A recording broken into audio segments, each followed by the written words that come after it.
My name's Eric. I'm the host of Talking with Famous People. And, you know, we got a lot of important stuff going on. Obs McGobs. There's no denying that. It's also the case that we don't really have anything very exciting going on. So, either way you look at it, that's how it is. Where did this come from? It's nice that we have a new one. I could pour myself some of this juice, I suppose. I think I'm gonna make a little bit of dinner right now.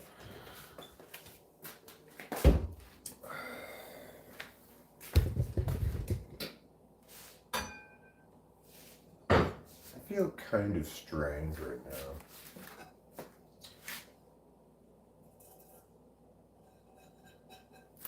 I took 2 Wellbutrins today instead of 1, and 3 Adderalls. So I'm sure it has to do with that feeling kind of strange. Wellbutrin's an interesting drug.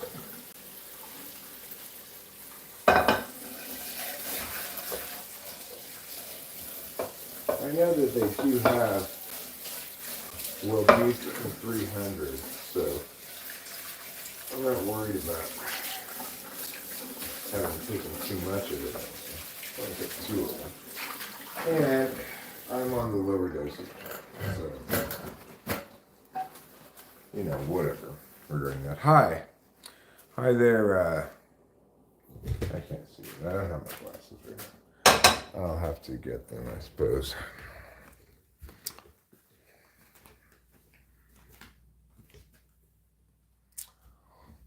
I'm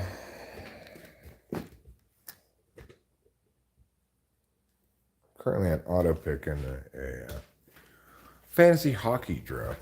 I've never played that before. Morgan Kelly, hello. D&D Lover 95, hi. I wouldn't say I currently love Dungeons and Dragons, but I too have a history of loving Dungeons and Dragons. I did see the last Dungeons and Dragons movie with Hugh Grant in it. Harry Perkis says gay. Hi, Harry Perkis. Glad to hear that you're gay. How wonderful for you. Josh B just broke up with his boyfriend because he was gay. Can't blame you for that. I see I'm getting an influx of youths. Well, that's fine. Welcome to the channel. I don't know who you're talking to, Morgan Kelly. But what I'm doing currently is making some chicken. You might say, Eric, why are you making chicken? Because I'm going to make chicken sandwiches. You can't really make chicken sandwiches without chicken.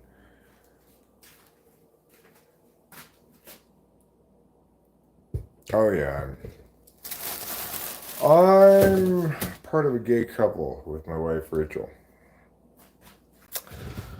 and we do gay couple stuff like pick berries and buy local honey. Those are 2 very gay couple things to do. Let's see here. I'm going to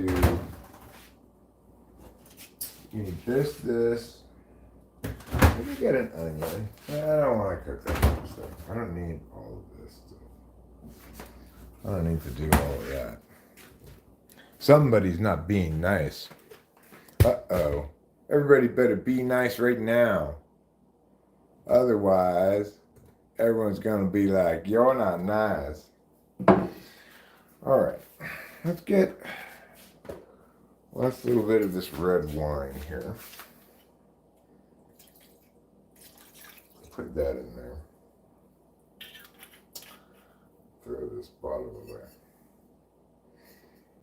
Because I don't smoke anymore. I used to save wine bottles if I don't drink alcohol, but I used to save the wine bottles that I'd use in cooking for ashtrays. I no longer smoke those kind of cigarettes. I don't smoke cigarettes at all. I smoke a vape now.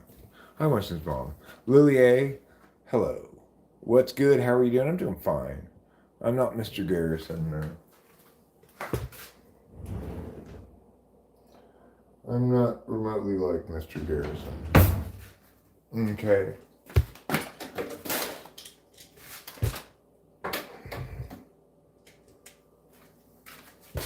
Yes, Josh Britt, ask your question. Of course, as I used to tell my debaters, don't ask people if you can ask them a question. Just ask the question. Do I really need this? Probably not. I just put this away. You're a pig, says Harry Perkins. I'm not a pig. Oh, I mean, I am a pig in the Chinese astrology sense. But in the what kind of mammal am I category of question, the answer is not pig. So, incorrect. The answer is human. Regular human. Come down. Yes, Josh, says Michael Mitchell. No, guys. I'm not going to put any lotion on you. Sorry. This isn't that kind of YouTube channel. I was watching this Moist Critical video earlier about some lady who was making purported breastfeeding tutorials and using a fake baby, but then just linking to her OnlyFans. Oh, people, I get why they do that. I mean, obviously, YouTube's a big platform. You're going to get a lot of eyes. But where am I from? I'm from Mariposa, California, which is also where Yosemite National Park is. So, I live up here in the Sierra Nevada mountains, on the low parts of the mountains. We're only at 4,000 feet. Maybe 4,100. All right. Now, you just cook away. Just do your thing. Let's not talk about that. That sounds disgusting. Bob's C. Frick vape. I mean, I agree with you, Dirtbike Lover 75. I think vapes are woeful, totally inadequate substitute for smoking. I mean, cigarettes are way better. But when you get to be 53, you know, your lungs start to feel a little cashed. Just like, maybe I don't need to smoke cigarettes and bong rips. Maybe I could just smoke bong rips. And that's what I'm doing now, and makes me feel kind of virtuous, I guess. But regardless, what it makes me feel is like a natural woman. So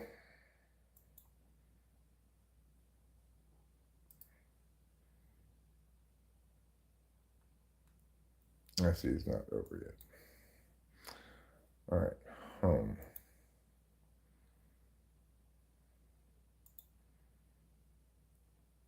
There. Now I've pulled your chats up on the big screen where I can see them more easily. Hi, No Sage. Sankey, okay.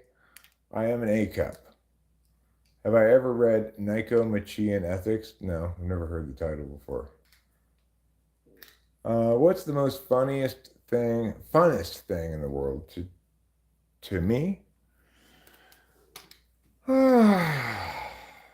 mean, it really depends on my mood to what I feel like doing. I mean, maybe performing music live is pretty fun. I mean, getting loaded, I guess. Yes, neither, Bob Steve. Thank you for asking.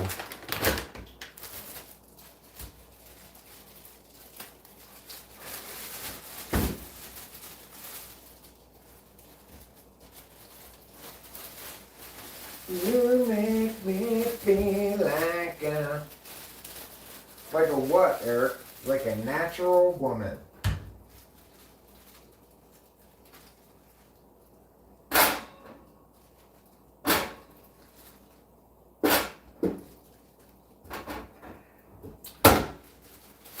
As an old man, I find it odd the rise of males wearing nail polish.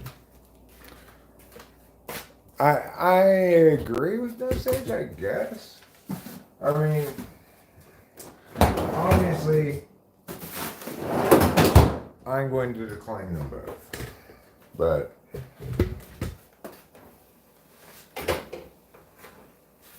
I guess whichever has the least amount of poo. that's what I would do. Choose whichever one has the least amount of poo.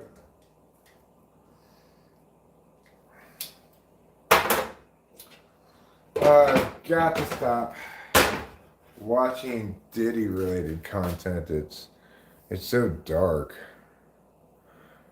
I find the nail polish a little odd too. But purses, I've not really noticed people been wearing purses. That makes sense at least. This is practical, right? You have a bag to carry something with. But now that I don't smoke cigarettes, I have fewer things to carry. I just have my wallet, my keys, my vape, my phone. And I have a folding phone, so it's easy to fit in my pocket.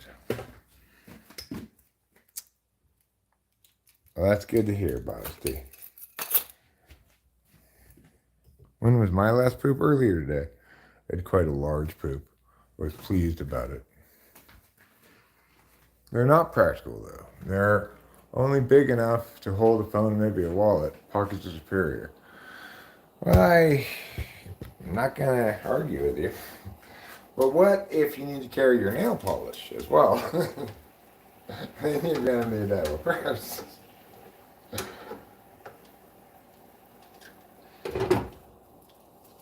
I have a purse too.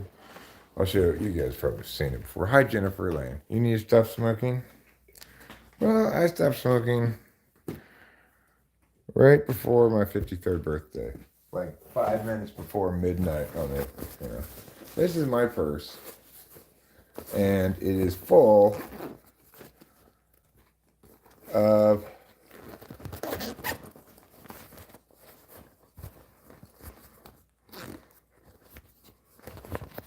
my dolls. All of my dolls are in my purse. Thanks, No Sage. It's like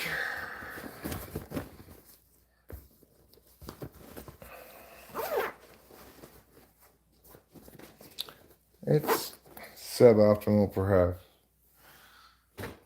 but it's okay. Obviously, I prefer to just not have any negative consequences from smoking cigarettes and be able to smoke cigarettes as much as I want. That would be perfect. But cigarettes are a lot more expensive than vaping. So that's one good thing. Do I remember you, Supriya Bala? I'm not sure. Uriah Vangness? Okay, well, I'm glad to hear that, Dead Boy Klaus.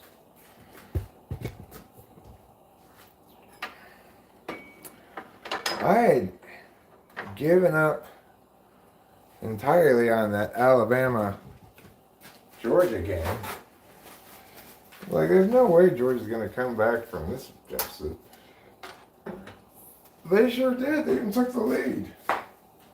I saw a score thing at some point while watching another game. I was like, you know what? Maybe I better go check on that. It was a good end. It was a good ending to the game.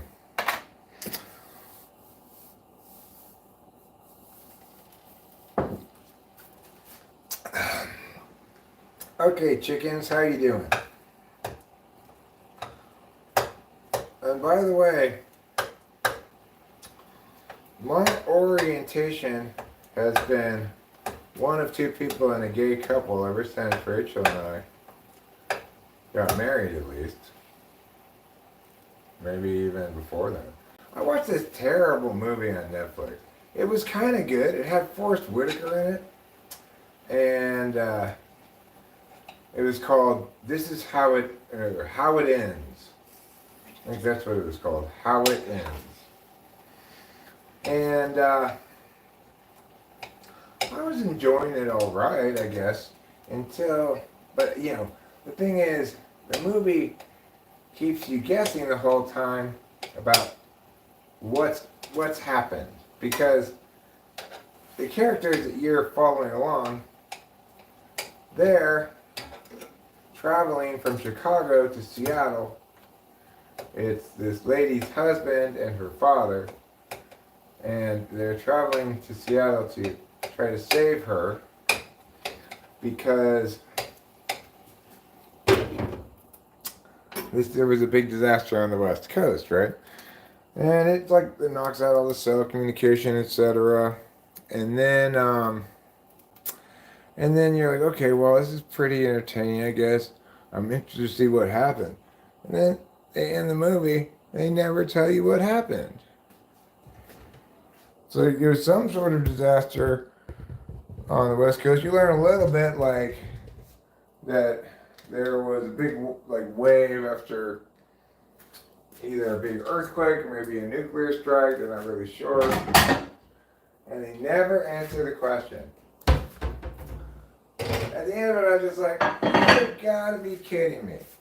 I watched this whole movie just to find out at least what caused this disaster, and then you don't even tell us at the end. You scoundrels. Forrest Whitaker, I thought better of you.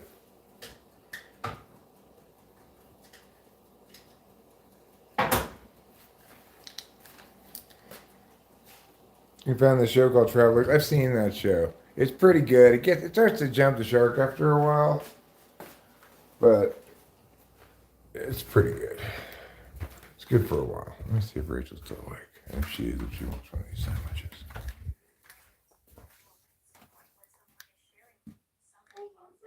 Hi, Rachel. Do you want a sandwich? Sure. Okay. Sorry if I woke you up. All right. So,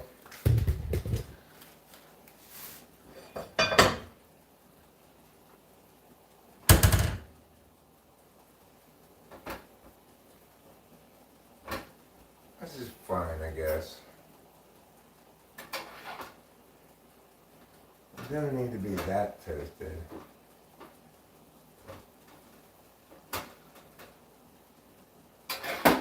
All right.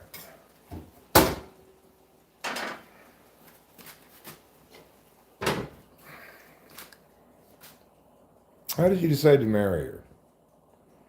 Because of your desire to be married or have a young soul to share your vision with to grow?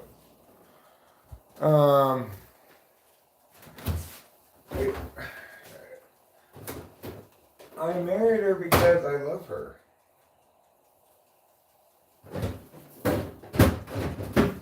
And I could tell she wanted to get married. It didn't really make any difference to me.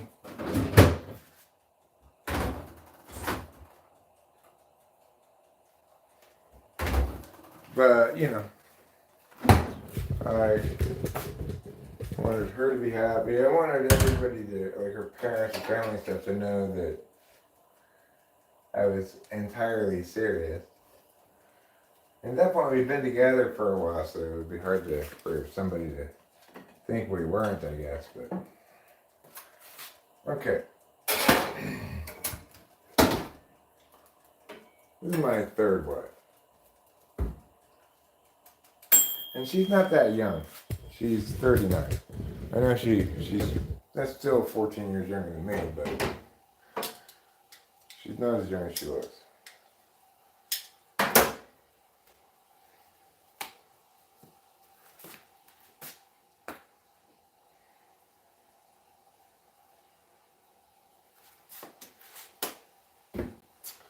We're out of so much stuff, we have to go to the store. We were on our way to the store earlier, and then we ran into some challenges with the water bill. I thought there was a place to drop off the water bill over down by High School where you have to drive by there to get from here to town and back. But instead of there being what I thought was a place to put up your bills, it's instead a place where the water company makes announcements. They have flyers there. Okay, water company. Do you really need?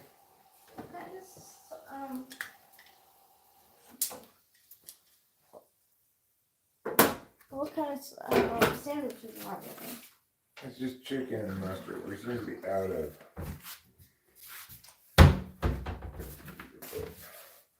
Seem to be out of cheese.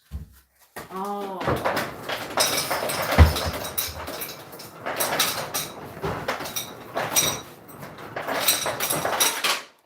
I mean, obviously, you could have a real plate too, but the reason I have a real plate there is because I'm putting the extra chicken on this plate.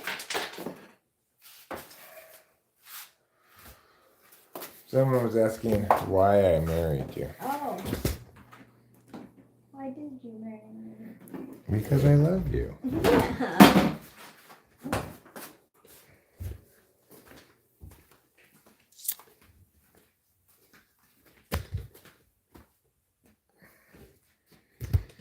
All right. Now we're really cooking with gas. I have to go back and get my beverage. Well, I gotta tell you, this Gorilla Glue is just lights out. It is so good.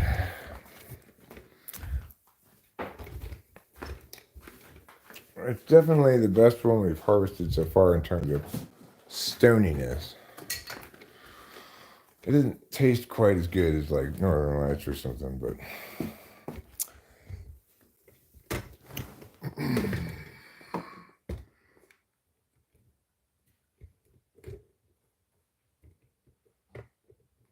Eric says, Link 1111, you look like Saint Nick.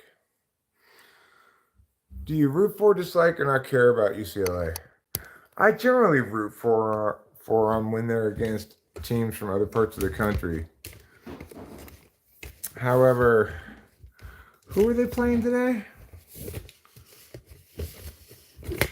For some reason, I wasn't rooting for them today.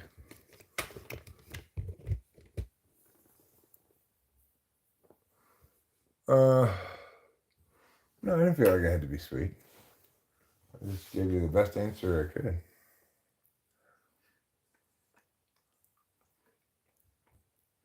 Maybe I just naturally actually am sweet. Oregon right now. Oh.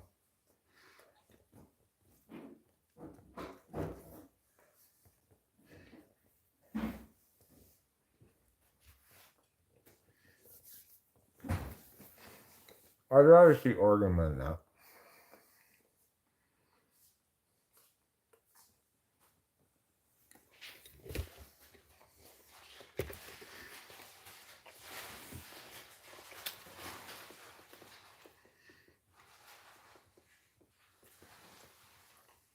Sandwich is right. The chicken's a little over seasoned, but the bread helps even it out. Thanks, Jennifer Lane. You know we need food badly because earlier Rachel just ate a can of beans. I ate out of it. We split it. She had served it to herself, but she only ate like half of it, so I just ate the other half. It was good at the time. Mm-hmm.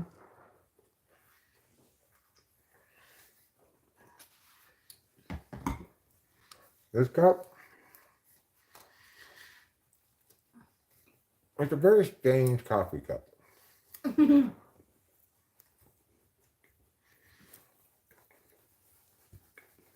Hey, Jennifer Lane. Flowers to you too.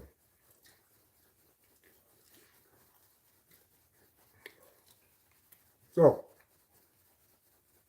have you guys heard about this study? Apparently there's a plant in South America somewhere that has the ability to mimic other plants. And what it does, it changes its leaf shape to look like the leaf shape of the other plants nearby. It's not really sure. I can't really imagine like what would be the evolutionary advantage of that exactly, but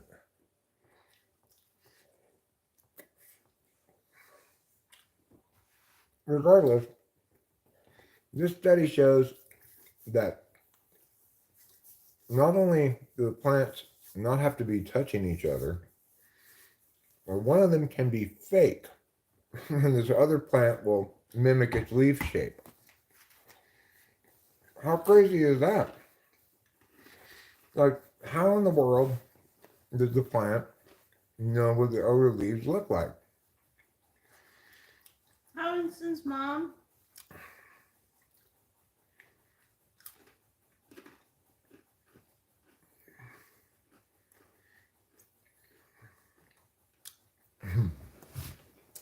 Fair enough criticism, first class. Fair enough criticism. But isn't that crazy? Like, how in the world could it do that? Plants don't have eyes.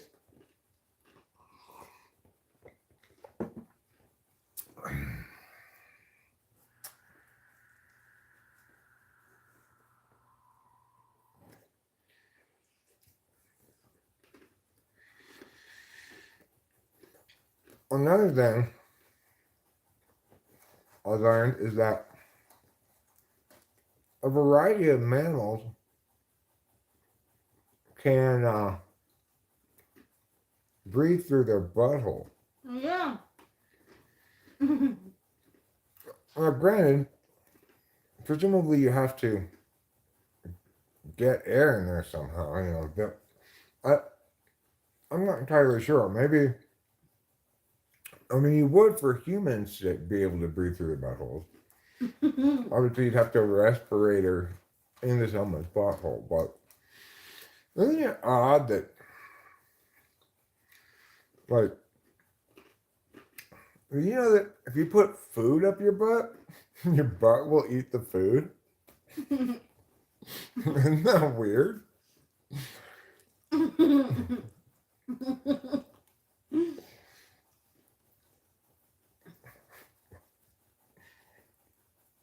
Yeah, in Japan they found that a mouse, a rat, and a pig could breathe through its butthole underwater. Mm-hmm. Well, I don't think their buttholes are underwater. Their buttholes were. They had little bubbles coming out, showing that it was underwater, but the heads were above water. Well, how can they breathe through their buttholes underwater? They don't have gills. I don't know. It just had a picture.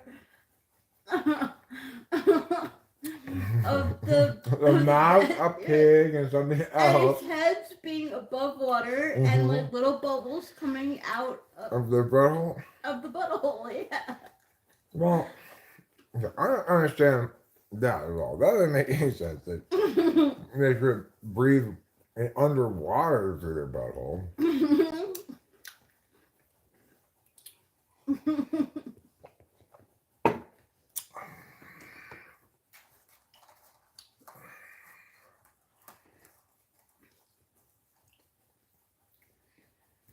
Well, it's almost like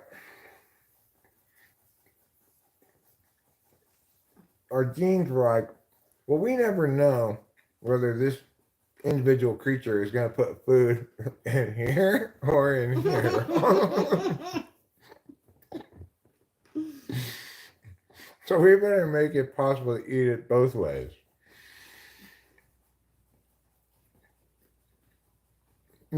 Yeah, you can drink alcohol through your butt. You can also take pills in your butt. Not all kinds though. Like you can't put if you put Vyvanse in your butt, it won't do anything. So that has to be metabolized through the liver.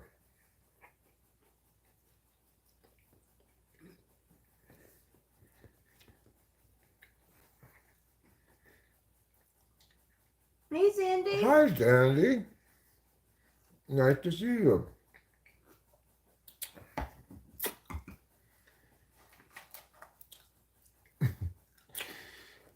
I'm assuming you still poop out your butt. I wonder if like you put food in there, it just disappears and then later it comes out again as poop. It seems strange, right?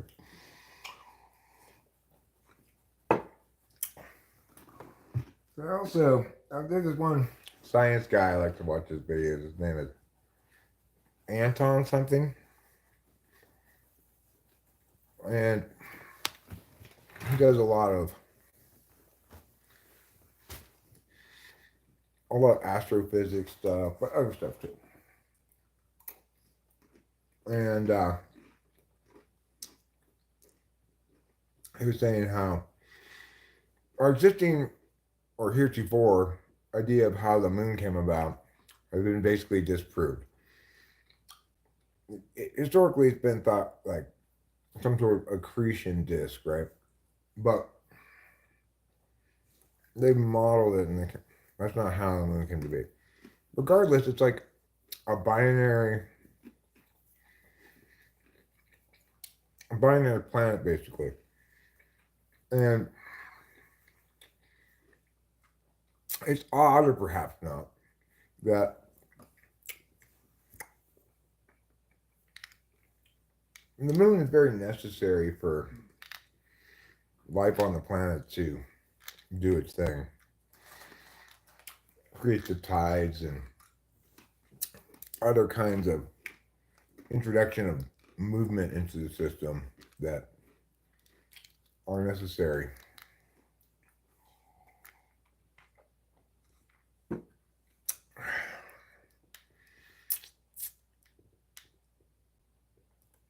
Sea urchin butts or octopus butts scare me. Is that their butt at the top of the sea urchin? Or is that I think it's just their mouth. I don't know if they even have butts.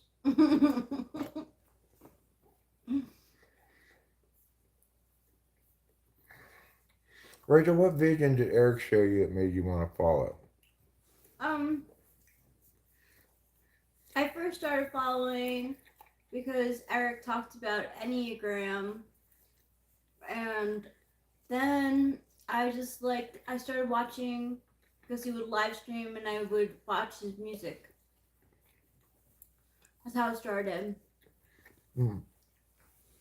I think she's asking you the same marriage question. Like, what made you want to marry me? Oh. Because I love them. With her emotion heart. Yeah, with my emotion heart. I love them. And I didn't want to not be married to him. been the end of the world, but I care about that stuff, so it would have been the end of the world if we didn't get married, but I hope I didn't force you into it. Of course not. Okay. I'm happy that we got married. This room's just smokes.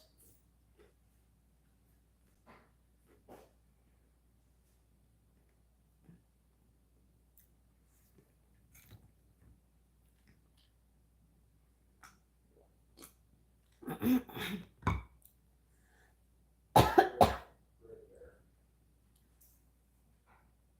that we're married, makes you less likely to run off with a trucker from Boise. Is that what's gonna happen? Well, now that we're married, maybe not. No, I don't think so. I don't think even if we were married. You know, I don't want Rachel to run off with a trucker from Boise. I'm not going to. Well, that was delightful. Okay. So, I'm going to talk about this Gorilla Glue here. Gorilla Glue number 4.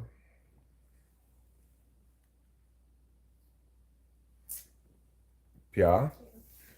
And Pia. Do we have a lot in common? Well, yeah, we do have a lot in common. We like the same music, basically. More or less, we have identical taste in music. And we're both not really into doing a lot of stuff.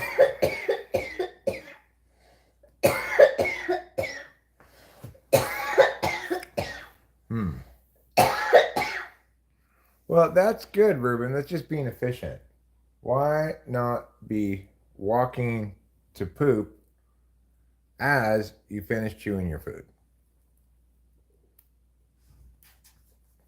This stuff is super sticky. It's kind of crazy sticky. That's why they call it Gorilla Glue, I guess. It doesn't taste so delicious like the Northern Lights does, but... I can't forget to get papers tomorrow. Right, we gotta get papers tomorrow. We're out of papers.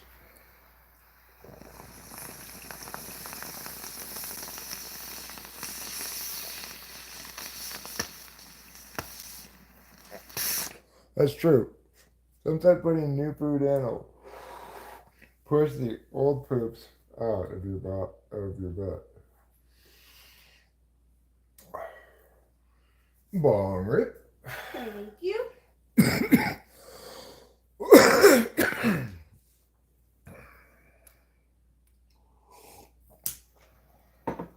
So, I just got to stop watching all this Diddy stuff.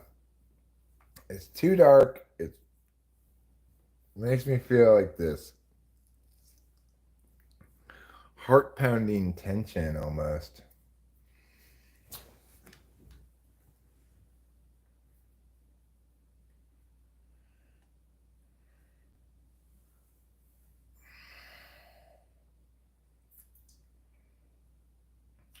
I'm glad to see that I am not the only person saying, let's not forget to throw Kevin Hart and Ashton Kutcher on the bonfire. Yeah. Can I get a cigarette rolling machine and box of tubes? Could get. And just rip off the filters. That's what I did when I smoked. I mixed the green tobacco and brown tobacco and tea. I mean, I could... I thought about getting a little bit of tobacco. I don't know. If I were gonna get any tobacco at all, I'd probably get like a cigar or something.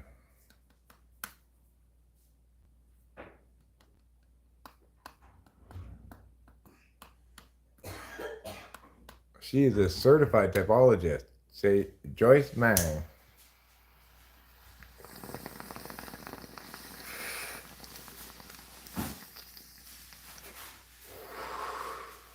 You know who I'm fond of and impressed by? Another majestic INFJ.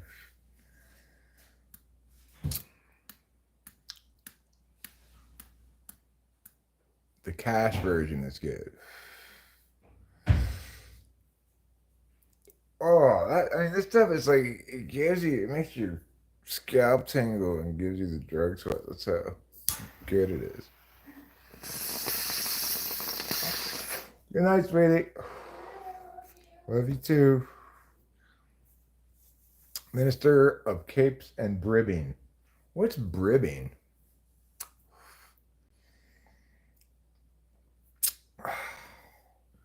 I don't know what that is. Well, so that was pretty crazy. Just how much punch this stuff packs. It's just now perfectly dried, so it's ideally suited for meowing the meow.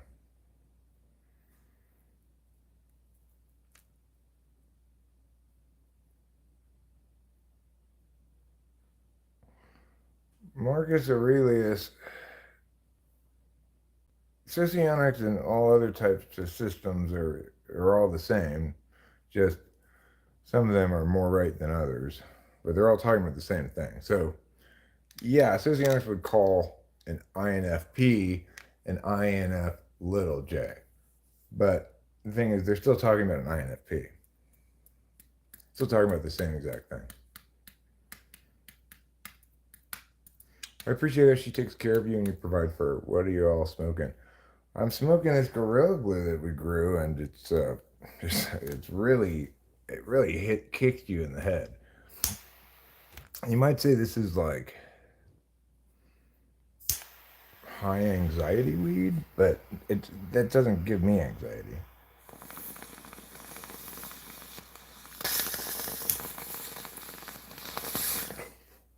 But it's like, it's so crystally. Oh my God, it's so crystally. It's clearly the stoniest, probably, strain that we're gonna get, you know. It appears that we got all 5 different strains.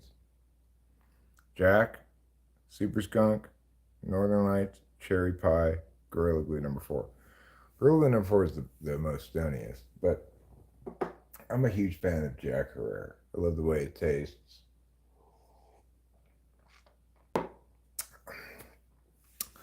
I love the way it tastes. Okay, so I think I'll do some harvesting here this evening while I'm live streaming mode as well. So I will go get a couple of Branch Davidians from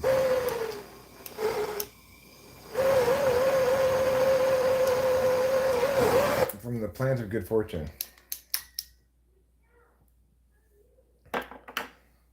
It's great because not only do you save money and not have to buy any weed, but more importantly,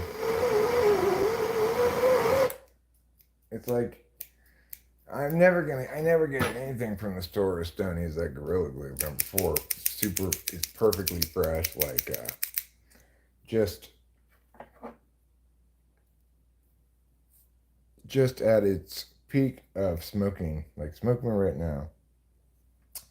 Which is why I don't want to do too much harvesting tonight. I mean, almost the whole plant's still out there, but just because might as well leave it fresh on the plant rather than let it get, dried out and stuff for as long as possible. I got a couple of buds on the cherry pie for the same reason. Turn the light on. Light's on out there. And let's go outside with our faces.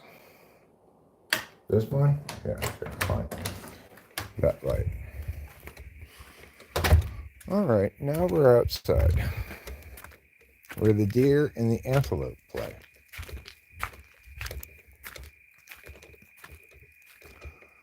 Okay.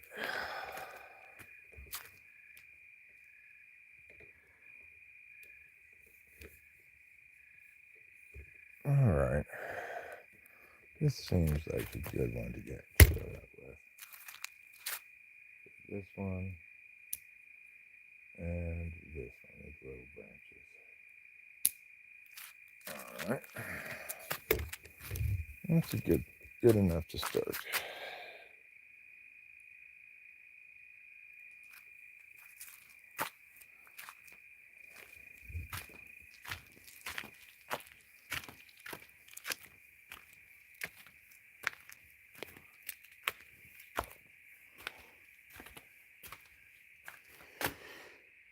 I think I'm INTP because Saturn was in Gemini during the year of the horse when I was born. That's a very, very convincing reason.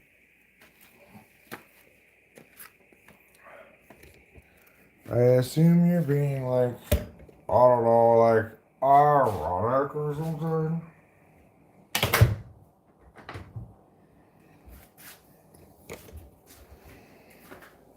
Do you need more food? No, you got food. So,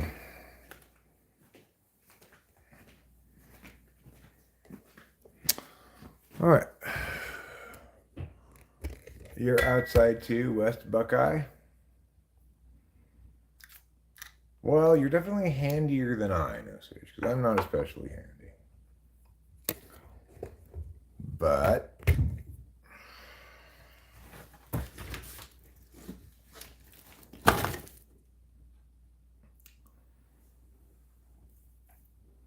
let's meow the meow here. First, I'm going to turn on some lights. Turn on that light there.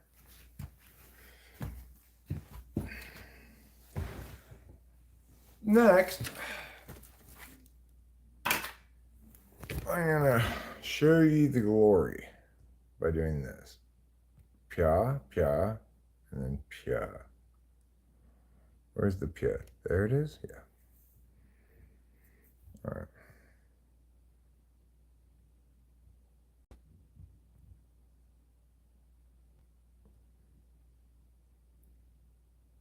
Oh, so frosty. Yes, it is. Oh, so frosty.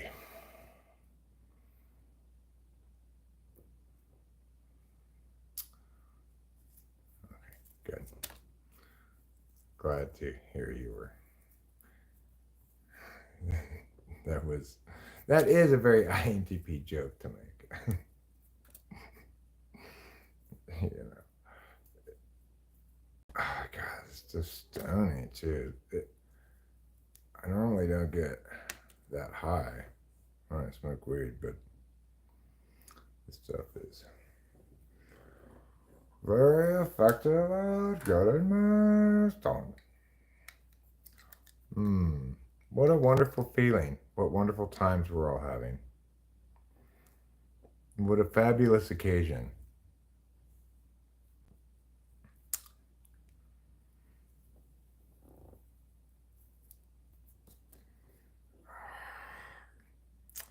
I think I've already watched too much Diddy stuff. I keep like thinking about it and very dark and depressing.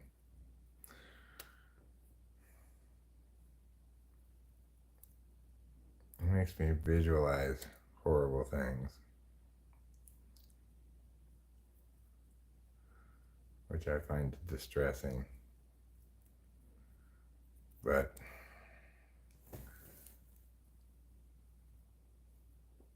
it's hard to look away, you know?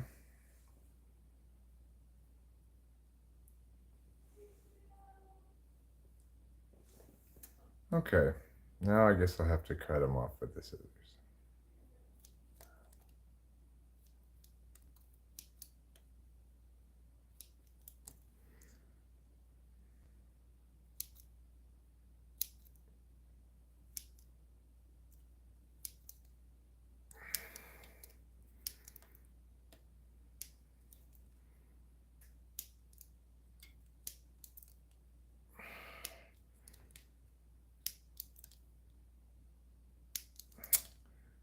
Also, I'm watching a little bit of like content like body cam footage gets corrupt cop busted. Those two are also too emotionally intense for me. I need to stop watching this stuff.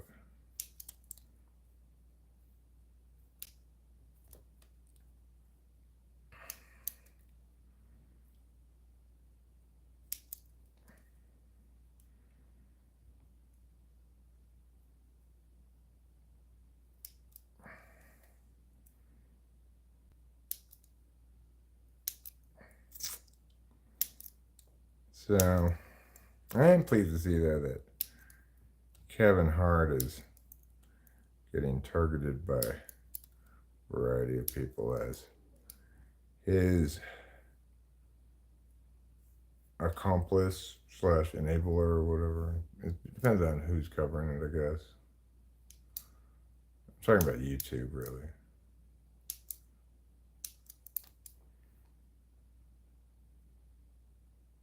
Alright, looking pretty good. Not perfect, but it'll do.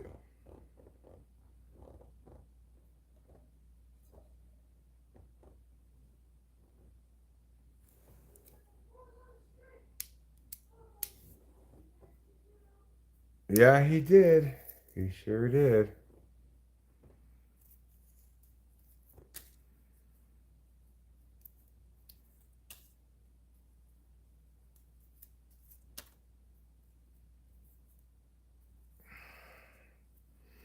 Yeah, I mean, a lot of people are saying that he had something to do with the murder of Tupac.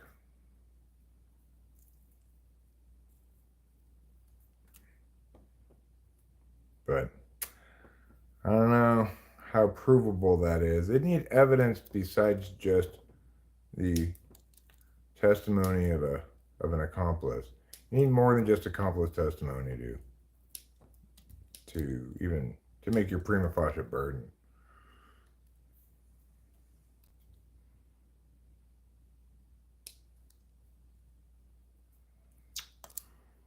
Well, so far I've just been getting these small branches of the smaller buds on them.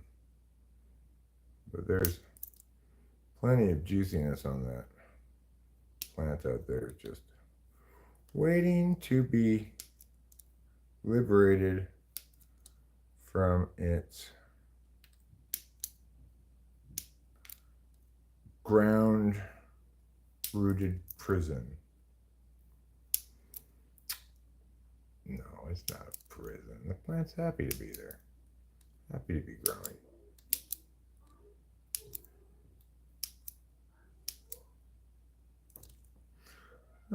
Okay.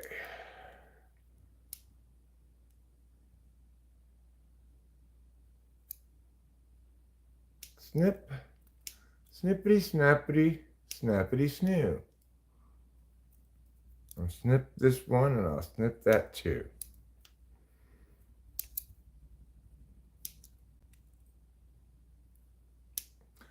Listen, ooh, ah, ooh, do you want to manicure? Meow, meow, meow, manicure this week. Oh, yes. Meow, meow, meow. Yes, indeed, I surely do. Meow, meow, meow.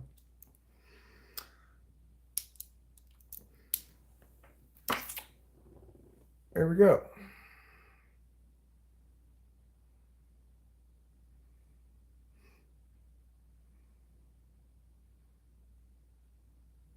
Yes, beautiful catnip plants. Because I care about each of my two cats. I do have two cats. One boy and one girl. But okay, can somebody please remove Manny John's anti-Semitic nonsense? People in their ways, I tell you. Those cats only cares for food. Oh, that's not good.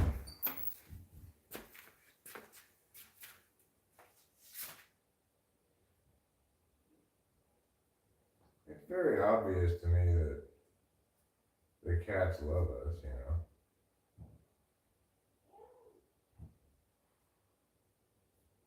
Obviously, they also expect us to feed them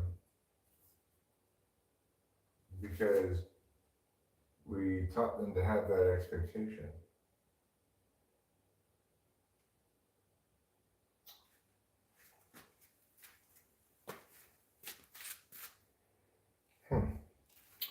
All right, looking good, like strawberry wine, and feeling fine, like the neighborhood.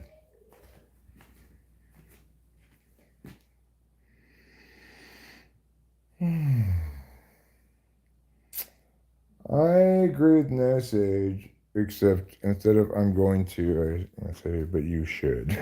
I don't know if I'm going to or not. I'm probably not going to vote.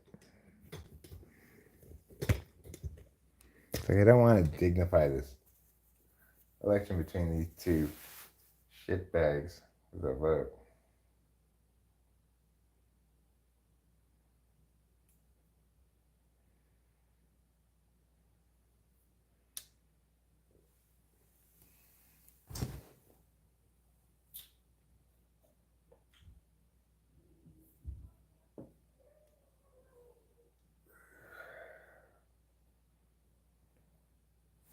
All right. Well, I have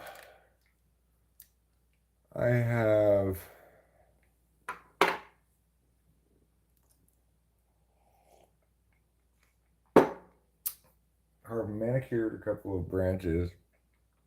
I've pulled lots of bong rips now. I'm quite atypically high.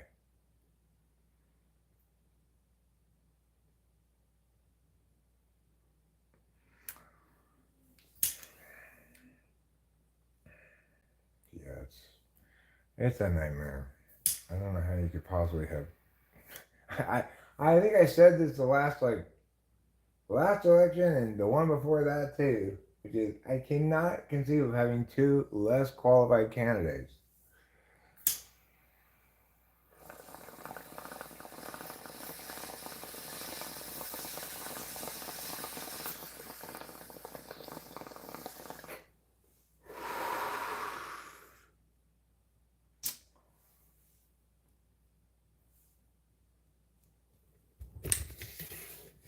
I didn't say I was stopping, did I? I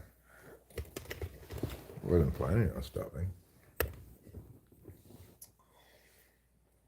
I'm not going to take another Adderall though. Today I took 2 Wellbutrins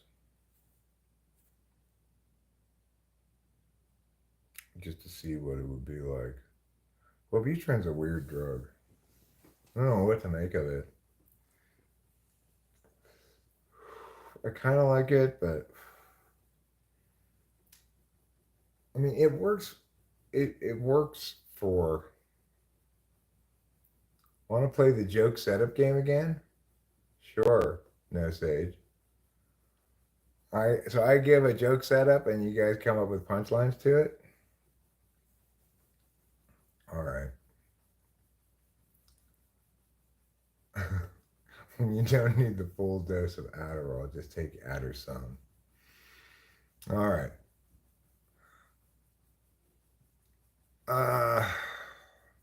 How long have I been taking it? Just this is the first month. All right, so for joke starter, huh?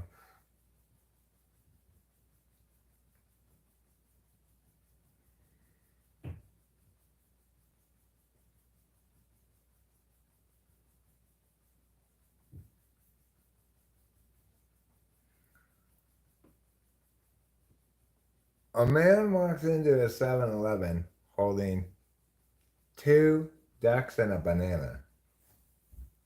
Okay? A man walked into a 7-Eleven holding two ducks and a banana.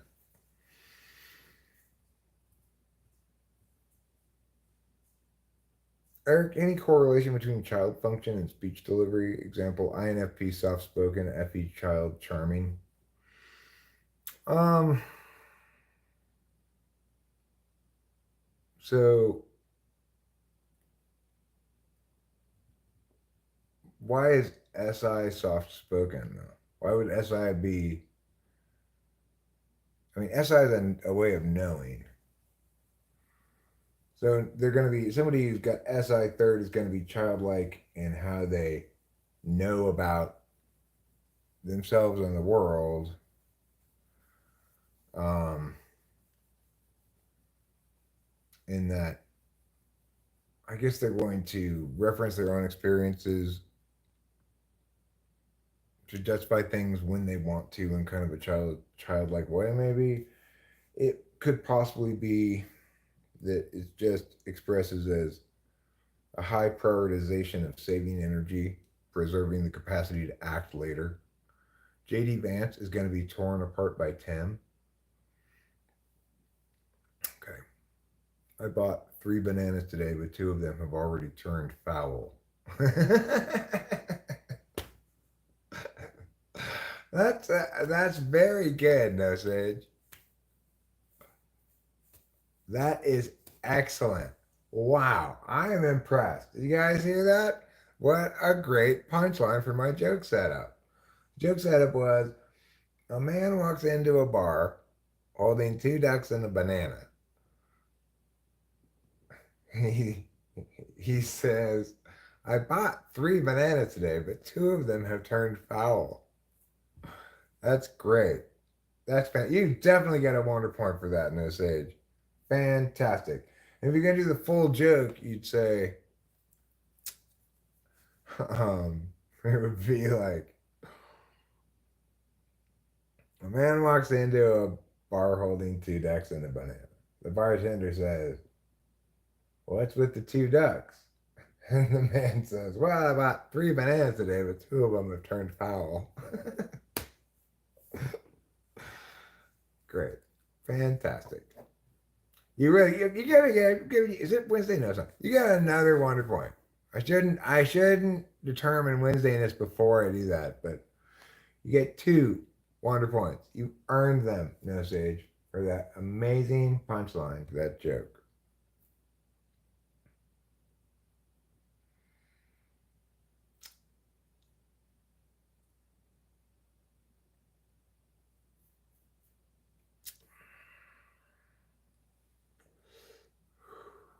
She just bitter and jelly about the monies.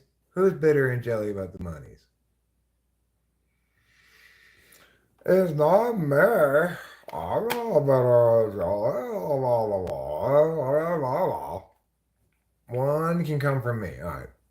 All right, that's fine. That's great. Thank you, Rachel. We each gave him a wonder point. So you got 2. One of them is from me, and one of them is from Rachel.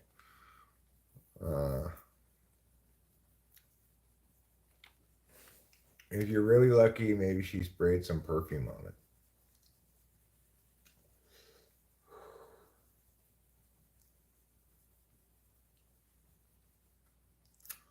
So I feel kind of strange. I feel kind of normal, but not really. I don't know. I'm kind of high too. Is that? I think I should take some vitamins.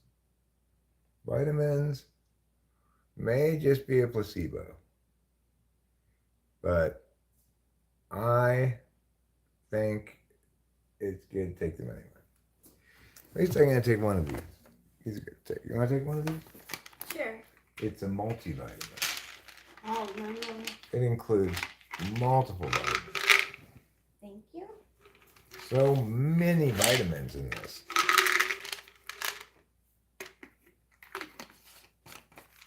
Well, body, are you ready to have some vitamins? Yes, I am, Eric.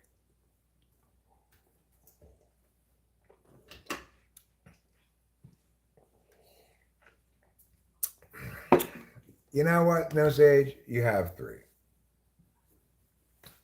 Rachel gave you 1 too. So and it deserved it. It's that remarkable. And it didn't even take you very long either. I guess that's an NI thing. Those instances of inspiration are NI. No, it's not Flintstones. It's Kirkland Premium Performance Multivitamin. So obviously Kirkland's got regular performance, special performance, and premium. I got the top one.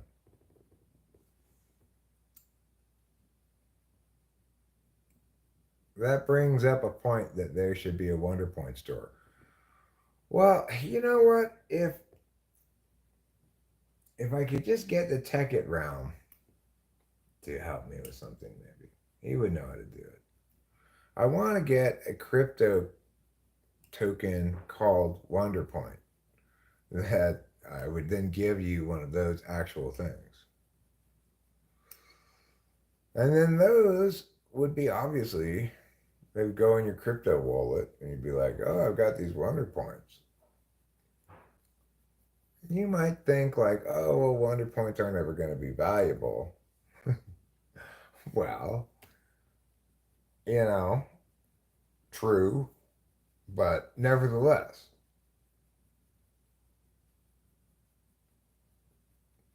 Anyone want to play a quick game of telestrations? Of a telestrations like game, Pictionary and telephone? I don't want to play that. But I encourage anybody who does to go play that. I don't want to wear a MAGA hat. No.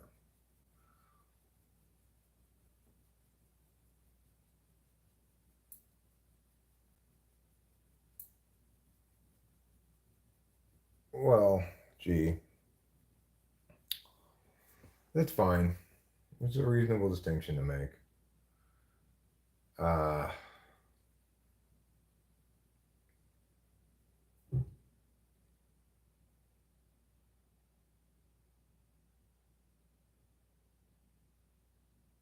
I don't care.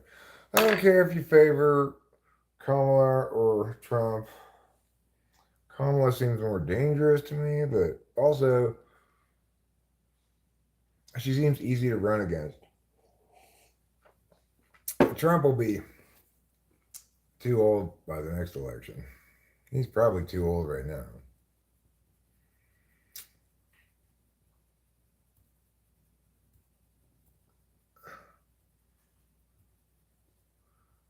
I don't think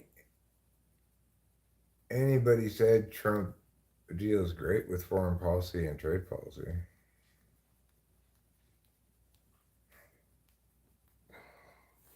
But that's fine. You are constantly laughing and crying at the same time. You should get your emotions checked. They might be broken. Thanks, beautiful. I love you too. I think you are a very special lady. The kind of lady that anyone would be proud to have as a wife. My emotion heart is enlarged. I better get some operations. Well, I mean, I'm not saying that she doesn't have certain advantages, but I'm just saying in a fair contest between her and a decent alternative, that alternative will be preferred by the populace every time.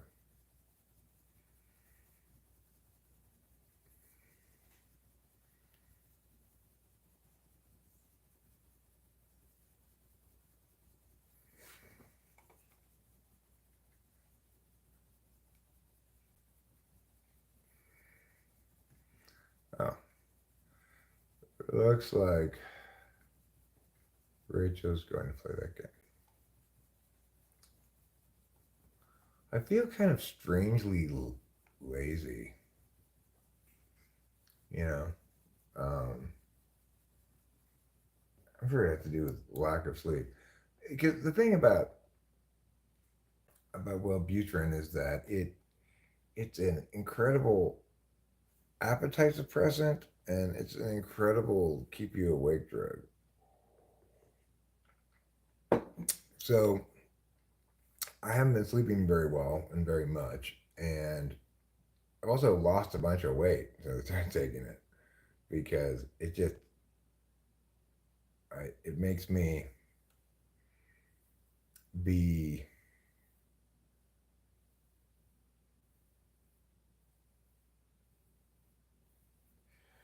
makes me not care enough about my SI. I guess is the best way to put it.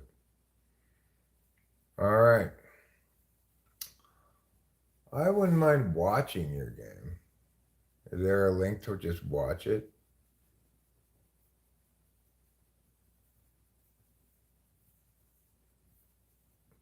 Trump does not want another debate with Kamala because she kicked him in his pants in the first one. Okay.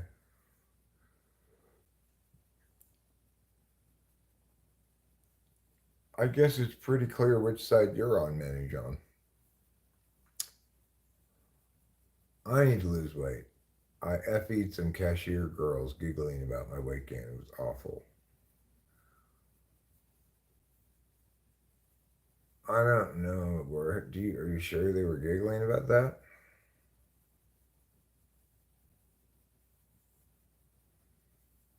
Yeah, well, Butrain is like crazy appetite suppressant. A lot more than amphetamines, even.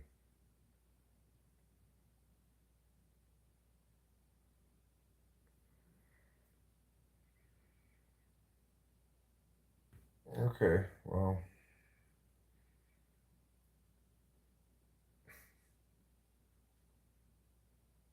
that's fine.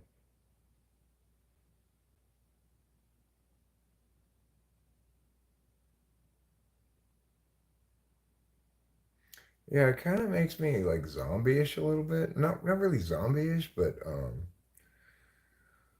like I could just sit here and watch TV for hours and hours and hours, even though I'm just watching TV. I'm watching this channel called KTO, which is a football channel. I think it's called Kanan the Oracle. Anyway, he calls himself a football historian, and he makes a lot of cool videos about football, including college football, but mostly NFL. For example, one of the kinds of videos he makes is that he'll take a recruiting class from a given year and say, where are they 10 years later? So he's done 2014, 2013. So he's done accordingly 2004, 2003, 2002, 2001. Sometimes he makes another one.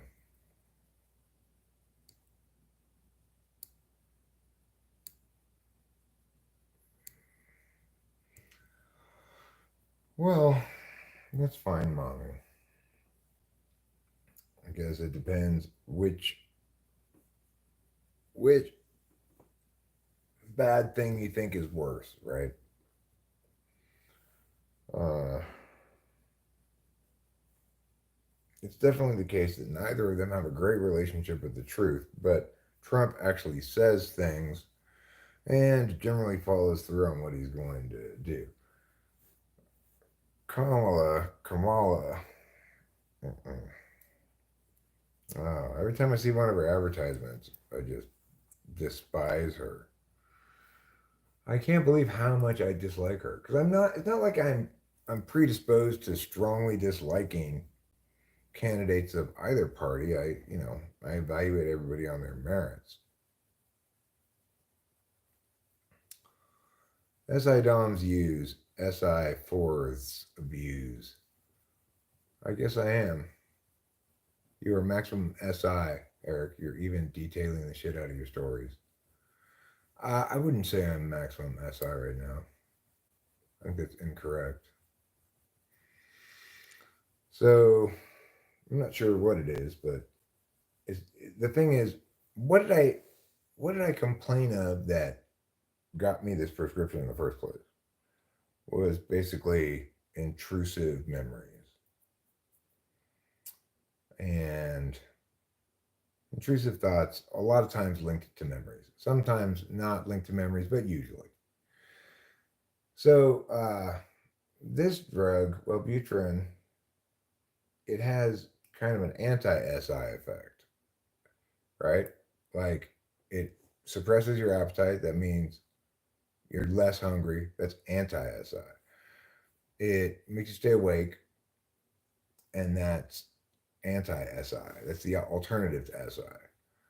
And it makes it so bad memories or memories in general don't seem to occupy nearly as much of my attention. Yeah, Wellbutrin does mess with my SI. It does. Makes it harder to sleep, harder to eat. But I'm assuming that maybe I have to get used to it a bit. Now, SI doms don't sleep all day. I mean, most of them go to work, do things, but they do get a fair amount of sleep. You know that Shohei Otani gets 10 hours of sleep a night, or in 24 hours per 24 hours.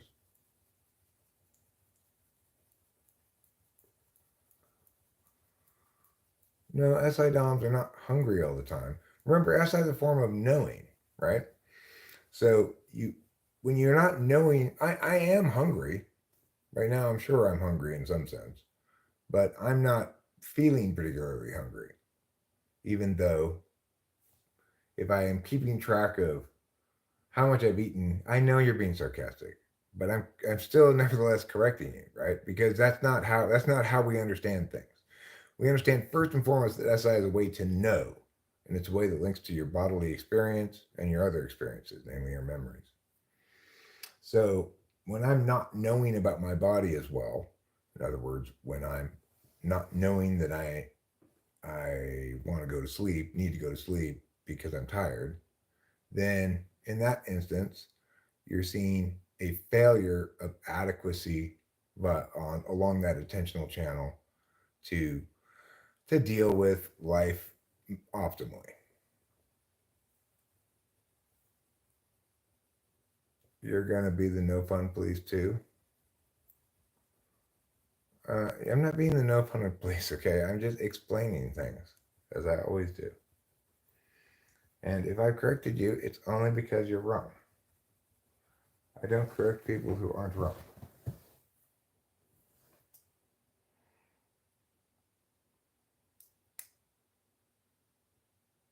I agree. Sleep is optimal for is it is necessary for optimal functioning. Okay.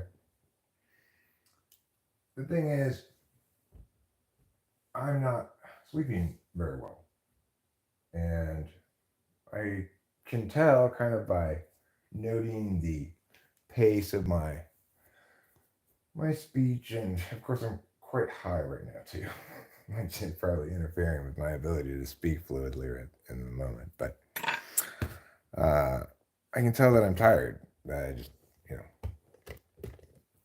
when I get really tired, I start speaking with less fluidity and more slowly and stuff like that. How do you discern whether a given action is a result of SI or NI knowing? Well, it's not an action, right? Like, no, SI knowing means I feel hungry. Like, oh, I'm so hungry, I gotta eat. I'm so hungry, I feel like I'm gonna puke. like those things. And SI feeling is like, oh shit, I think I'm coming down with a cold because you can feel it in your body. It's something you know. It's not something you do.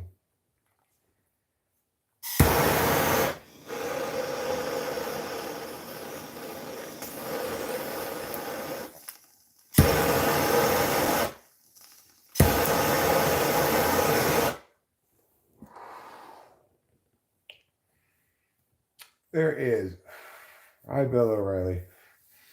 There is little to no reason to think that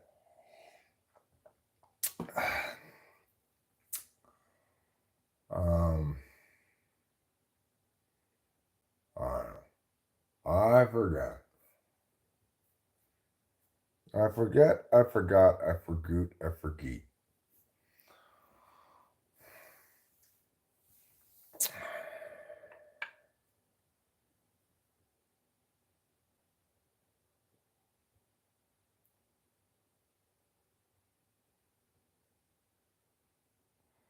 So I guess one would ask, well, if you're in fact not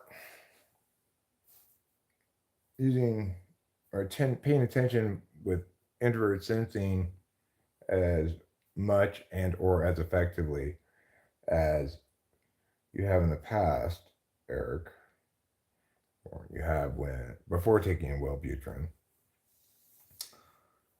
then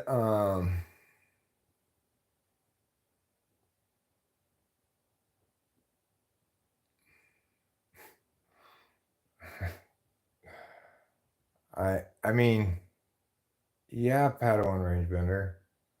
It's important to talk about it correctly so we don't present things that are wrong, misleading, or whatever. I think personality is something that should at least strive to be defensible, as wholly defensible as possible. AKA, we should at least try to prove it.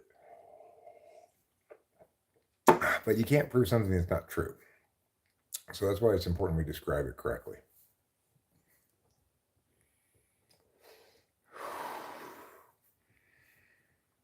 I love sleeping without dreams, says Manny John. That's a great fortune cookie. Thank you for that one, Manny.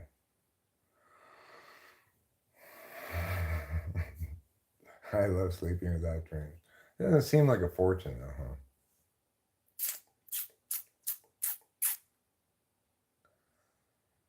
It's not about obsessing about anything. It's about how you pay attention. If you're an SI dominant person, you've got a very active and ongoing relationship with the past. So, like my ISFJ friend, he makes sure that we maintain a friendship, um, even during periods of time when I'm not so sure. If you were to ride a bike, you could rely on your experience of riding bikes, where you could see the bike as a mechanism and intuit how to operate the bike, given that somehow if someone can ride the bike, how do you know? Well, how do you as a third party know? I mean, you could ask them. It's like, well, if they're an SI Dom, it's probably going to be pretty obvious. If you say, I mean, you won't even have to ask them. They'll probably tell you. They're like, I remember when I learned to bike when I was 5 years old. My dad pushed me around, and they'll probably talk to you like that about it. If they talk about it at all, they'll tell you stories from their past that link to it. That's not what's making them ride the bike. Knowledge doesn't make you take action.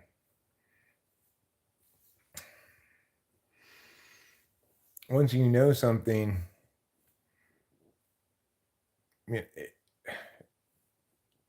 maybe you just put it away for later to think about later. You know, fake INTJ detector. Hello. Am I a fake INTJ? I am an INTJ. Yes, I am. Look at me. Plan, plan, plan. What do you think? Real INTJ or fake INTJ?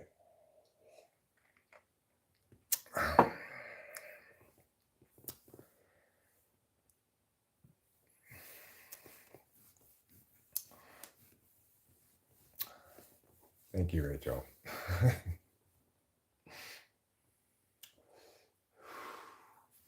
Knowledge only pushes us to collect more knowledge. Let's all become collectors.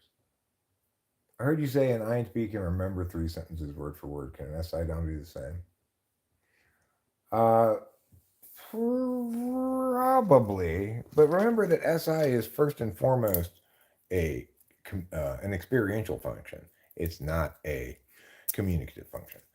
So INTPs, because they have TI and NE above SI in their function stack, their SI is skewed towards remembering communicative matters, whereas the SI DOM has it in its most natural expression, namely as an experiential function. So, well, they'll probably have memories that are pretty good, close to INTPs when it comes to memorizing things.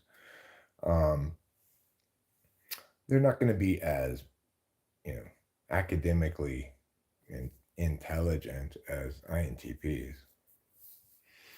And that probably includes the memorization for the reasons I articulated. And because they're childlike, they're not going to be thought of as particularly good with their SI in terms of caring for themselves or whatever. They'll be thought to be like sloppy or whatever, having a lot of empty cans around, never cleaning their room, being in front of the computer all the time. Those are things you're likely to hear about SI third. Verbal memory or auditory. I mean, I'm not sure. I'm not linking this to specific kinds of memory as articulated in the literature. I'm just saying that it makes sense that SI subordinated extroverted intuition and introverted thinking is going to be skewed towards the the functions that are above it, namely communicative functions, rather than skewing towards its natural expression in the experiential realm. So you can try this as much as you want, Padawan range bender, but you're not gonna get anywhere because it's like I have perfectly good answers for these things. I'm not telling you anything about memory. I'm explaining what a given type is, how a given type is likely to perform on a on a memory test that includes 3 or 4 sentences of what kind of question is probably of a genealogy question. So yeah, they'll remember it, or they'll be able to work through it quickly enough for something like that, better than an SI Dom would because they're naturally more academic.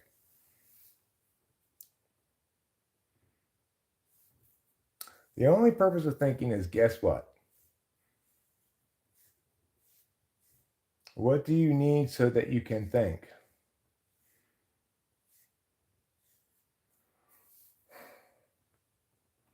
Okay, the purpose of something is not the same as what's necessary for something.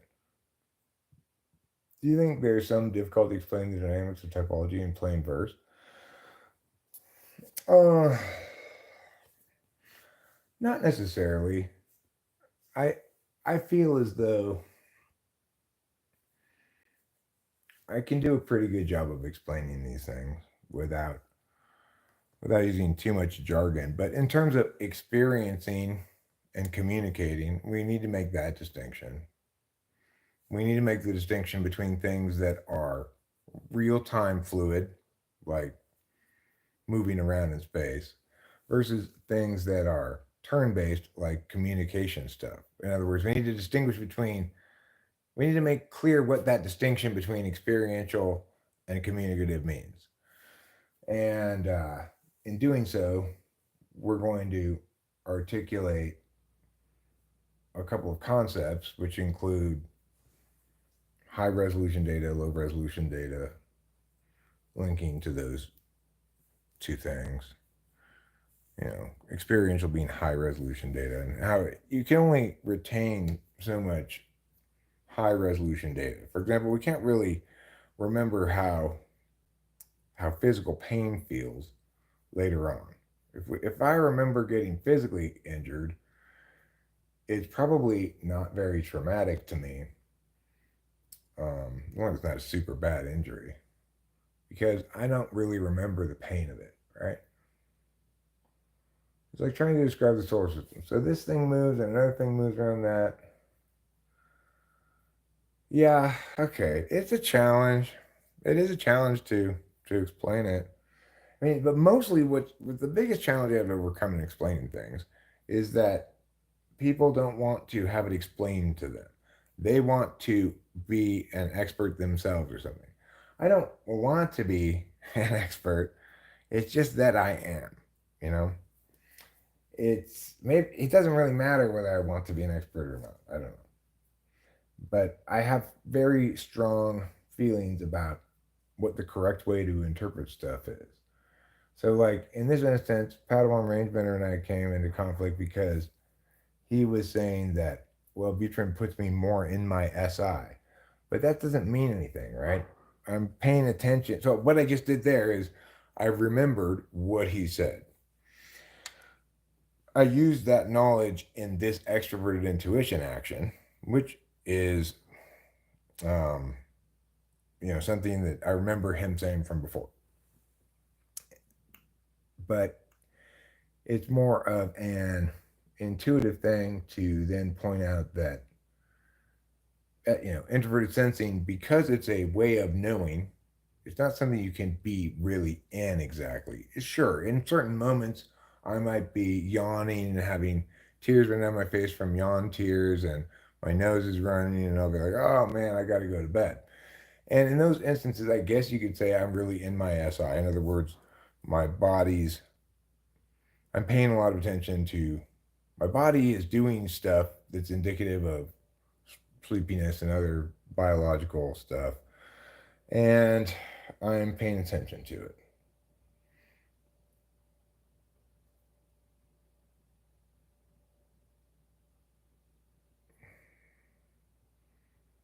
Yeah, I do think that, Padawan Rangebender. I think you're right about that. What you say here, what he says here is, Eric, so third slot. Do you think one would take offense to someone doing their third slot wrong? Or specifically when any child is stressed, they don't want to hear anyone else's any truth. And just like when I see, like, I can't stand to watch cringe stuff. It it's very uncomfortable for me. Certainly, I don't want to watch myself behaving in a cringy fashion. I get injured and I don't pay attention. Well, that's eighth slot SI. It's very unconscious. My mom was an ISFJ. She kept to routines, yeah. She always knew what she was going to do the whole day. Then she left the house in the morning, she was already going like, okay, well, I gotta do this when I get to there. And then when we were driving home from something, she'd be all, so after I get home, I need to call Barbara and do this. And man, she's just repeating it to herself, occasionally to,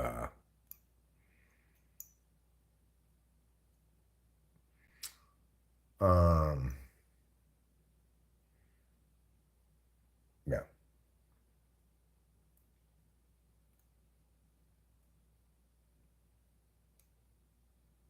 What I meant, SI, is that you were chill and grounded, comfortable. What I want to do always.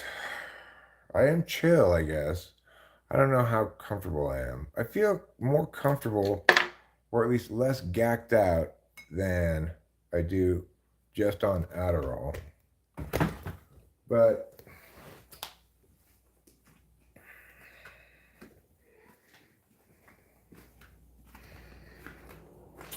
I don't know.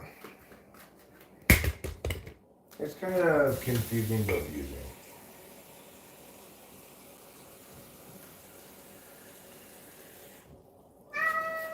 Okay, all right. But I need to stabilize into steadily taking it for a couple of months and then see how much these side effects, I get sort of settled into these side effects, or I don't know. I'm getting used to it. After a certain period of time when you haven't slept a lot, you will go to sleep. It's just unavoidable. The problem is, it's hard to make up a sleep deficit because to make up just 2 hours of a sleep deficit, I have to get 10 hours of sleep. And given all the getting up and going to the bathroom and stuff, call it 10 hours and a half to get 10 hours of good sleep. But it's easy to lose 8 hours of sleep just by staying up one night. Then if you start shifting, like right now I'm getting up in the afternoon, staying up all night, going to sleep in the morning.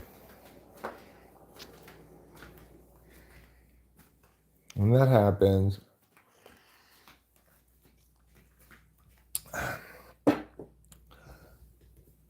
you get shifted over, and it gets hard to even keep track of how many hours you need to get caught up. Not that it matters, like you'll have to sleep however much you have to sleep, but I like to kind of keep some kind of track of how many hours I've lost. But I have no idea in some sense. Like, if I were just taking Adderall, I would have crashed plenty by now, I think. Eric, I think you demonstrated quite FI aware and much more horrible at SE. Were you less FI aware when younger? Yeah. I mean, I'm not sure you're right about me being particularly FI aware.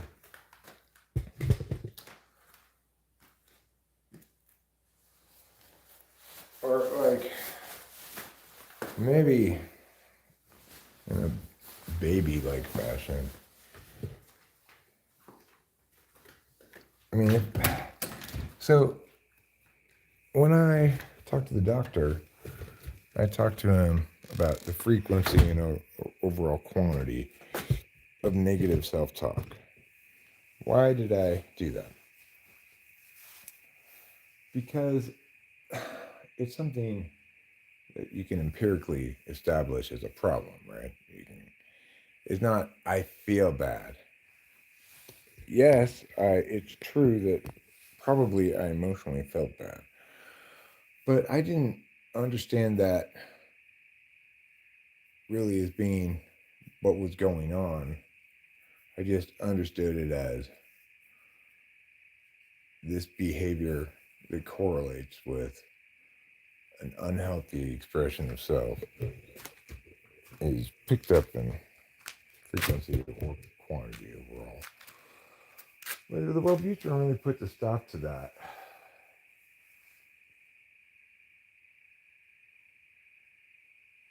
Which is nice. I guess the expression really in your SI is fine for not necessarily right now, but for things like when I get into the shower and I'm just feeling the water, I'm like, oh yeah, that's in my SI. Or when I get into bed too.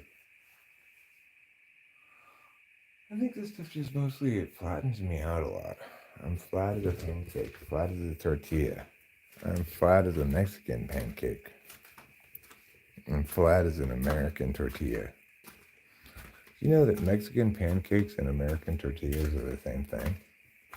It's true. Trust me. I studied at Pancake and Tortilla University in the city of Toronto. Maybe you've heard of it. Pat you. That's right.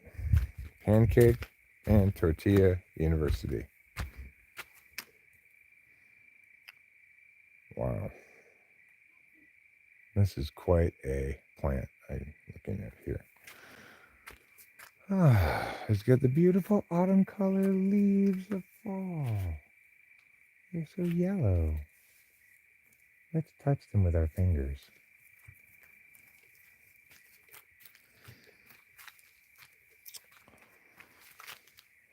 Funny, I heard Rachel laughing from inside the bedroom. I guess about Pancake and Tortilla University, probably. In Toronto.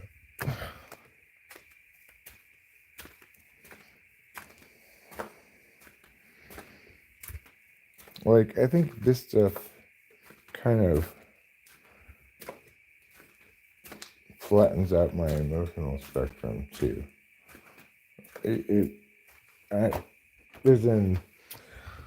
There's a cutting off of the bottom end of the emotion, so it's like it gets rid of feeling particularly sad usually. I can still feel happy. It makes me feel less out of control while still feeling sprung, I guess. Which then that negatively impacts my SE some, probably. It's like you're not gonna go and do much of a cleaning frenzy or anything on Wellbutrin plus Adderall, where you might on Adderall, you know. Emotions and feelings are good enough for the first wall. Feelings are the stories we tell about our emotions. That's what Dr. Ingram told me.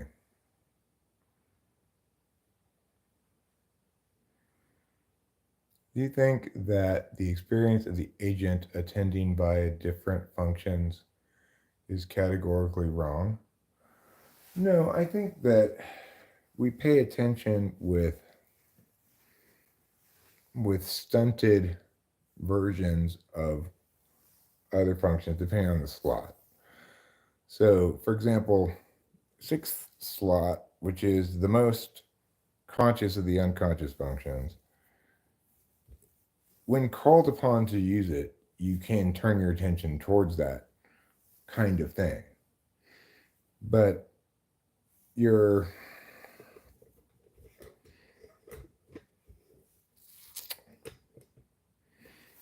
more likely to critique instances of somebody else having done something in what seems to the end user an inefficient way. So, like, I'll tend to be critical of that TV stuff.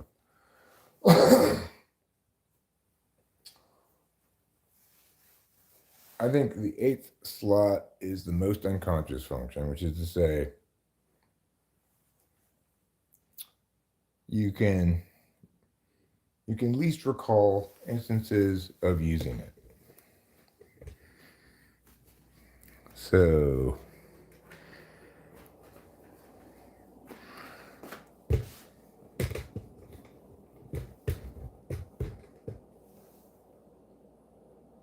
of course, to some extent,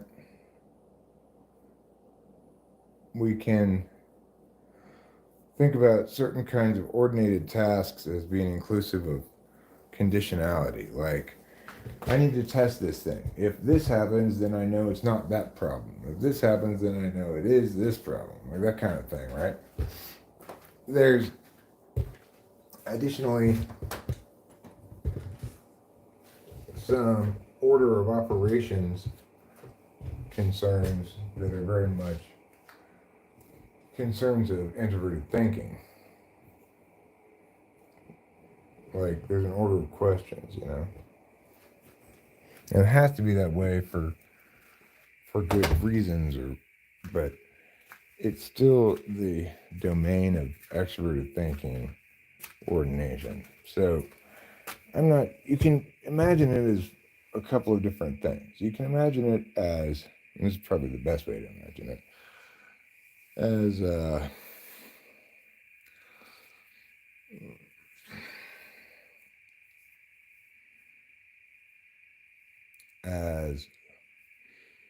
extroverted thinking operating in its native aspect and in its non-native aspect. Introverted thinking in its native aspect, its non-native aspect.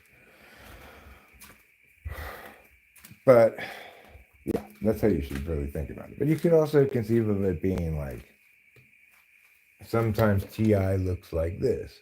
It's not really introvert thinking, it's just that's why if it's your tool function, you can't have the other one lower than sixth. That's what sixth means, is it's the necessary minimum complement to your tool function consciousness, which is more conscious than most unconscious functions. Although, I don't know, fifth slot, well, I think it's quite unconscious, really, but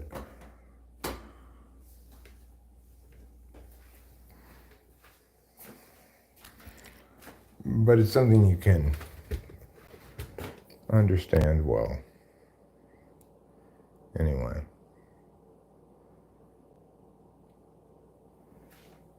I guess it's just because it's an absolute value. Not so much that you understand it is. It's an absolute value and in itself for you.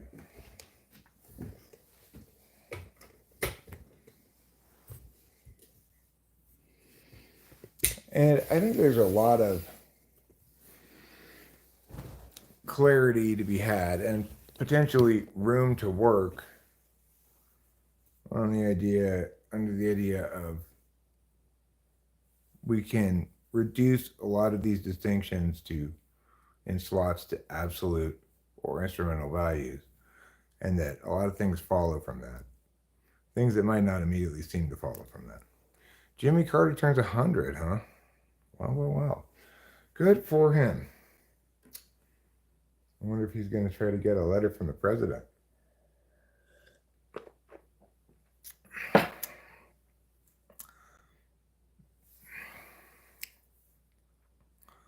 Jimmy the Rat Carter.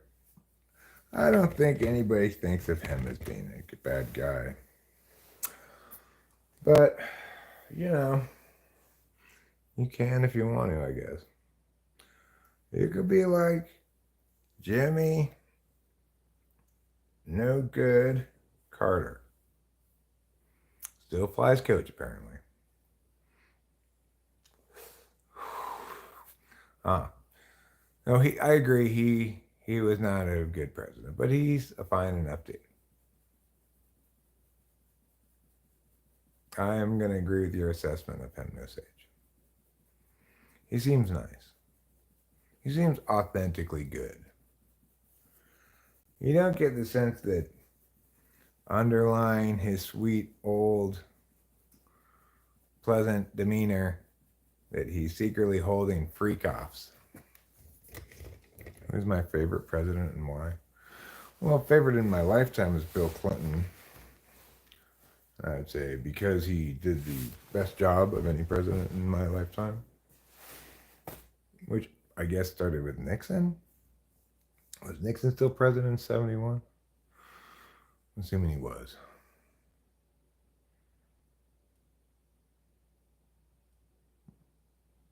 Yeah, he must have been. He was president in 76 even, didn't he? Win the presidency in 76? Ford just got the end of it? I'm not sure. Hi, the Daily Sideshow. Sup? What is up with me? So many things. Let me count the ways.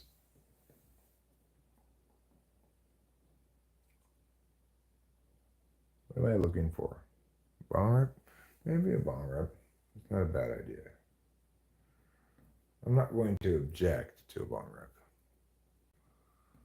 Clinton's liked in the Middle East. If you're talking about what's the best president in the country's history, that's a tough question to answer. I would not agree with you that Abraham Lincoln is a foregone conclusion.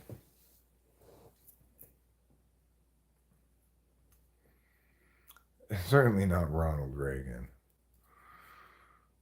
Ronald Reagan. Winston's mom likes Ike. Ike is a good choice for a great president, you know.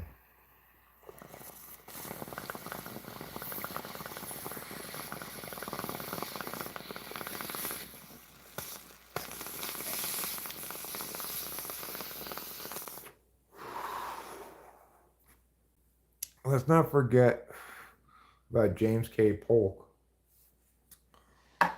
He was a good president, one-term president by choice. He got us Oregon.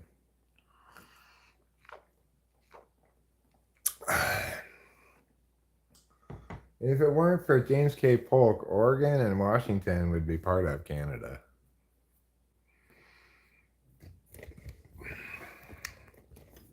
Just think about that. You're truly fond of LJB, BJ. Me? Am I liberal or Republican? I'm neither. I'm correct. I'm a correctist. My politics are not describable except by my articulating every specific position on every specific issue. Because that'll be correct. So it's hard to be correct without there being something advocated in favor of to state your positions on. My values align more with which party? I mean, it's a crapshoot across multiple parties, including the Republican and Democrat Party. But, uh, you know,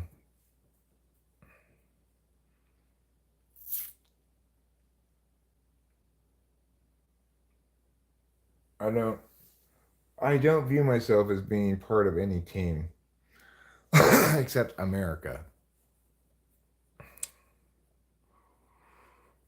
Eric, during your typing sessions, what percentage of INFPs have been good at TI tests? Fairly high percentage of them. I think most of them are actually they test quite well, but it's not that difficult to tell INFPs and INTPs apart now for me. Maybe it used to be.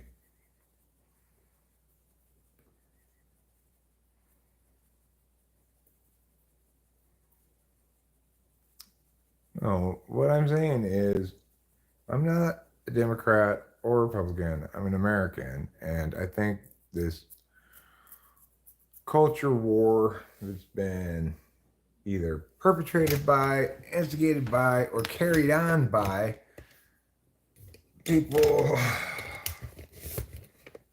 who have political goals as well.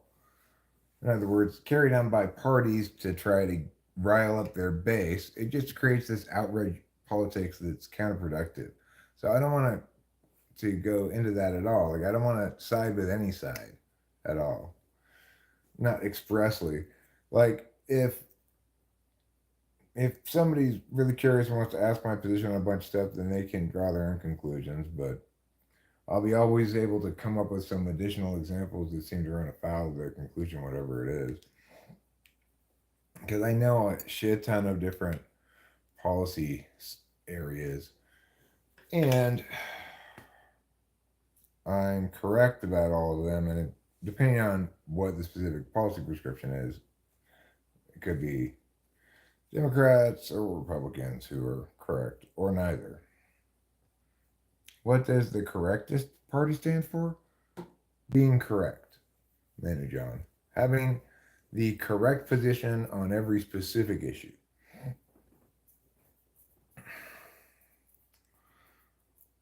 In terms of if you're asking me what general principles do I stand for, well, I mean, obviously, the same principles any statesman should stand for: rule of law, the Constitution, America, the interest of the nation, liberty and justice for all. You know, the normal stuff. My values are fine and dandy. I mean, they're not that they're irrelevant. If somebody's values are suffering and misery, then obviously you don't want them to become president.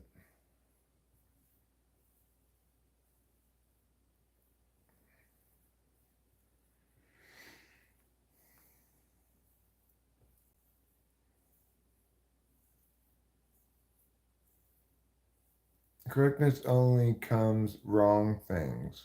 So how will you correct corruption? Oh, well, it's an equivocation fallacy. So you're using the word correct to mean to fix a problem. I mean the word correct as um, having having a fully defensible statement, right? That, for example, 2 plus 2 equals 4 is correct. 5 is incorrect. Now, if I'm correcting a problem of corruption, that means do I have a plan to deal with corruption? Well, what kind of corruption are you concerned about? Like, are you concerned about, say, lobbyists paying too much to political candidates and campaign contributions? Are you concerned about super PACs? Are you concerned about foreign nationals influencing American elections? Corruption is a big word. It covers a lot of stuff. But where do I stand on the main dividing issues? Like, do I want smaller government or not? Well, I mean, I it would depend where you're. You have to talk about a specific thing. Like, Eric, do you think the federal government should be spending money on foreign aid? By and large, no. But I think it's important to remember that our diplomatic corps is empowered to further U.S. interests when they have some kind of leverage, and that's more or less why we do foreign aid, right? So, I would probably be totally fine with getting rid of a lot of the existing foreign aid packages the U.S. has currently is currently paying out to other countries, but I'd have to address them. I have to address it in the form of a bill, right? I'm not an executive who doesn't understand his job. As president, my job is not to be the legislature.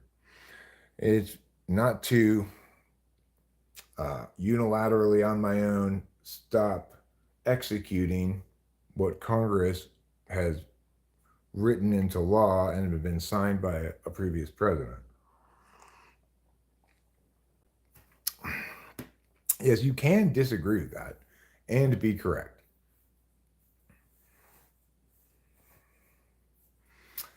I don't think you use it with things like that. It's I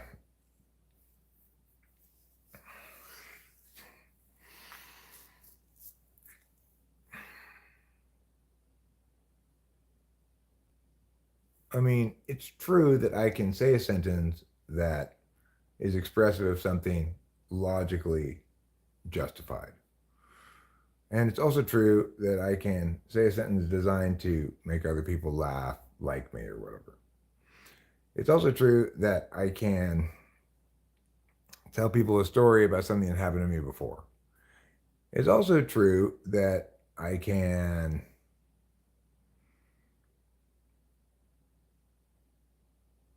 know whether something's good or not and feel very, very strongly that I'm right.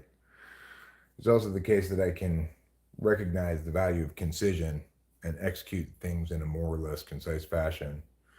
It's also the case that I have a good sense of what's relevant. These are all NI matters.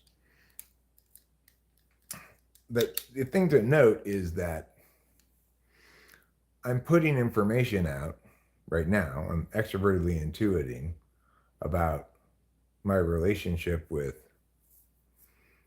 introverted intuition. I'm thinking of it in terms of conscribing my excesses with NI.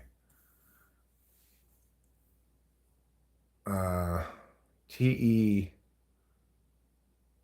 I mean, I could ideate about what might go wrong with an existing plan.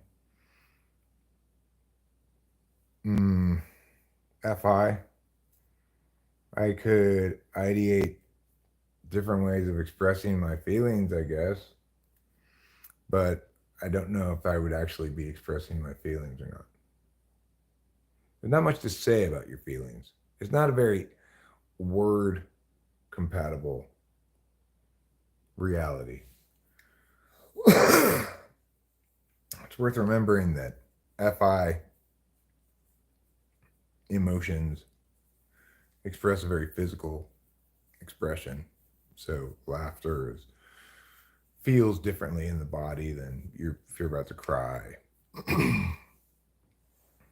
People say their heart is broken because of somebody left them or tragedy or something. That they say that because people genuinely feel pain in the chest, like this deep aching pain, right? It's not really pain per se, but it's a emptiness or something.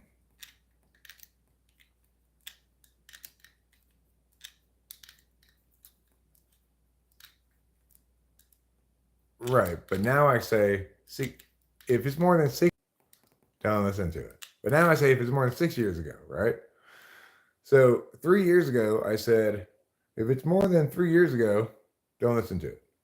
Now it's 3 years later, and I'm saying, if it's more than 6 years ago, don't listen to it. My statement there is invalidating stuff of a certain age. I don't want to stand behind it because I'm not sure what I was saying back then, and I'm just not sure, right? So I'm invalidating a certain quantity of things I've said. I'm not saying that anything at all about this stuff that's since 6 years ago.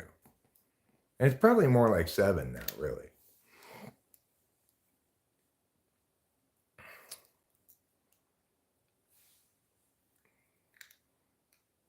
Well, I'm thinking that's what it feels like. So, yeah, I haven't done much research. I've done plenty of typing sessions, but I mean, once you get something correct, you don't need to change it, right? It doesn't need to be fixed or updated or anything. It's correct. I may not have made any additional progress, but what I've gotten correct is still all correct. What is 2? I don't know what you mean by that, Money. And that's a great test, right? Are you still saying, Eric, what you said 3 years ago, that more than 6 years ago now, in fact, ignore that? And the answer is yes. What a great test. Right? That's a very solid indicator that after, let's call it 5 or 6 years of groping around trying to get it right, trying a lot of different things, that when I finally did get it right, that in fact I've stayed to that ever since. Not because of some strategy of convincing you or whatever, but because it's actually correct. And the reason I had to keep fixing things is because they weren't correct. And the reason I could tell they weren't correct is because they were broken in their mechanics.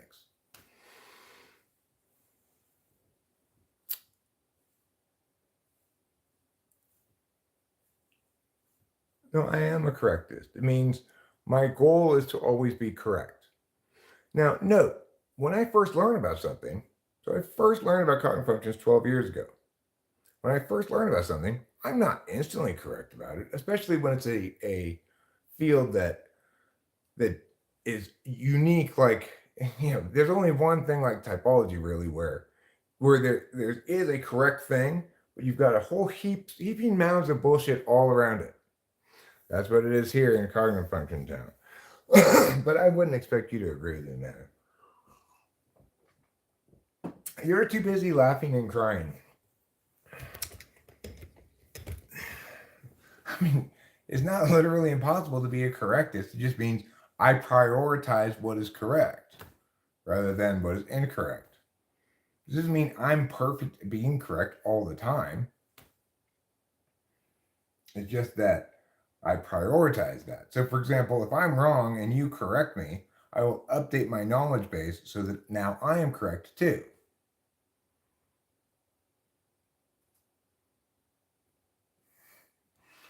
Actually, I think No Sage, he's right. I am the first one to correct this with an I, not correct this with an EST.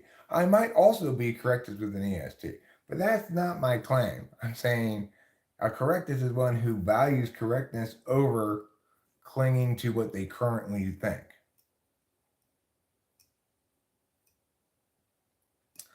And I'm not making the claim that I'm the most correct person in the world either. I probably am, but I'm not even making that claim. When I say I'm a correctist, I mean that's my valuing system.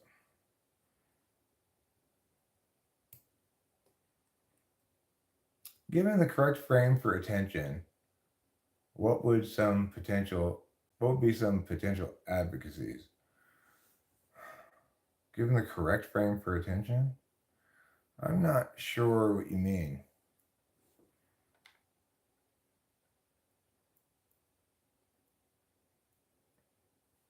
ENTP have observable TE, so they are heavily rules-based frameworks. If they don't see it before, it's wrong. Okay, I'm not sure what that means.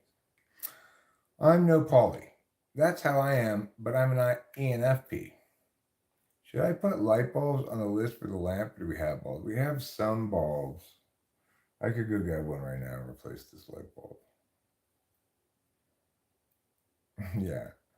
I practiced the correct Ebola with Madonna.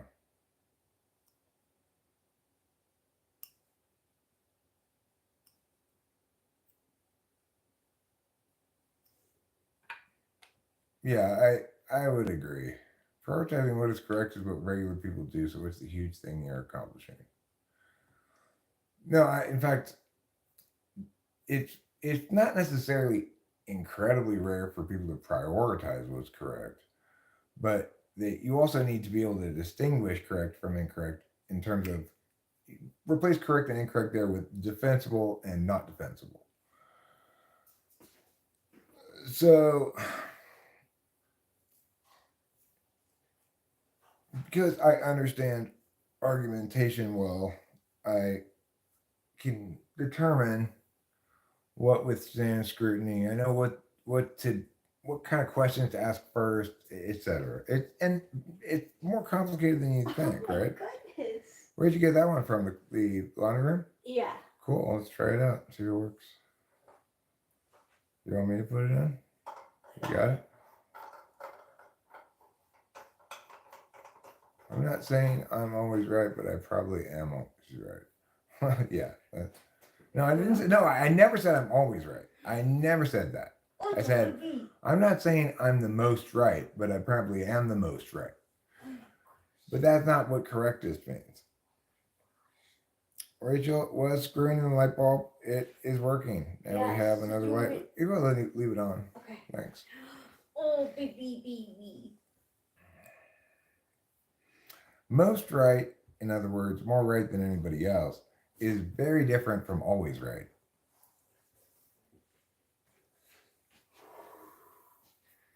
For example, if the average person were only 10% correct, then the really very correct people were only 20% correct. Then if I'm 30% correct, I could still be the most correct and still only be correct 30% of the time.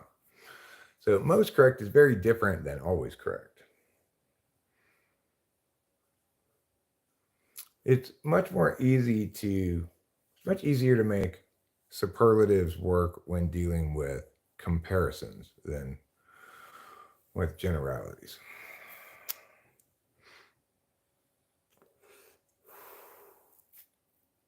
Taming of the screw. Kitty is looking very noble there on a chair with the lamp in the corner. Look at this beautiful kitty. Beauty cat, you're a wonderful cat. Isn't she such a wonderful cat? Yeah, she really is. She's a very special lady. Where's trouble? Outside? I don't know. Look at that gorgeous kitty. Pick correct or pick wrong. I don't care, but can you stand for whatever you pick to your grave or not is the real question. But can I stand for whatever I pick to my grave? Well, no, obviously not. Because I'm not going to preclude new information from informing me. That's just dumb.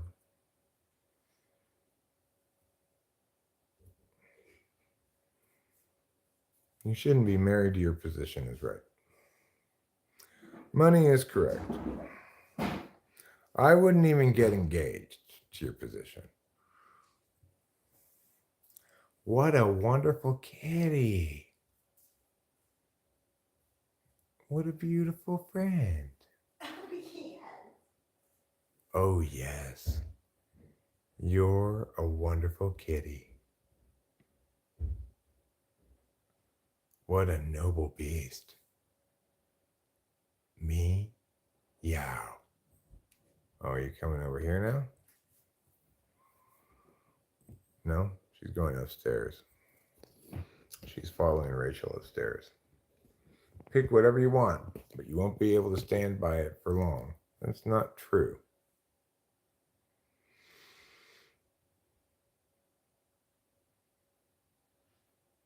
There are plenty of things that, I mean, once something's correct, then it's correct.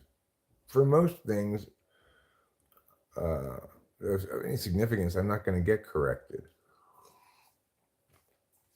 For example, I have the correct position on global warming.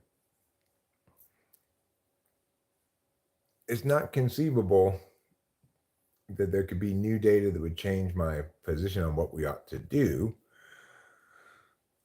because unless it were something that made it unnecessary to do anything, right?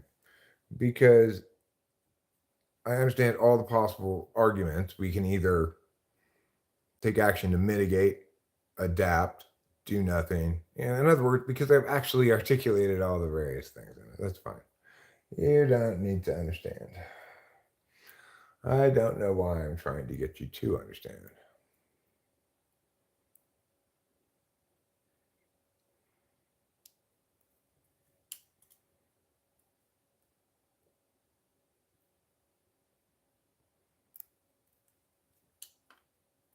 I'm a fluidist. I seek the truth. I would be constantly wrong if the truth came out of it.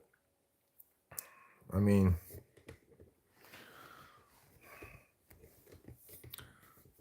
what people need to always keep in mind when talking about truth is there there are different kinds of statements, right? And different kinds of statements have different burdens of proof. So it is true that I have not given myself a haircut in a while. If I want to establish that, I just need to go back and find the video of when I did last give myself a haircut, and then I could show day after day getting longer without any shortening.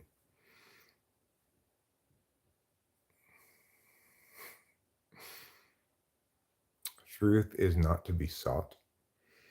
Like I said, different kinds of statements have different evaluatory mechanisms depending.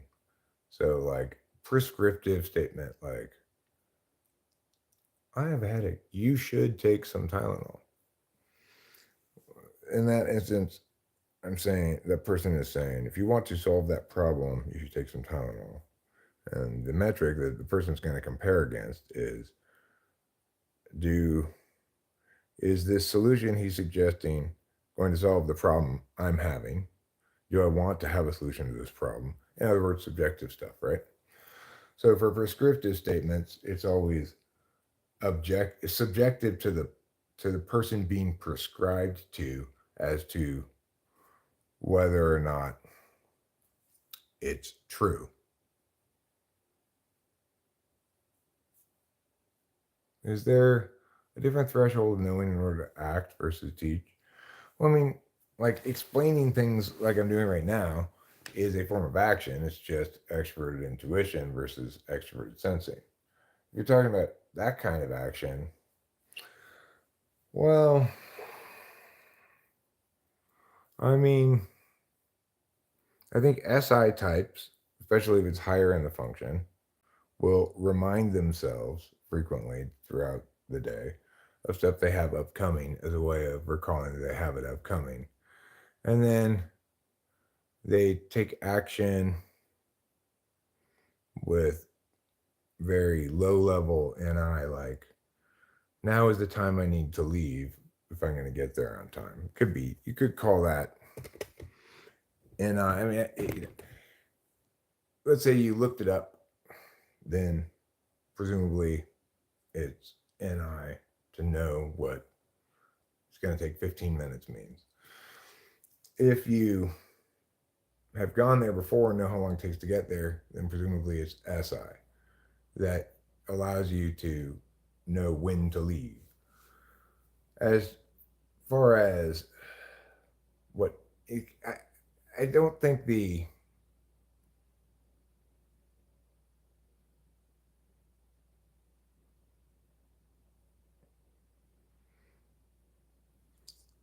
Well, if you're asking someone why why one should brush their teeth, then you're asking them a question that basically, in most instances, asks them to recall arguments they've heard before and either remembered or tucked away the gist of it in some fashion. Your teeth will get cavities if you don't. It's basically a bunch of preventative stuff, right? You want to get stains off. But if you ask the person, why do you brush your teeth? You might get an answer like from Cameron, something like, I don't like the way my mouth feels when it's been a while since I brushed my teeth. I've heard him say that before. And I will sometimes throw caution to the planning winds and wing it. I think that's SE you're talking about.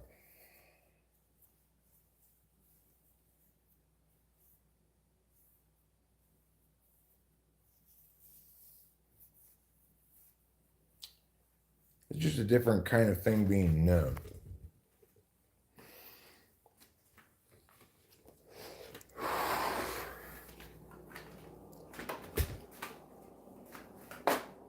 Well. We're back in the kitchen, huh?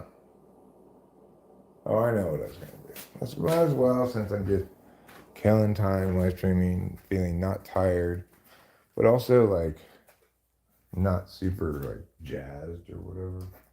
It's because I need to stop saying or whatever. I get in this bad habit occasionally. Does experience play a part in TI?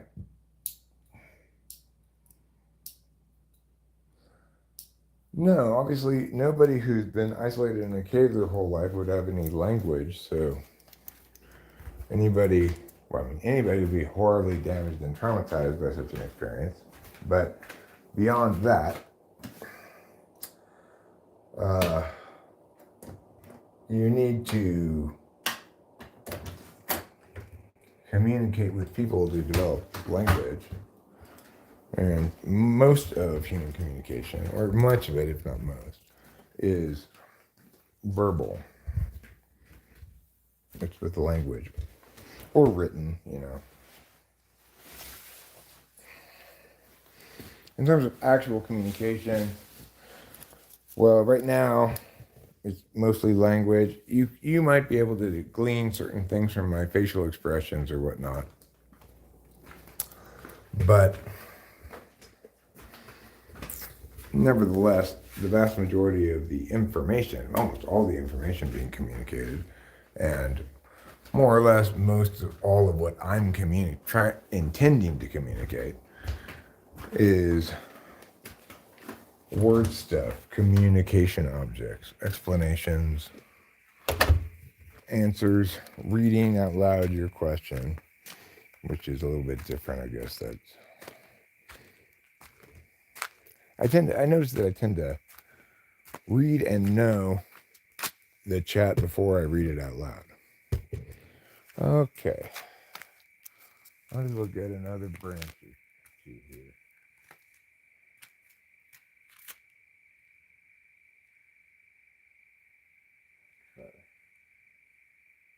Get this one. And this one.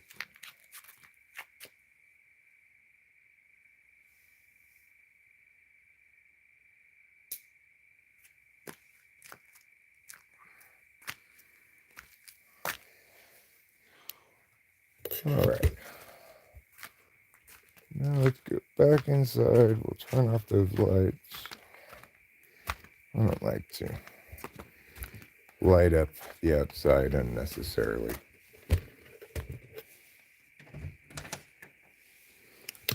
In this instance, I guess it's a golden rule thing because I don't like it when other people's lights are on. I like to be dark outside at night. Even though that's not expressly useful to me. It just seems like that's how the outside should be at night. As dark as the night is, as dark as you want to be. Dark as you want to be is the slogan for my new tanning lotion.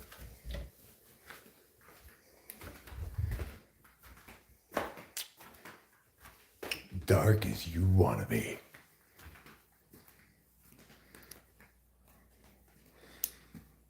That's a fine enough philosophical position, but don't come crying to anyone when you can't support your loved ones because you didn't chase after the things necessary for a good life. Fair enough, no sage. Fair enough. I'm going to start chasing any minute now. I know you're talking to Manny John, but I'm going to treat it as though you're talking to me. I'm going to start chasing my dream. What's my dream? To work at the bootjack market. I think that's pretty much my dream. A 13-year-old person has less TE than his 56-year-old dad.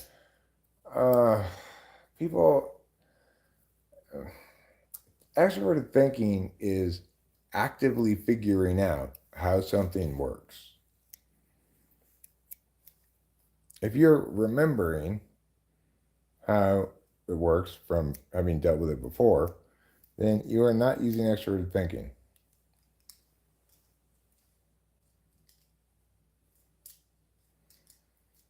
So it's not the case that 13-year-old person has less TE than his 56-year-old dad, even if they're both the same type. Now, it is the case that TESI or SITE is going to benefit from age more than NITE will probably. In other words, the figuring out how something works solvency aspect of extroverted thinking will be the same for Joe when he's 13 as it will for when he's 56 if he's an INTJ or an ENTJ.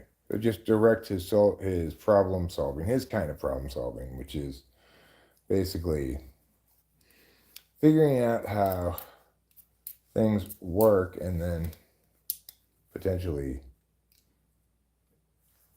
exploiting that understanding to some advantage. But the thing is, it's the figuring out part that's the extroverted thinking. The problem is that physical systems, unlike communication systems, functions are, I don't know, I lost my train of thought. If you only experience 2 blocks, but you can't talk, and you can talk, doesn't mean you can do the 3 prisoner problem with hats. But if you only experience 2 blocks, I don't know what you're talking about. Obviously, you cannot. When I'm talking about personality, first and foremost, let me stress that it's a distinct area of analysis from, say, abnormal psych. If you're wanting to point to something that would represent abnormal psych and asking me how it would inform on cognitive functions, I don't know. It's abnormal. There's something wrong with those people. By and large, there's nothing wrong with you. But sometimes, well, I mean, obviously, if you aren't raised in a healthy fashion as a healthy human being, then you're not going to have any experiences.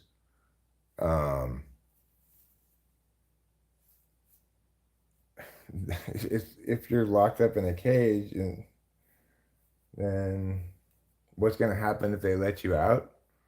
How are you going to communicate to anybody what you want them to do if they don't speak any language? It's ridiculous. Obviously, somebody would be deeply traumatized by that and incredibly stunted. You need to meet developmental stuff. Have you heard of the Rosenhan experiment? No. I haven't. Psychology is, by and large, a complete joke. I agree. But it is the case also that psychiatry really isn't, or at least pharmacological psychiatry.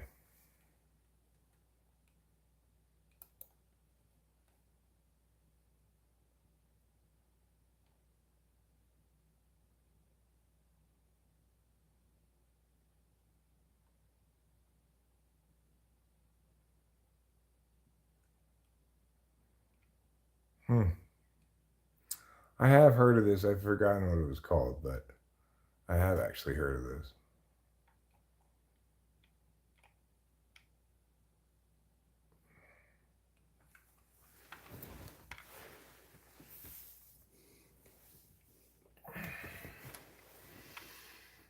Well, psychiatrists said that their diagnoses does rely largely on patients' report of their experiences. Faking their presence no more demonstrates problems with psychiatric diagnosis than lying about other medical symptoms. I tend to agree with that. Like, I, Rachel definitely has bipolar mania, and that's definitely a real thing, right? I've seen what happens when when she's not medicated. So the correctest party's stand on abortion is that it's appropriately delegated to the state. It's not a federal matter. And as a correctist, if I'm running for president, I'm going to answer questions from the perspective of the federal executive. Even if it were a federal matter, the president can't unilaterally change the Supreme Court's decision just because he doesn't like it. We're all bound by the law. Supreme Court has delegated it to the states. I think that's the correct decision, and those are the correct authority. That's the correct jurisdictional level for decision making to happen. I think you might slightly be thinking of TI. Some of TI is actually SI. Yeah, well, you're wrong. You can think that all you want, but you're wrong.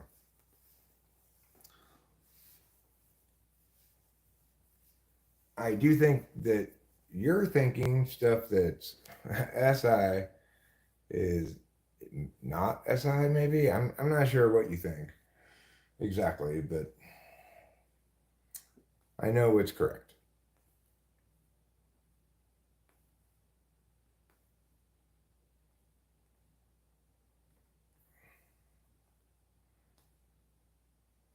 Well, Manny John, you don't vote for a president to unilaterally make whatever you want to be happen.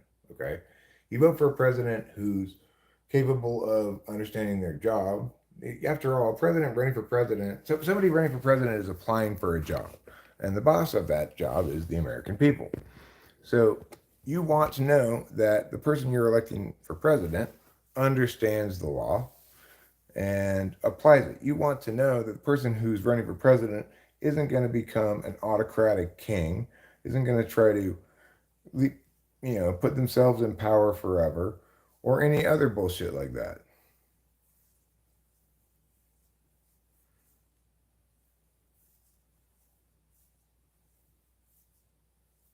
This is like an ENTP heaven, plenty of arguments and ass kissers. I don't really think I have any ass kissers, actually. I can't think of anybody around here who's an ass kisser. Like, people will disagree with me left and right about all kinds of things. I don't think anybody's kissing my ass. If they are, they're doing a pretty bad job of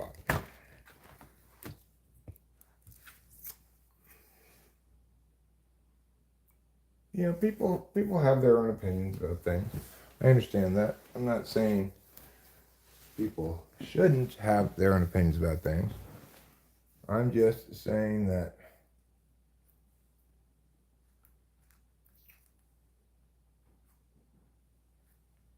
I'm just saying whatever I'm saying, right? And that thing that I am saying is very much most likely, in other words, most likely by a large margin, most correct. The reason you can conclude that is because I'm careful with language. I'm careful about choosing my words to make sure that what I'm expressing is in fact correct. In other words, I prioritize it as a way of paying attention on the ongoing in regular day-to-day life because it's my tool function.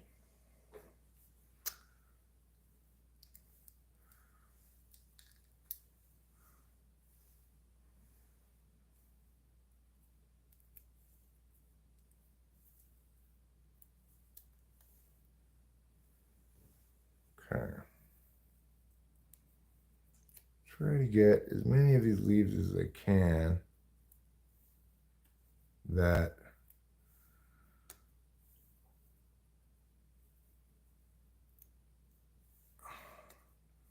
with my fingers.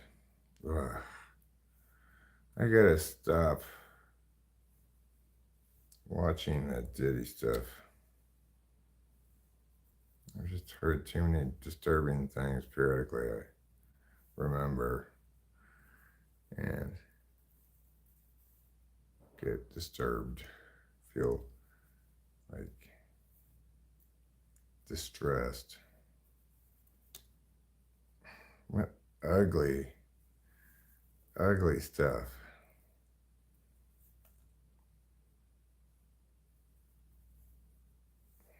Okay. Well, regardless of Diddy, you guys will know this no matter what, that if I ever go into Hollywood, if I ever actually do become famous, I am not going to be horrible in any ways at all. Unlike so many of those horrible Hollywood people. You know, you hear this shit for years. I've been hearing random things, but nothing, I guess I just didn't hear anybody make any real definitive claims who could substantiate them in any decent ways, really.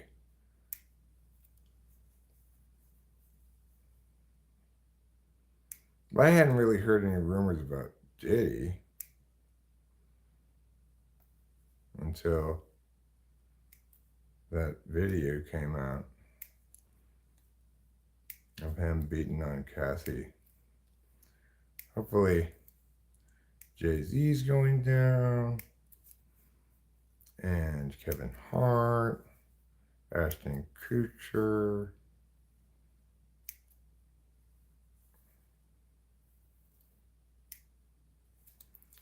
I believe Steve Harvey has something to do with that shit. Oh yeah, Ellen,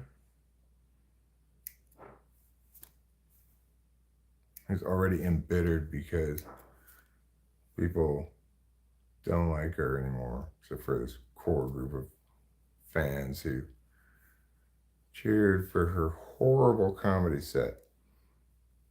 I watched, what did I watch? I watched a YouTube video where somebody critiqued her comedy special. Sounds absolutely terrible.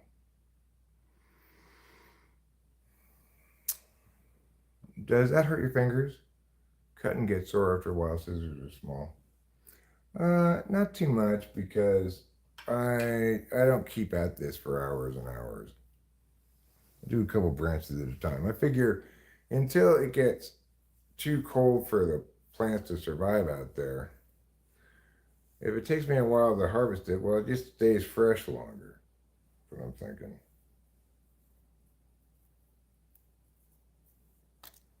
I'll definitely get enough to last a year because we've been smoking on this stuff now for a month straight, our own weed, and we made a dent in the Northern Lights and the cherry pie, which were the first two strains that I harvested. But those were also two of the smallest plants. So if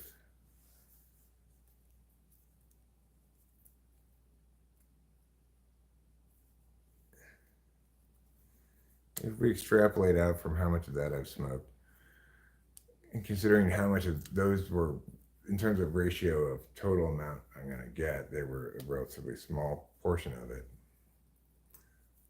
I should expect this to definitely last a year.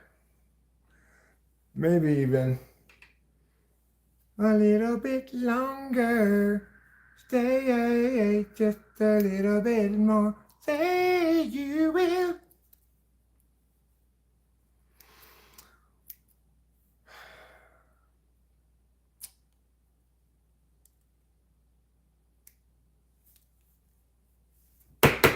The good news is, you take some solace in knowing that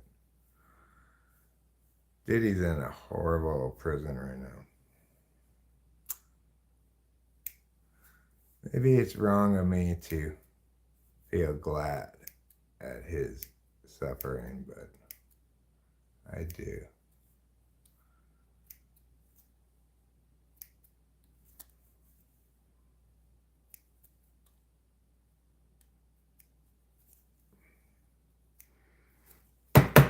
I wish it would be televised. We don't televise federal trials, though.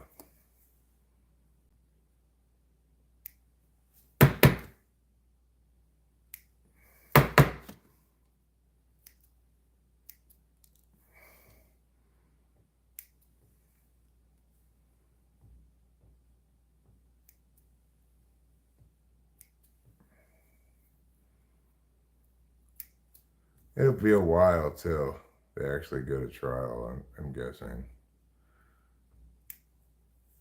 These lawyers said that he wanted to push for a speedy trial, but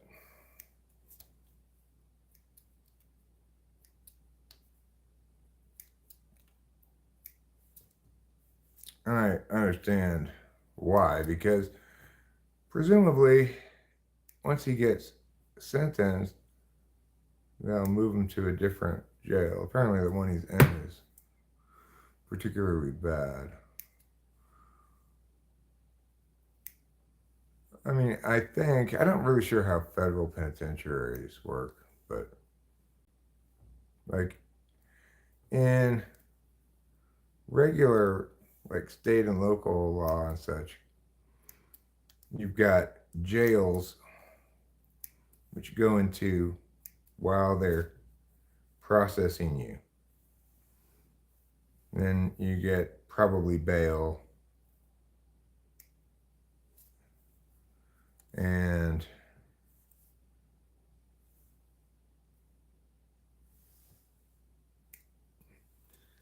then you come back later for a court date.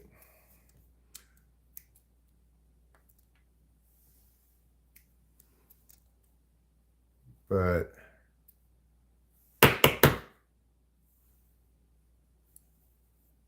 and then after you get sentenced, if you're sentenced for a while, then you go, instead of going back to the jail, you go to prison. I'm not sure if there's an equivalent in the federal system or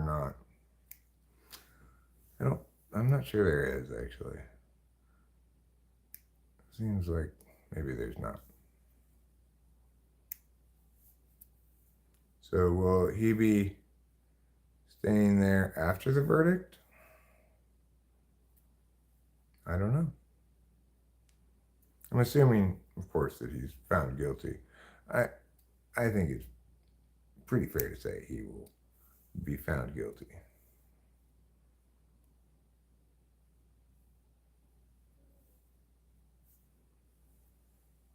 Yeah.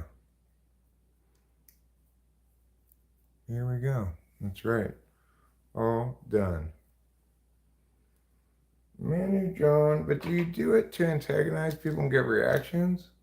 You do know people will react. Most cattle do, no offense, people. What joy do you receive? It sounds like he's angry.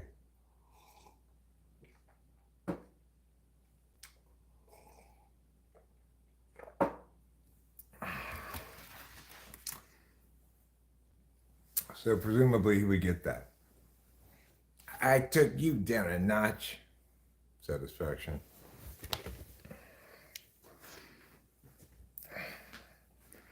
Yeah, I mean, I think he's right, Manny John. I don't think there's any disputing that on this particular point. He's definitely correct in asking the question, and the things he states in asking the question, those things are correct.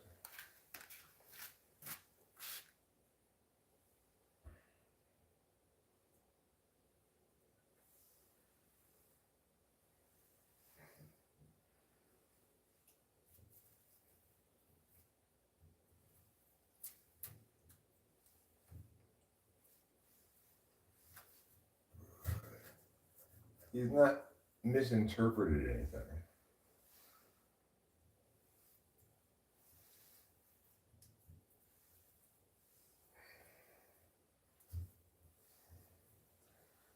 Okay, there. It's getting on time for me to get a jar. Got some dry weed I need to put away.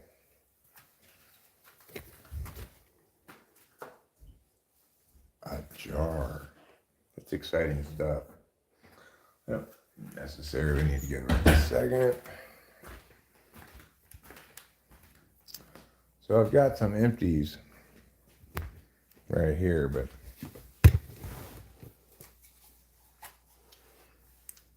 I need to fix what it says on here because it's wrong. So I'll get a sticker or something for the top of this. Yes, jars. I don't think anybody's treating him like that anymore. Maybe at one point they were, but not anymore.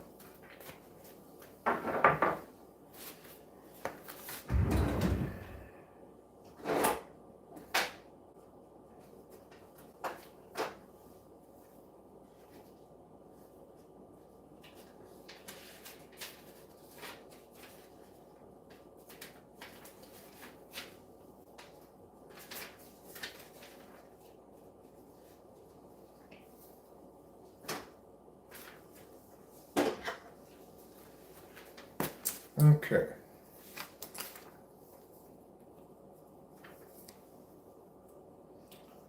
Make this 3.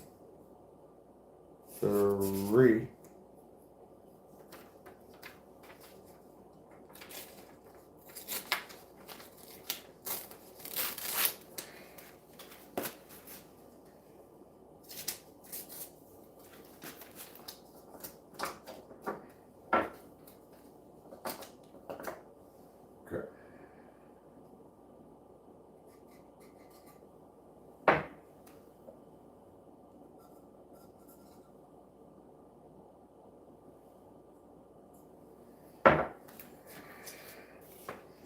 Alright, so then I've got these 2 jars, which are labeled 3. And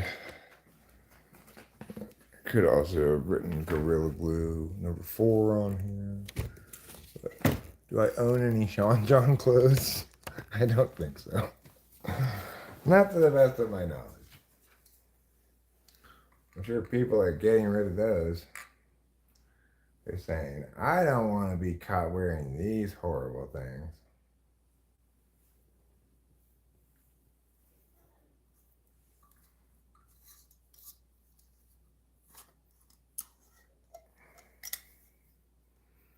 It's like shooting fish in a barrel. How can that be fun? Have you ever actually shot fish in a barrel? Maybe it's a little more fun than you think. This is the Northern Lights. This stuff smells like Northern Lights. Okay, so what I've got here is the need to combine these things into one.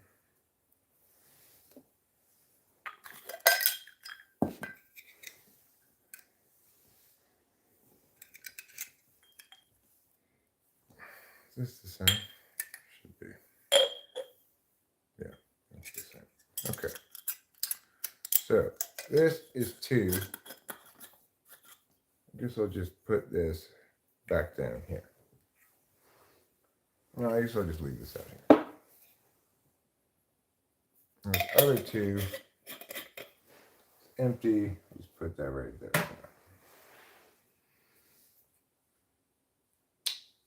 Okay. I think Acacia is about to don her Sean John. Padawan, don your Sean John.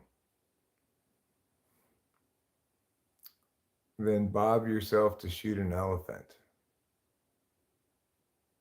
You bobbed for fish in a barrel? You can't bob to shoot an elephant. If you want to use the verb bob, then you can't also use shoot. That's not going to work.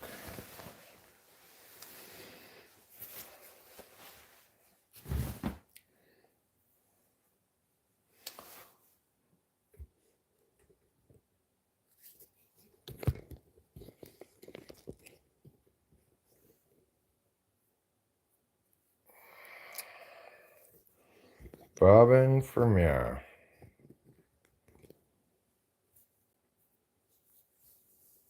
Looks like you had a lot of things that you didn't want. Is that true? Maybe. He's not fibbing. Ruben's not fibbing? I'm glad. You're not fibbing about what? Looking for it because Ruben may or may not be asking to borrow it. I mean, it would be a strange time to go out in all your Sean John outfits.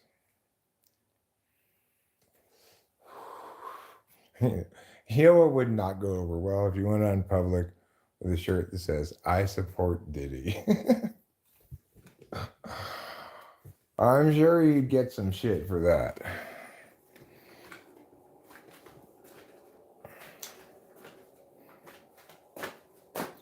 I mean, if I saw somebody wearing that shirt, I'd just be like, oh God, what is this fucking tard thinking?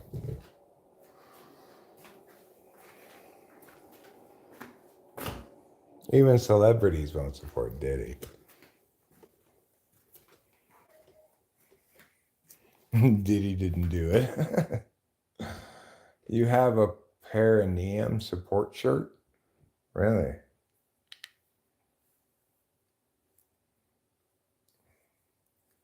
Does it say on the back of it, Grundle and save?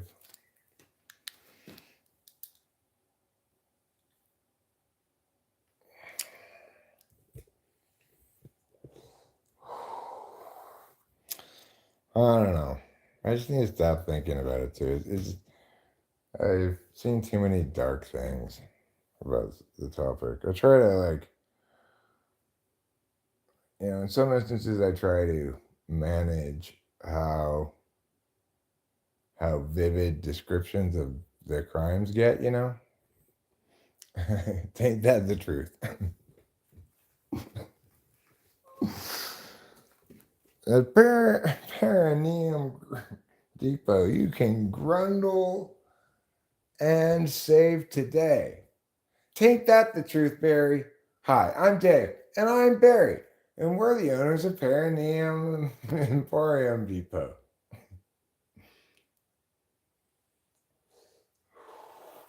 Puff Daddy albums are fine. P. Diddy, no.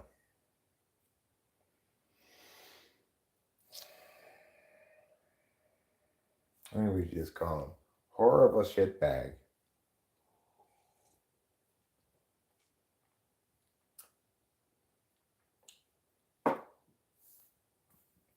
I still may or may not enjoy listening to / singing I Need a Girl Part 1 and 2. I don't even know any of his songs. I agree. I know it's terrible. You and I are in agreement on this, Manny John. He's a terrible, terrible human being.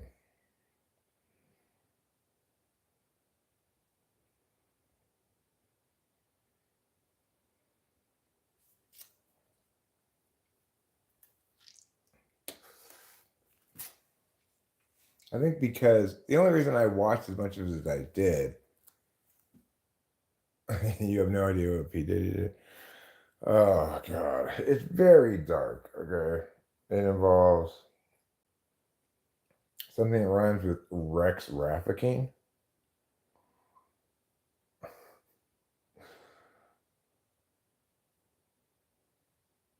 It made perfectly good sense. Diddy until proven in a city. Well, you know what? You may have transposed the words proven and until, but I read it as the correct way.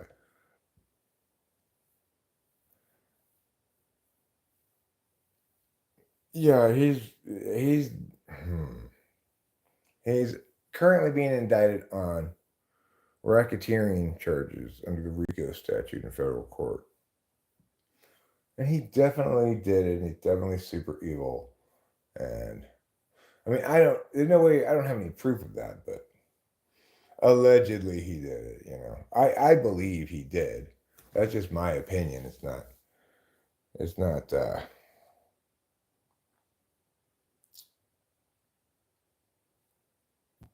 like I have a lower standard of proof for my opinion in the world than I would if I were a juror on a trial. I would suggest you don't stand with Diddy right now, Ruben. I think very almost nobody that I can find is standing with Diddy except for his lawyer. Even his family, I think, is mostly laying low.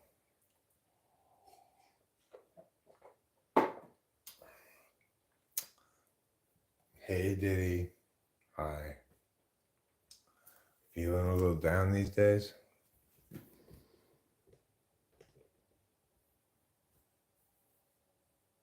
He didn't get any bail. The judge denied him bail.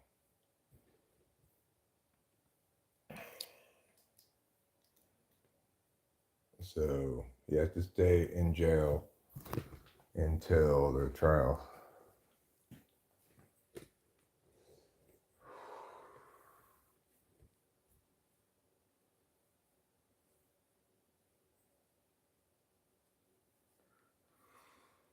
He offered like everything the court could possibly ask for bail. He offered him $50 million. He offered to surrender his and his family's passports, and you know, and his mother's, and surrender the jet plane and a bunch of other things he offered to do. But they still said no because you are a witness tamperer. You're a witness tamperer. You're witness tampering.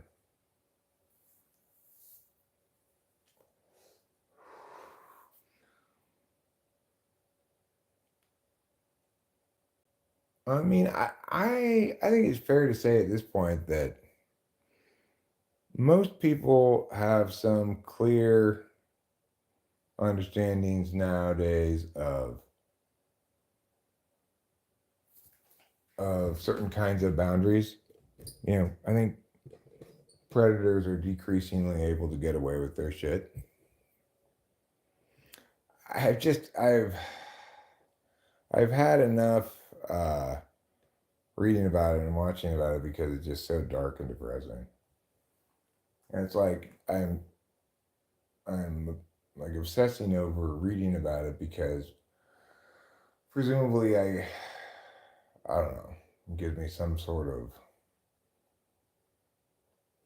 payoff emotionally, but it doesn't. And it's like if you read the wrong thing, it'd be a little bit scarring. You know, I don't need to know that well some horrible things that happened. Or human turducken. You think that's what we should put is Cosby inside of Diddy inside of Weinstein? And then put all three of them inside of Epstein.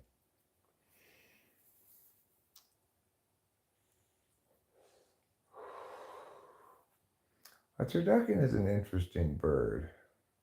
Or an interesting thing to cook. But I wonder if you could do it with a chicken, a turkey, and a Cornish game hen. What do you think? I think that makes more sense. Duck doesn't seem to be that much bigger than a chicken.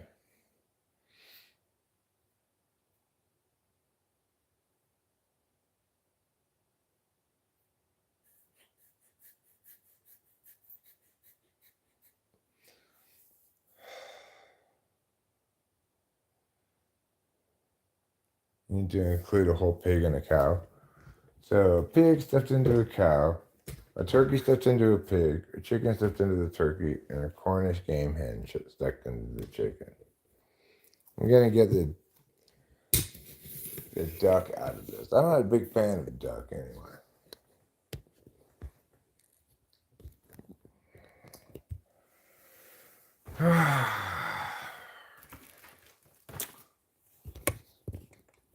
So, I'm not sure what I'm doing here tonight. How much longer I'm going to be streaming or awake. Because I'll probably be awake for a little while longer, but I do feel like I'm getting tired. Hi, Lily Lolly X. Do I remember you? Not exactly, but you know, a lot of people come around, and I don't necessarily remember them all. Pop some more vitamins. I don't think that's going to help that much.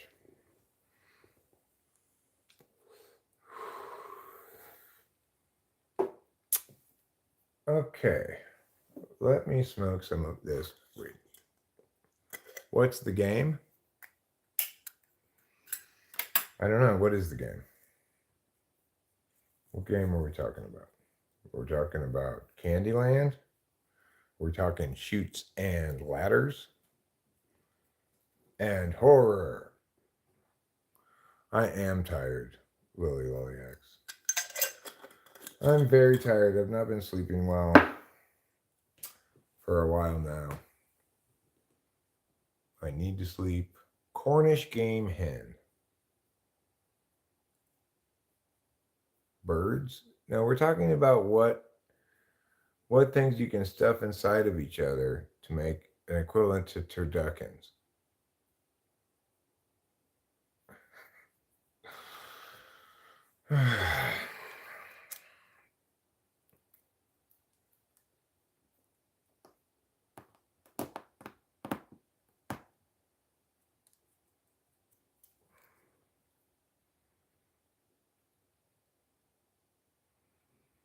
Oh, Capillo, you're such a silly girl.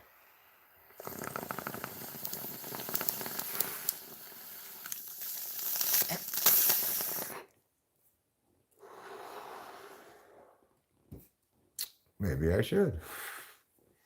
But I'm not going to right this second.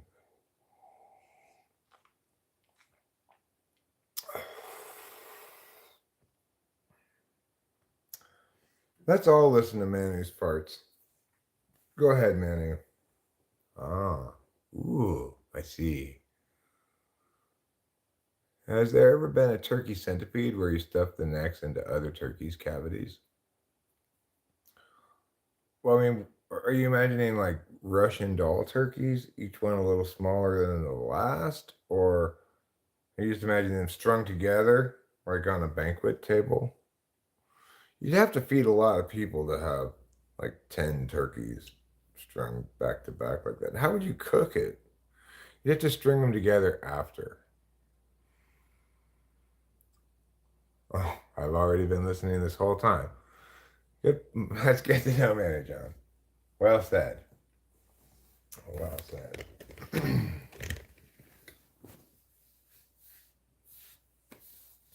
Well, I don't know if you guys were here when I was talking about it earlier, but plants can see and people can breathe out of their butt.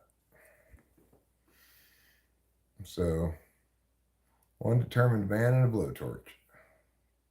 Creeping. Nobody needs to love it. Well, you know what? Let them determine what they need. Psychosis. Our, You just saying random words? Are you stating that I'm undergoing a psychotic break?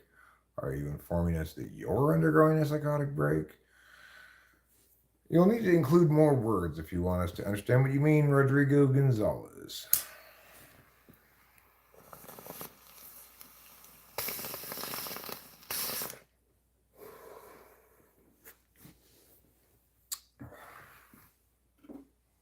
Tain't that the truth? Grundle appreciated. Yeah. Well, you know what's calling for you? A full jar of shut the hell up.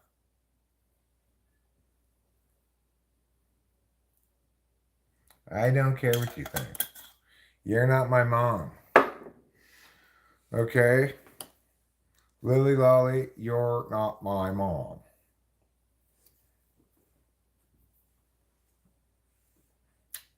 You sound like Google's Gemini on scolding me all the time. Like, I was asking about pictures of different strains around harvest time, and it issued me this like, I cannot endorse this behavior. You're not my mom, Lily Lolly, cause my mom has died. Fresh roof grown shits. I am in bed. This is where I sleep, Lily. I've taken to sleeping in this chair.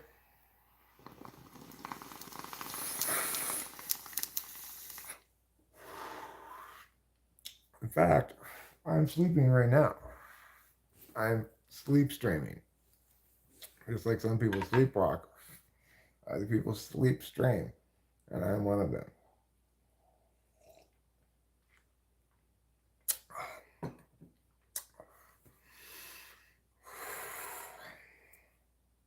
Yes, Manny John is what I said. I already am sleeping. If you want to see a really exciting stream, you should watch when I'm awake. Then it's just like, pow, pow, saying this, saying that. Yeah, Lily, I think you're doing something called projecting. Maybe you need to go to bed, so you're telling me to go to bed. You thought about that? Maybe. No, I cannot sleep while cuddling. I don't know if anybody really can.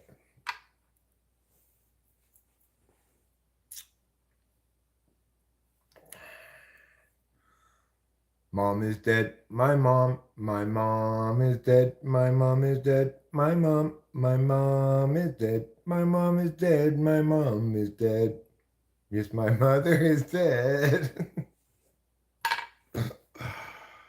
uh, it's a bit odd to go to a live stream and try to shut it down. Next stop, the 7-Eleven. Well, some people like to boss others around. I think that there are some FI types who actually feel as though they're doing some kind of harm prevention, but I don't think that's what Lily Lolly was doing. Everybody gotta go when they gotta go, so nobody is dead. What does that mean? Putty cat. Why don't you make yourself and Rachel some coffee?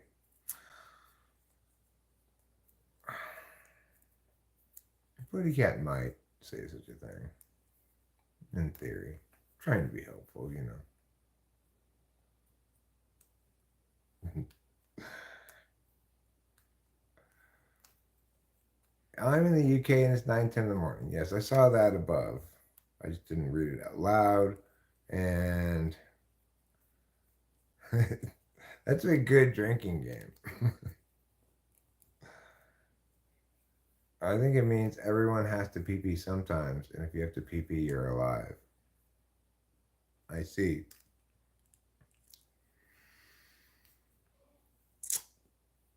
I am alive, and I don't have to pee right now. So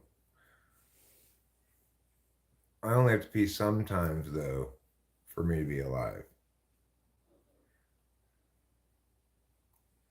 Now, actually, she says if you have to pee, you're alive, and everyone has to pee sometimes. I would just imply that, therefore, everyone is sometimes alive. Oh, you're doing Manny Johnisms. I see. That's not bad. I think we can do better. I think we can. You know, it'd be something like, you really. Let me type it in there. Here's my Manny John. Let's see.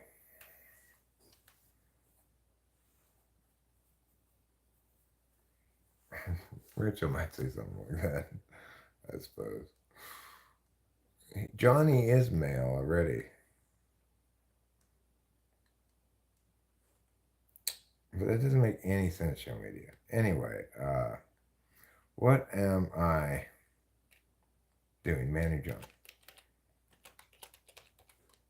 Okay.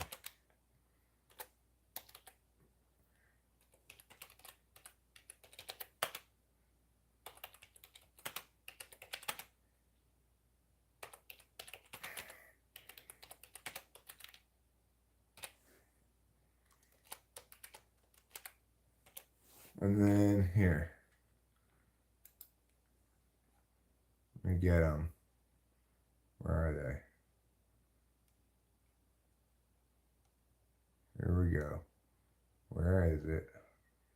I just had it. There it is.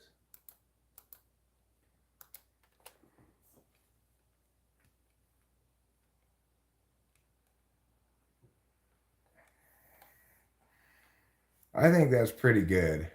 Manny John right there, right? You really think some of them always real? Laugh, cry, laugh, cry, laugh, cry. I wasn't gonna forget the emoji, of course not.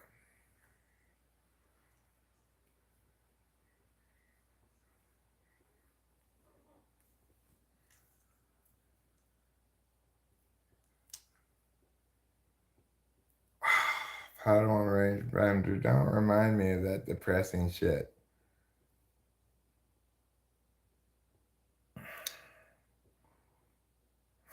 That sounds more like Winston's mom than Manu John. That's pretty clever. Tamper with his own balls if they were in evidence.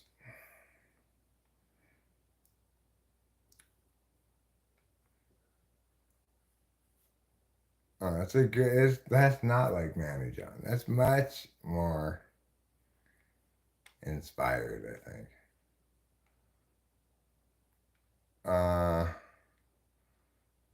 As ghosts or people who are dead inside. The dead is still living with the rest of us, says Manu John. I don't know. You mean like as our memories, the way that they've influenced us, or do you mean they're actually still alive? Nobody's dead. My mom's dead. Good dog impression? What was my dog impression? This? Which is that's oh. It just sounded a little bit like a dog, but everybody is dead and alive inside of everybody all at the same time. Listen, we're all part of the same quantum field.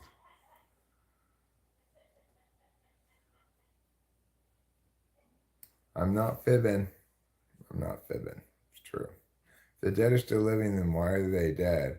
They would be the alive. That is too sensible, Money. Again, that's not a good imitation. It makes too much sense.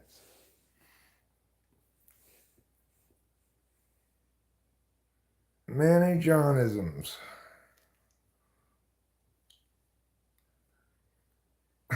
Life and death are not 2 points. It's all living as long as everyone gets extinct. Bum bum bum bum. That's a good one, Manny John. That sounds like something you'd say.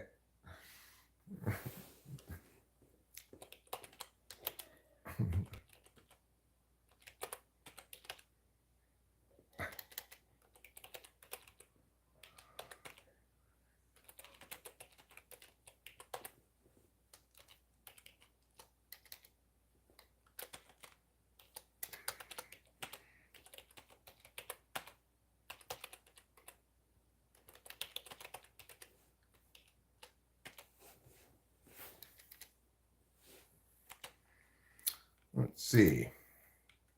Oops. There, we need this. And we'll put, see, where's that guy who goes like this? I gotta find that. We should just write enigmatic things like on various platforms and just write hashtag Manny John.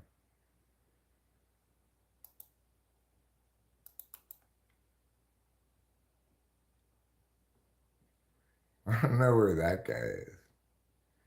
It goes like that.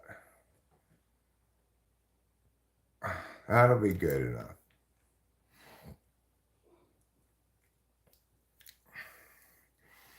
Basically, we're all connected together in some way, and those ways are the common ways through which we can still see that the dead are living through us, living in shrugs. Or is that lady voguing? She's gonna vogue to the music, vogue to the music.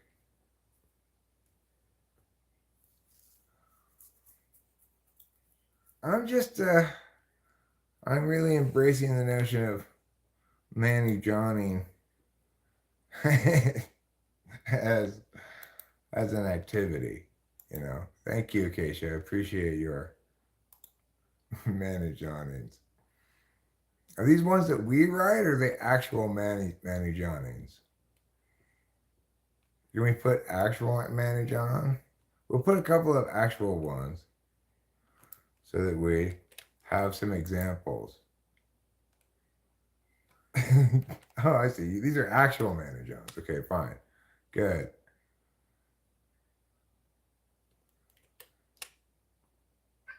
Oh, what happened to my mouth?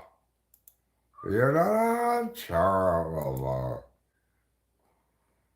Oh, I sent a request out of access. Oh.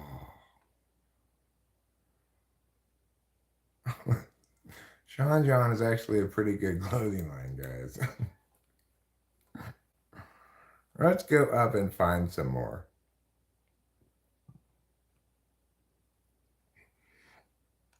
We've got you got a great one there with life and death are not 2 points. It's all living as long as everybody gets extinct. That's one of my favorite ones.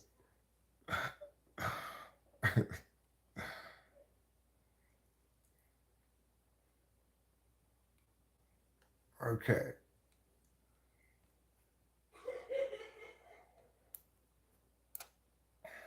This is a good one here. Okay. Pia. Stop there. No, I'm just trying to copy it. Oh my God. Stop being so difficult. There.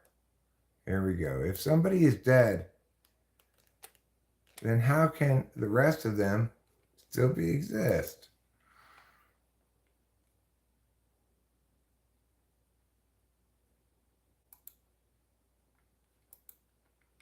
Oh, I can't do anything.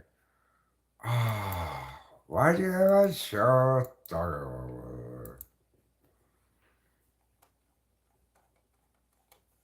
Well, I just let you do it. That's fine. I don't need to do it myself. Don't forget this one. This is the Manny John, and I just copied. I might as well paste it here. If somebody's dead, then how can the rest of them still be existing? It only means even the dead is still living.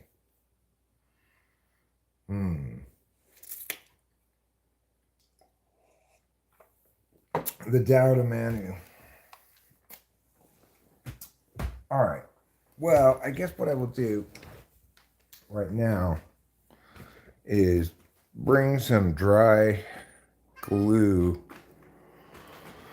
put it in the jar because I don't want to let it get too dry. You want me to watch you eat again, kitty? Listen, meow, meow, meow. I don't want to watch you eat. Meow, meow, meow.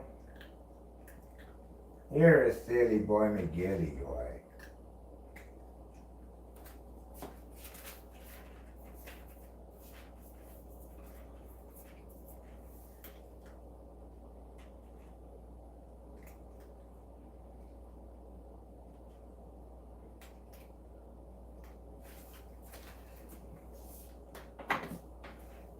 I guess I'll make more coffee. Even though we don't even have any creamer.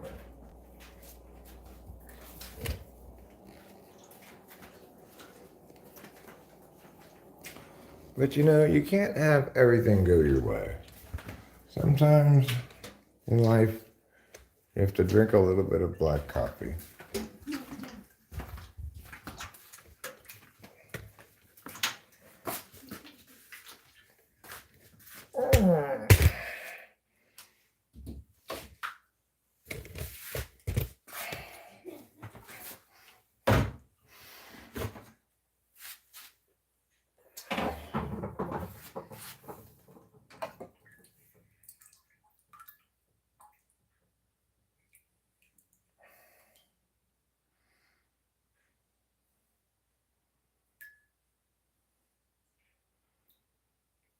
You know, it is possible that somebody could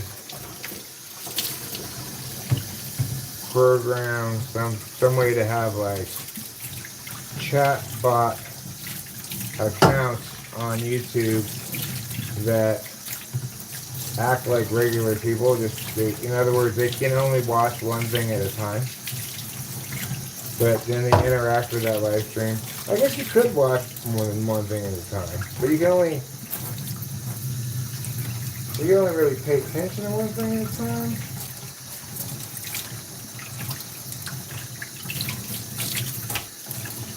But it's certainly possible to get more than one stream open at a time. I think there's a limit to how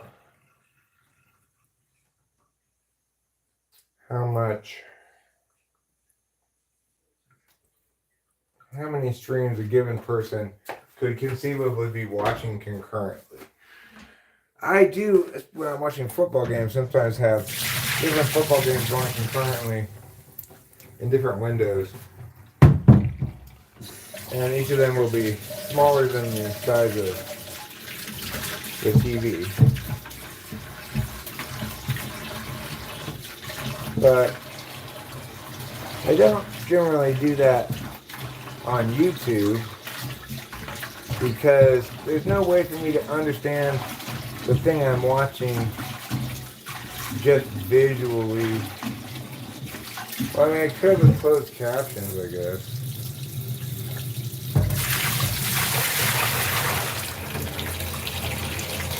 But rather than watching two things on normal speed,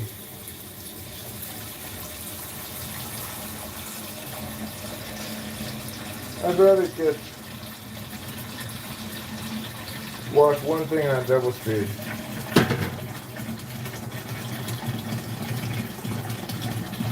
It's not really very feasible to watch two YouTube videos concurrently for me.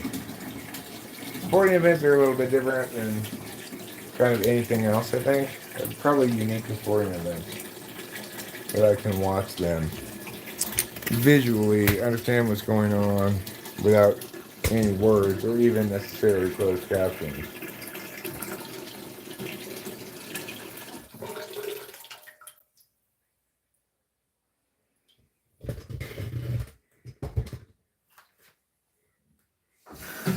Needs a little bit more water.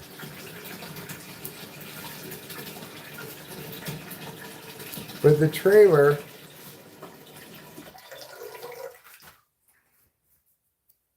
is to watch the movie later. I want to be more blown by the movie and not just the trailer. Okay.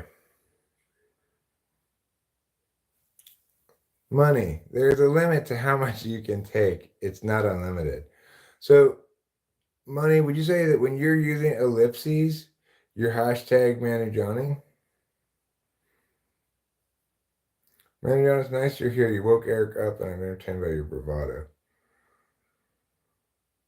I guess maybe he woke me up. Did I see him half asleep at first? I felt kind of out of it. I feel less out of it now. Probably because I've eaten. When I first started this, I hadn't eaten anything.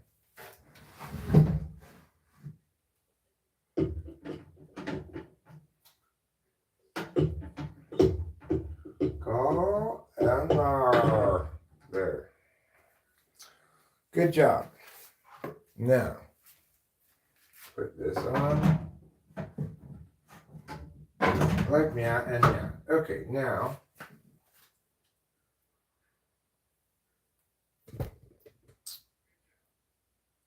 Now I'm going to get this and carry it in there, but I'll carry this in there first.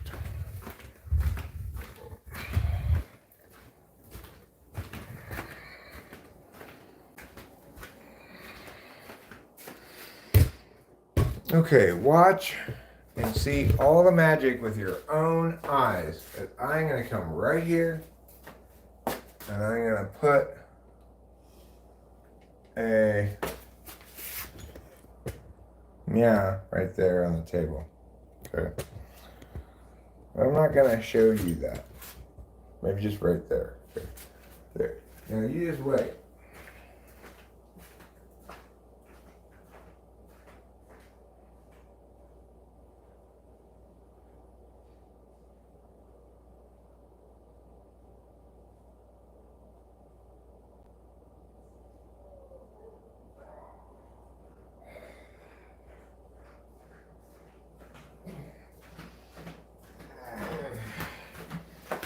Okay.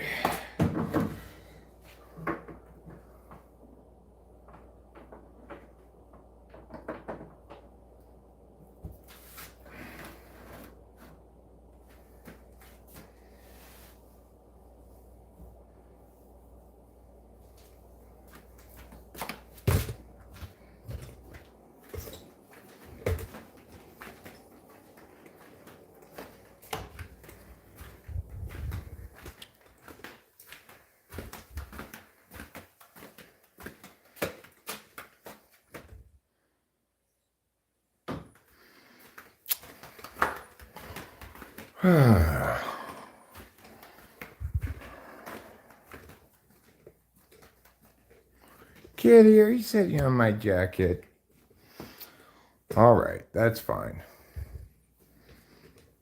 No one exists until extinction.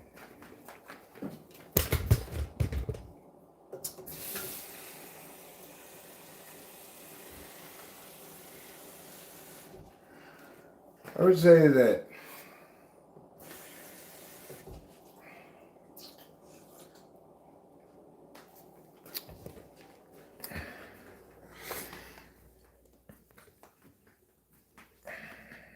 how plausible is it that Manny John is a bot?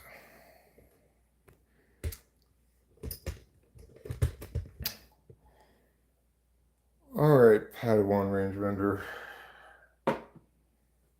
So what you're saying is that the only reason I'm correct is because the people around here are so incorrect?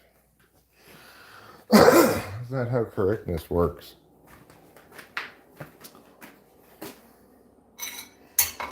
I'm sorry, but I'm going to have to correct you about that.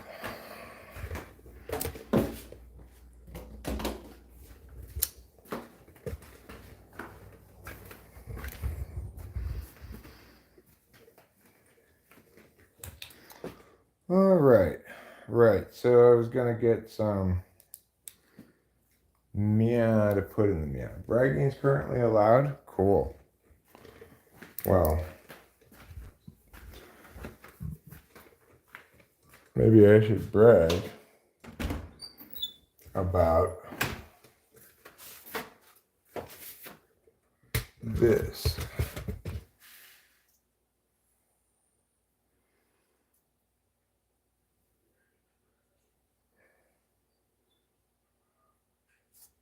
Okay, so these ones are dry, but nothing else is.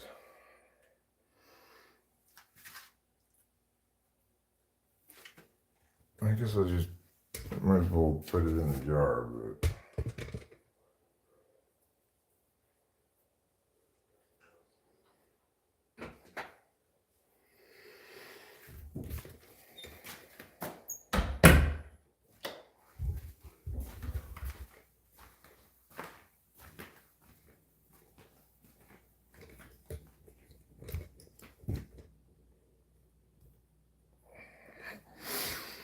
that's a good one. It's very much comparable.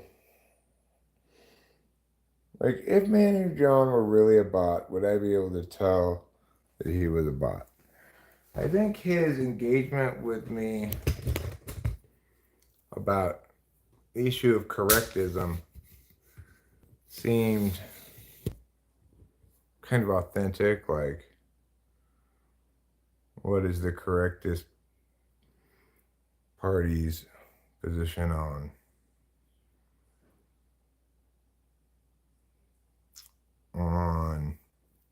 abortion? But also that he spelled it correctly, but I believe he thought he was spelling the other word. Like, I don't know for sure, but I think he thought he was spelling EST correctist, but he actually spelled it IST. That to me seems like something kind of authentic. I guess you could get a chat bot and say program this character or something in some fashion. After all, we are able to imitate it.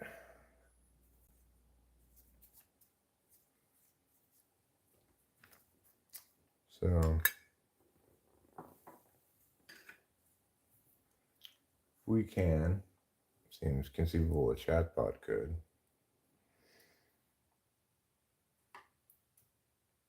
Like, how many different kinds of chats do you think there are? How many different kinds of Manny Johnisms are there? There's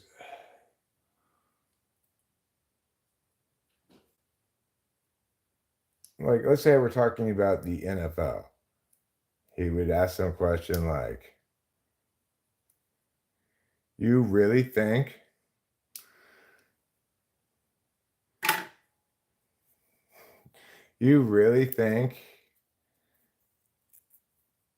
they not rigging this game every match or something like that?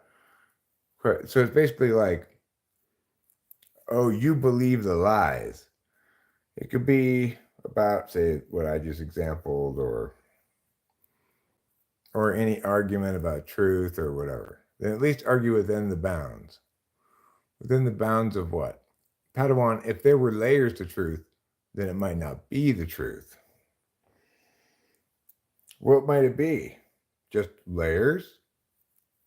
Maybe that. Maybe it's just layers of layers.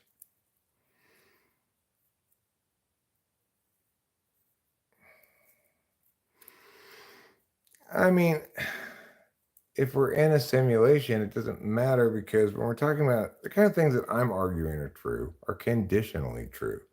So, for example, if P then Q and Q,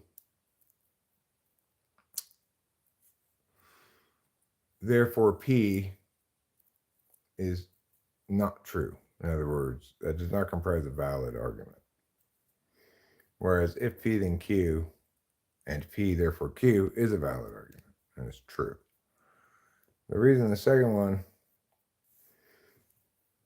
is not true is a fallacy called affirming the consequent. And essentially, you're getting the set logic wrong. So,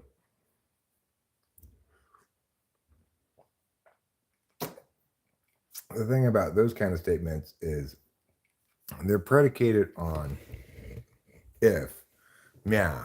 They're statements which have certain truth values depending on whether the elements of the statement are true or false. So, if mia then mia is true in all circumstances except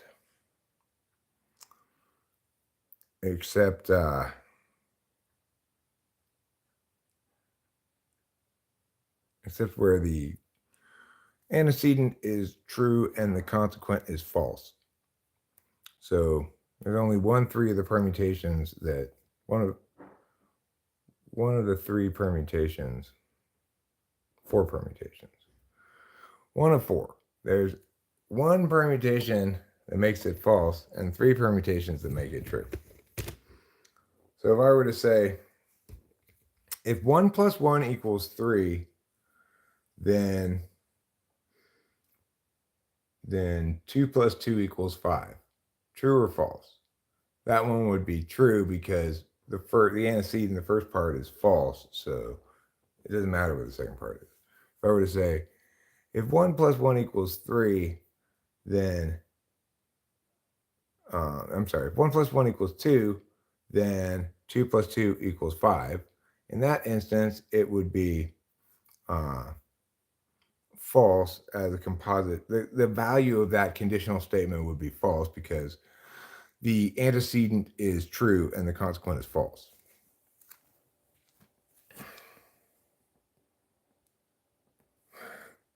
But Eric, there is no true or false. Only one truth. There's always true without correctness. Very good. I like it. I think that one's a good one. Come on, Eric. Do you think layers are the truth? I mean, please add that to the Manny Johnisms. Come on, Eric. Do you think layers are the truth? Question mark, question mark, question mark. You fool. You poor sheep. I pity you, Eric. You'll believe anything. I didn't say layers are the truth, okay? I'm not sure what this whole layers thing is. Layers of what? What's the best way to defend my family from fentanyl zombies? Can you put the link to it again? I've closed it in the tab, unfortunately.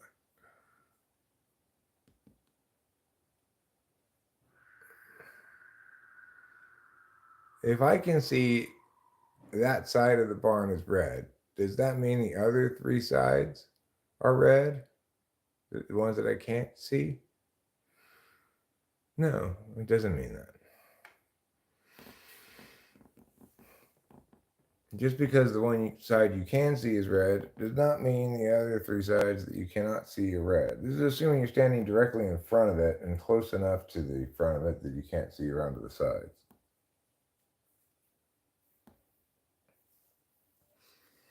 If you had to guess, red might be a good guess for the sides if you know the front is red.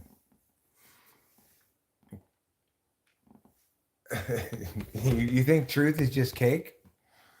Yeah, I do. Truth is the delicious, flavorful cake that we eat when we really are enjoying ourselves. We change the variables to change the rules, and truth too. It has layers. Layers of what? I mean, I guess the answer is truth, right? Like you say an onion has layers.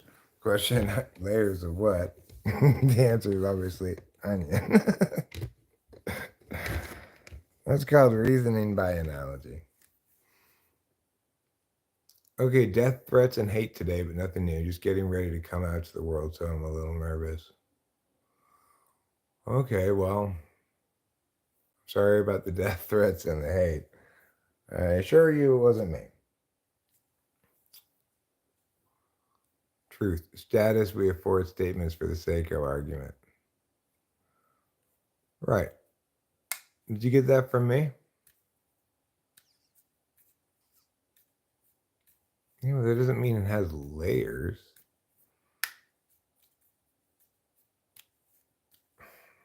Like, obviously, if I define a dog as a pair of scissors, then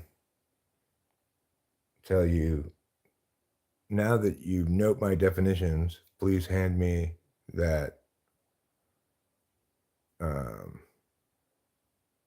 dog. Can I expect you to hand me a pair of scissors? Well, maybe if you didn't first say, wait, why are we doing this? I'm in Buffalo, New York, so we get our weather here too. Well, I am in Mariposa County, California. And I was imagining it's fairly pleasant out right now, but I'm not entirely sure. It says record high for tomorrow, I guess, or now today. Days of our lives start. Drake Hoggeston dies at 70. See full forecast.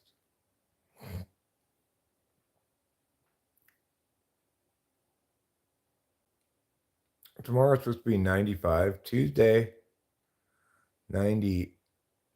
Right, today is Sunday. It's supposed to get to 83 only. Tomorrow, 95. Tuesday, 98. Wednesday, 96. Thursday, 94. Really? It's going to be that hot this week? We're already in October.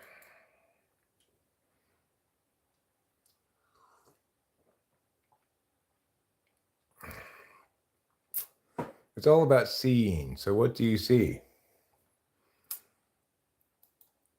A child, a child?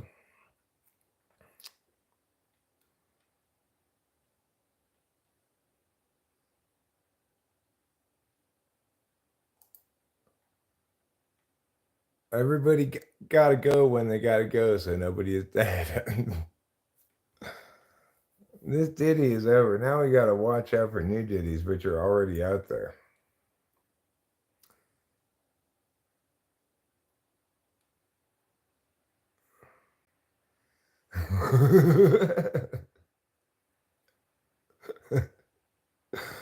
Padawan, then bob yourself to shoot an elephant.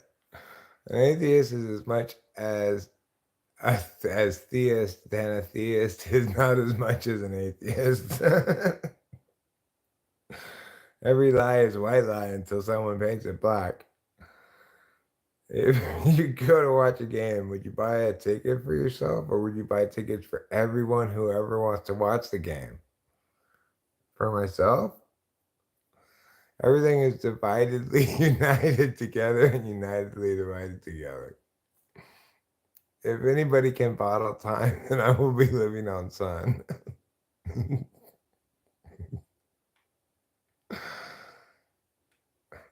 Well,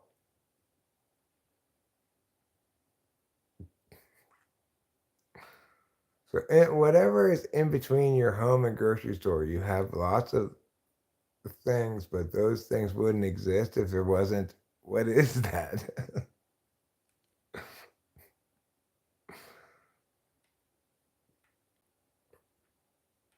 But the question you need to ask yourself is how long are you going to survive without controlling anything? How long? As long as truth has layers.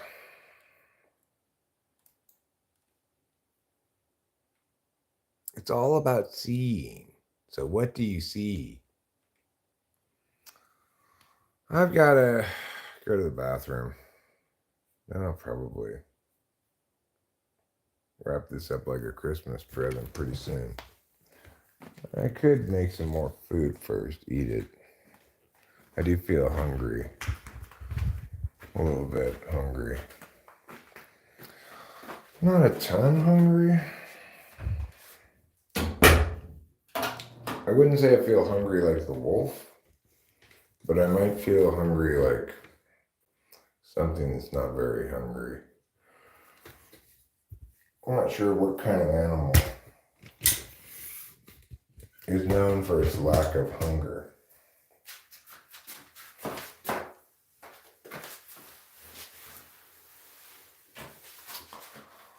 The hunger-free Indonesian squirrel.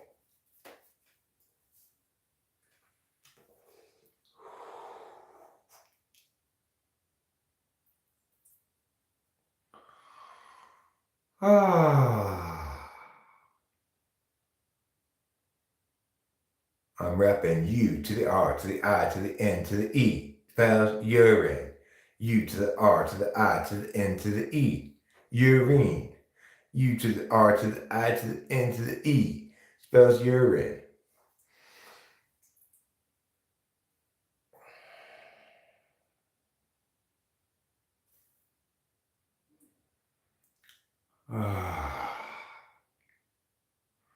Well, that certainly feels a lot better.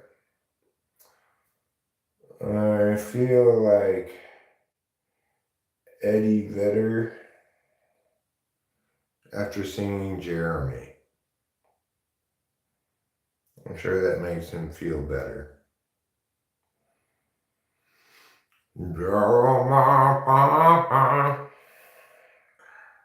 What a terrible, terrible, terrible, terrible band.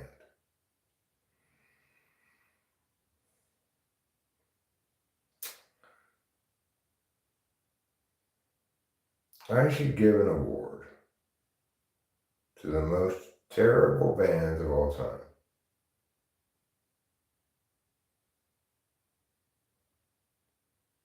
Called, I don't know,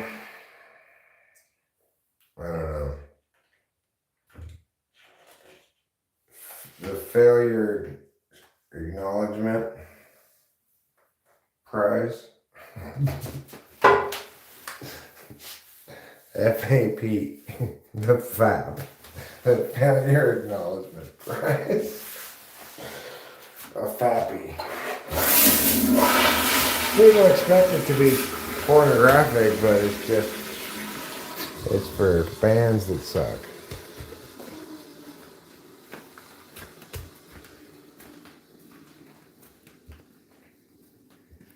And I could imitate each of the bands that I give this award to, like I just did with Pearl Jam. Blessings to you too, the Antichrist. What's coming? What's coming? It's always an unseen agreement which goes against what we see, which ultimately makes us blind. Good, Manny. Thanks. Very helpful. Well, if it is a character, you know what I say about that. You've played it consistently for quite a while.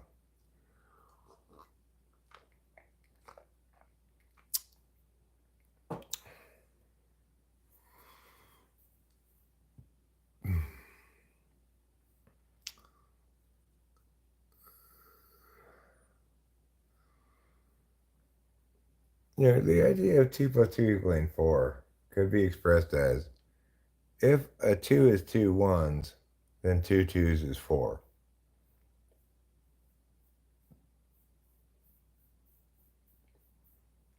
Ones. If a 2 is 2 ones, then 2 twos is 4 ones.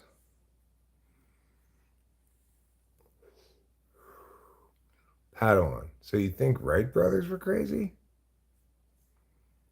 Yeah, they were. Crazy with inventiveness and the spirit of a new age.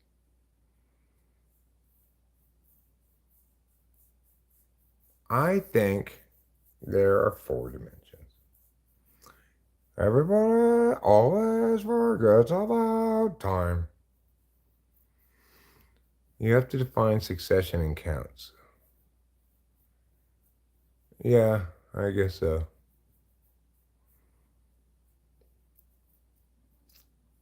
I don't know. But the point is, you could think of 2 plus 2 equaling 4 as conditional upon everything we understand about math, distinct objects in space, etc. In higher dimensions,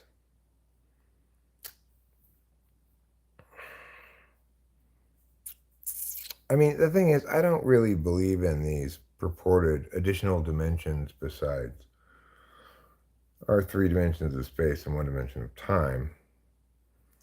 Because, first of all, dimension is a human measurement tool so that we can successfully communicate about objects in a given space or the space into which one might put objects. Hi, Easy BCLS. And yes, we can create mathematics for dimensions beyond 3 plus time because we understand how to model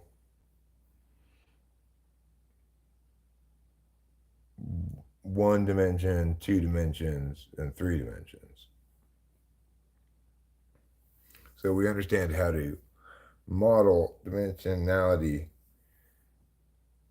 differently as it increases. But just because we can do math for an imaginary dimension doesn't mean there's actually some physical corollary to that.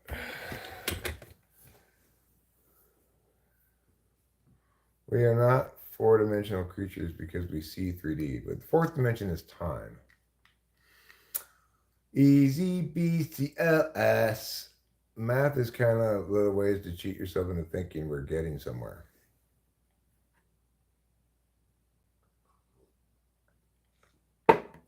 Fair enough. That makes perfectly good sense to me. I think I'll start saying that in response to Manny John. Would you like that, Manu? Do I think Manny John is an NI-DOM? No, I do not. I do not. But, I mean, obviously, it's plausible that it's somebody playing a character. But assuming he's not, I would agree that it's probably NI front stack.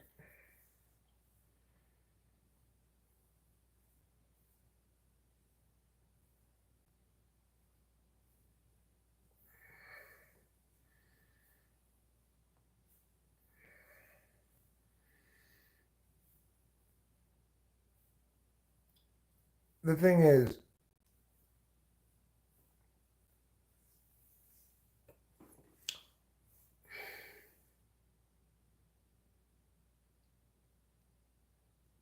we can visualize an evolving model of 3 dimensions. So we could imagine X, Y, and Z axis and a dot occurring somewhere within that axis and that point moving around. We could even imagine kind of a grid of little cubes to help us identify how many spaces on each axis, right? And we can imagine that dot moving through that model across time, making it 4-dimensional then. We keep track of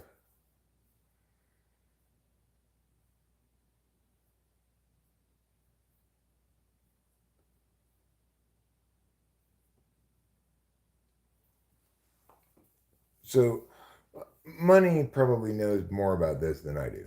He says a dimension is generally another way to describe the same thing in a lower dimension as being being different in a higher dimension. 2D is the only reality there is. Nothing more than 2D exists. Okay, sounds good. Pink Floyd The Wall movie has 4D scenes. So I mean, every movie has. Well, okay. Every 3D movie has 4D scenes. The fourth dimension is time. So it's anything in 3 dimensions that's dynamic and changing across time.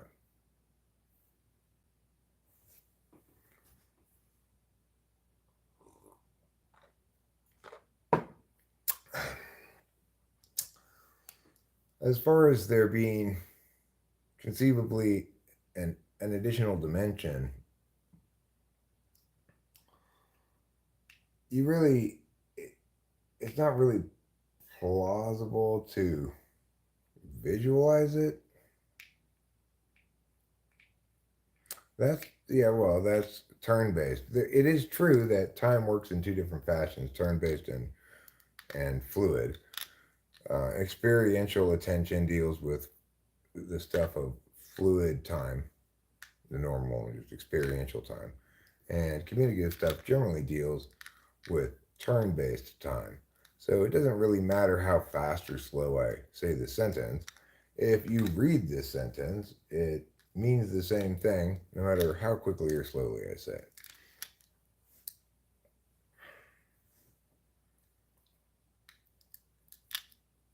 Eric today is the same as Eric yesterday. We need to introduce another dimension to create the distinction of the same object in some other constructed feature we find meaningful.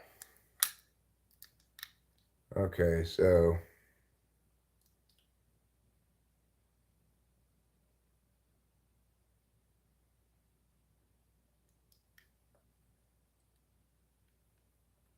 it's like cubes rotating. Yeah, a cube is 3 dimensions in space. Change over time is the fourth dimension.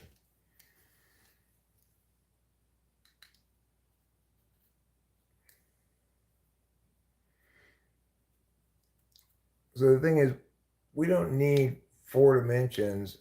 We don't need more than 3 dimensions plus time to rotate a cube. Can you exemplify? Give me an example for the thing you said before. Like, okay, so Eric today is the same as Eric yesterday. We need to introduce another dimension to create the distinction of the same object in some other constructed feature we find meaningful. One-dimensional Eric would be a binary. Is he here or not here? Okay. Two-dimensional Eric would be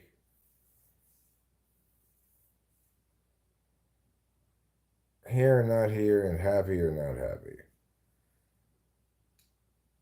Three-dimensional Eric would be, okay, so, right, gotcha. Right, so what Money's pointing out there is that dimensionality is a tool we use to draw distinctions using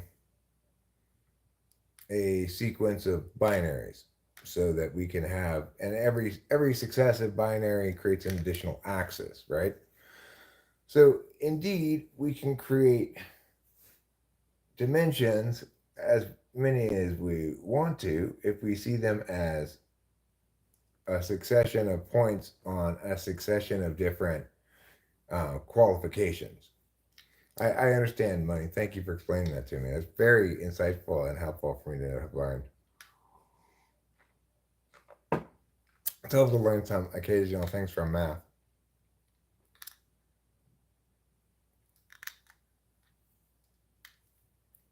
Right. Well, the thing is, we cannot in the physical, in our actual experiential world, right? There are 3 dimensions, and the fourth is time. We can create as many dimensions as we want, but when we're describing our actual physical world, we need to describe it 3 dimensions, namely height, width, depth, and time. We don't need any more dimensions to describe it.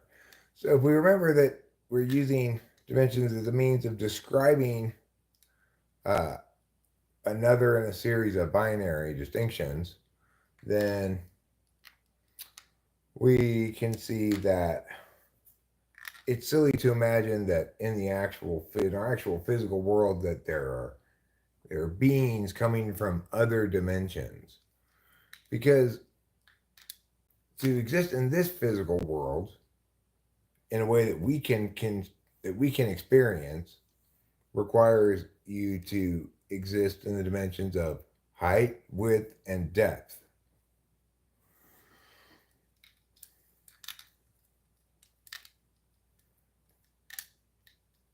If you watch a mountain from a distance, do you think you see the mountain flat as 2D or with depth to it? I've not really thought about it before. A lower dimension count is easier to interpret. A higher dimension count is potentially more useful. 3 is the right amount for human understanding.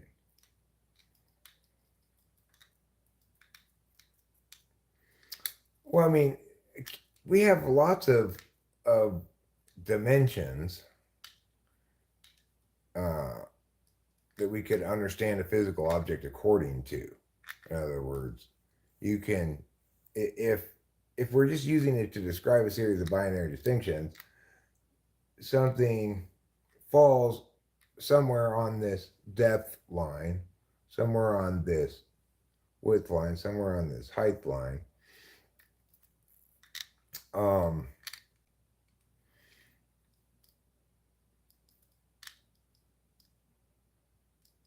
yeah, I guess you could understand every object in space according to its dynamism. Like a viscous object like a puddle is going to move around if the wind blows it, whereas like a big rock is not.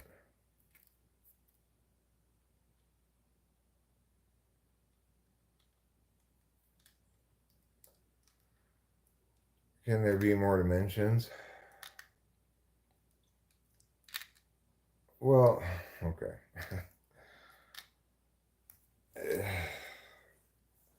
I, as far as we know, there's no reality that humans can communicate about that humans can't observe. So, because observation precedes everything else, um,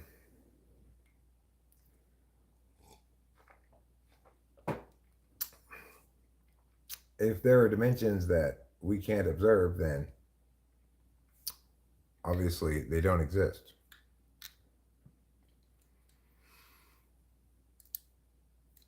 Yeah, dimensions are categories imposed. You can arbitrarily introduce more dimensions: the time, the agents observing, the positions of the agents.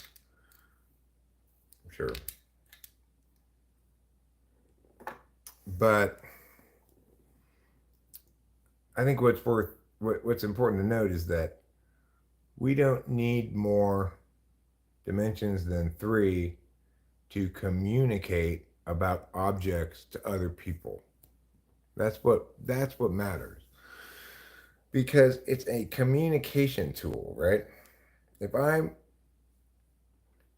telling somebody that I have 2,100 square feet in this house, that doesn't include the space from the floor to the ceiling. you know, um, but so in that instance, we don't need 3 dimensions to convey how much floor space this house has, or something meaningful about how much room there is in it. So, uh, however, if this house featured like high ceilings, which it does not, it might say something like 12-foot ceilings in the listing for this house or something.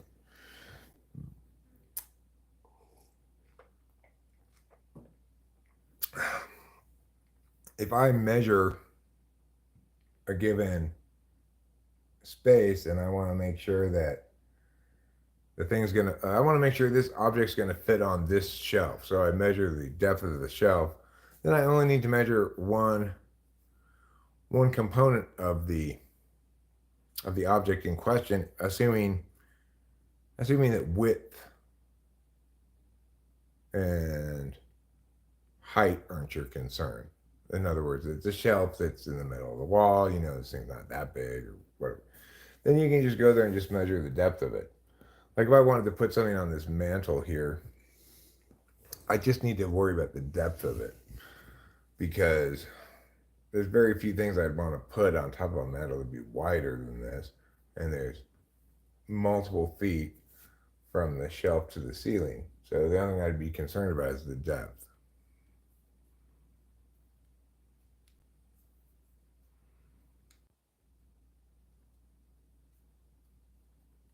A laboratory demonstration of the classic Wigner's friend thought experiment could overturn cherished assumptions about reality.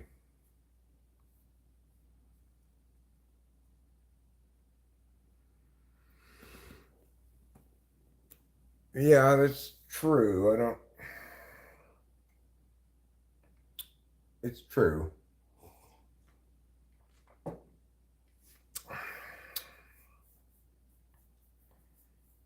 But it's not true that we could re-experience things that we previously experienced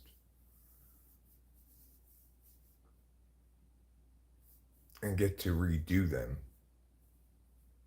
Nor is it the case that we can experience things we haven't experienced yet without it being predictive rather than descriptive, you know? Oh, hey, friend. Hey, Dreamsy Smokes Reviews. How's it going? What was the thing that you said you were on that they gave you for like quitting alcohol? Was it Wellbutrin? I'm on Wellbutrin right now.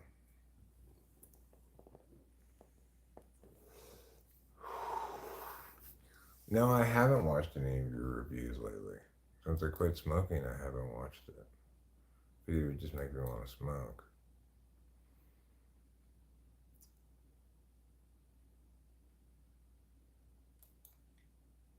Let's see if you sound different.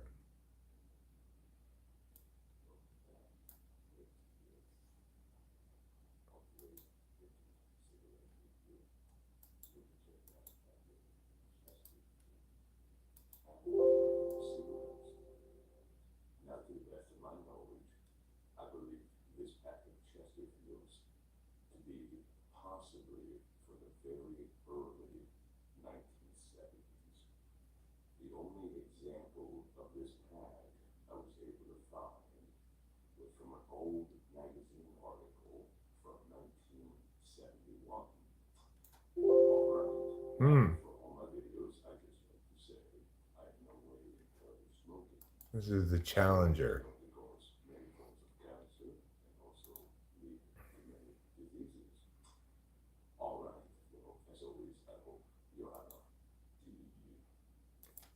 Let's see.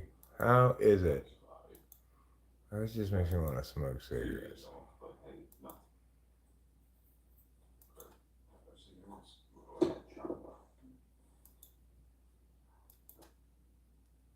Let's see how it is.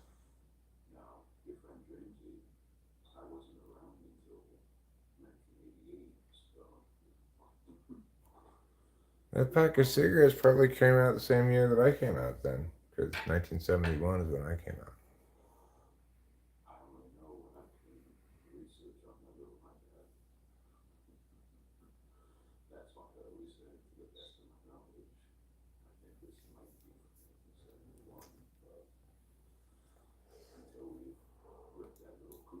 It's a 53-year-old cigarette you were smoking there. Sorry, I didn't show that. You made it 8 weeks. I shit the bed. Well, I don't know what that means. You shit the bed. I mean, I know what that means, but are you saying so you started drinking again?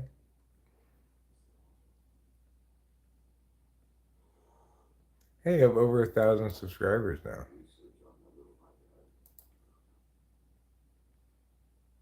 Loose cunts. Loose cunts. That's not a real name.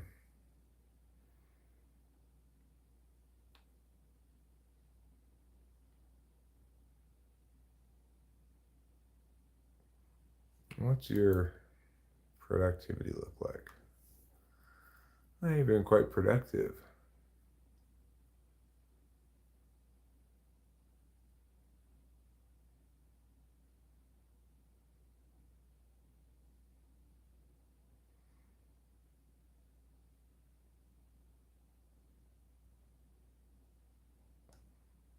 So, Carlton Kent, Doral Light. It's a good idea for a channel, you know. Unboxing vintage cigarettes. Smoking New Yorker cigarette review. Vintage. New Yorker is a brand of cigarette. I didn't know that. Smoking a Hollywood cigarette. Hollywood cigarette.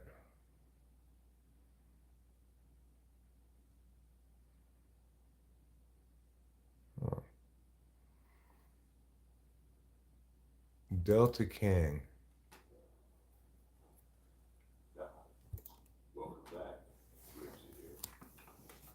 On today's vintage cigarette review, we'll be checking out a pack of Delta Kings. Now, I believe this pack of Delta Kings to be from the 1980s. Now, as in all my videos, I just like to say, I in no way encourage smoking. Smoking causes many diseases and many forms of cancer. Now, inside, I can see that this pack proclaims to be made in West Germany. Ooh, fancy. Probably made in the 1980s.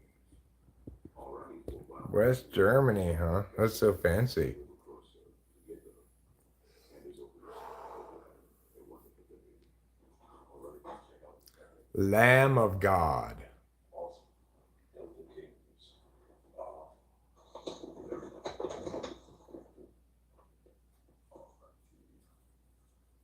We have Delta Kings, famous quality tobacco. Have a nice little insignia. PA. Park Avenue tobacco. Kind of hard to see there. I cannot watch these things. These make me want to smoke cigarettes too much. Smoking by pregnant women may result in fatal injury. I'm not a pregnant woman.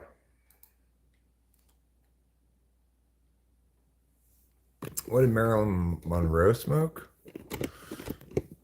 I don't know.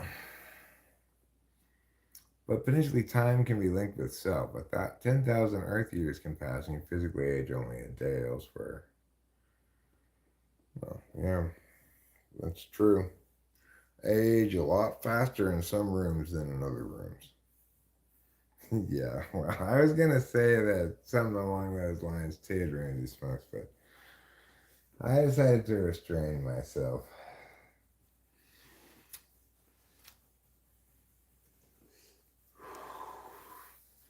You can't. Tobacco can't sell advertising. Like you can't sell advertising to tobacco companies in the U.S. Even on YouTube. I tried back in the day. I tried to get Camel to give me some free cigarettes if I advertised them. They got back to me. They said they couldn't do that. So it was nice of them to get back to me. At times, a category imposed from the observer. I need to eat some more food, I think.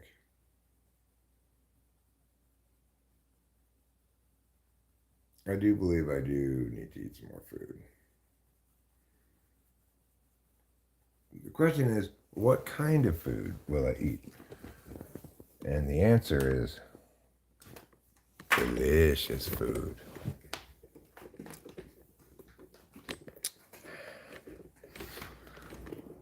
All right, well, I guess I will make a.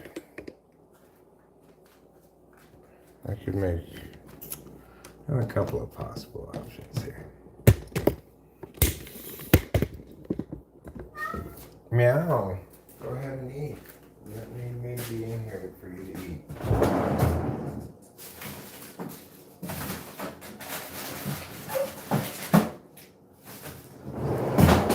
Alright.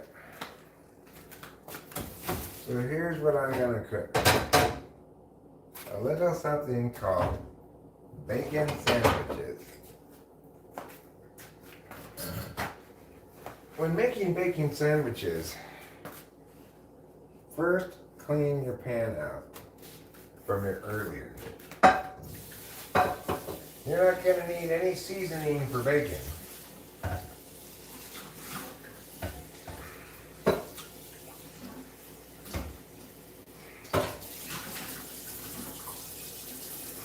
Alright, so first I'm cleaning this dish, this pan.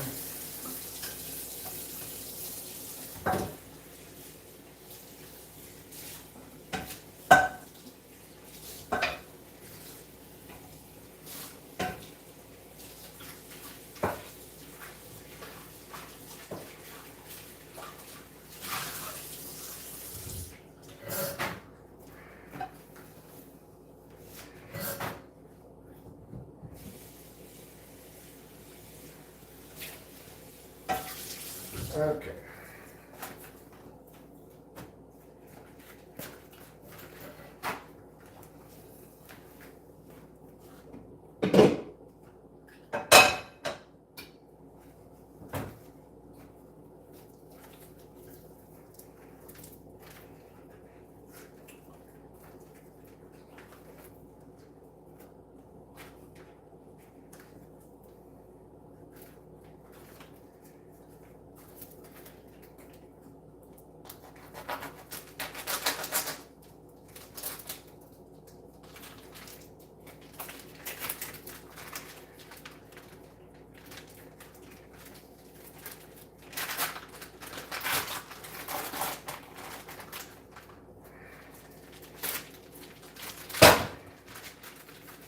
Okay, there we go. Now that we've gotten this open, we'll undo this. Let me show you what we're doing. Put this in here. Okay.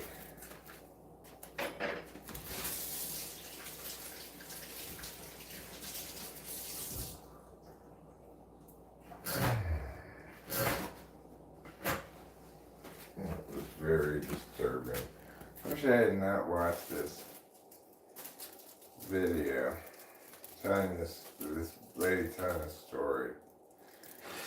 It was disturbing. It's bothered me ever since I saw it.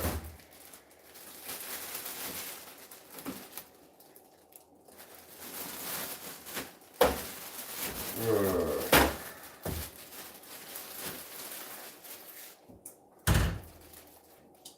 I won't burden you with the details.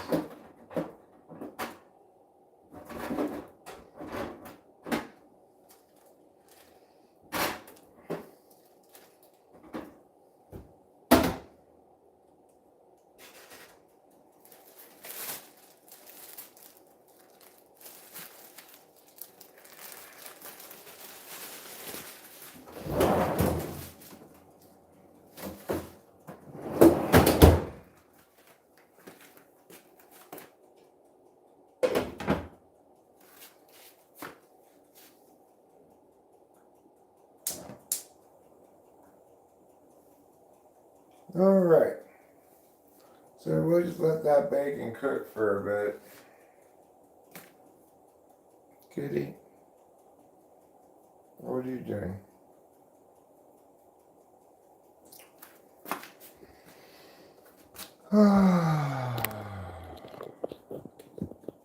I'm tired.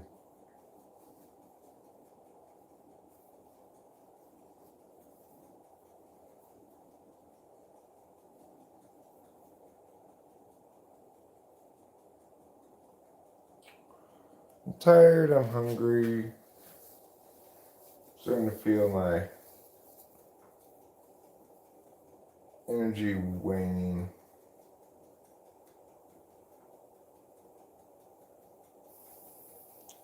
But let's go outside while this is cooking.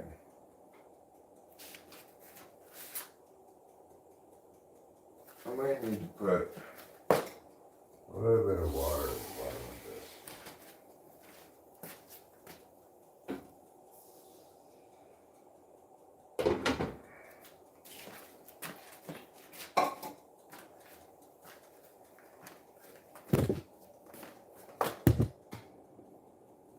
Okay.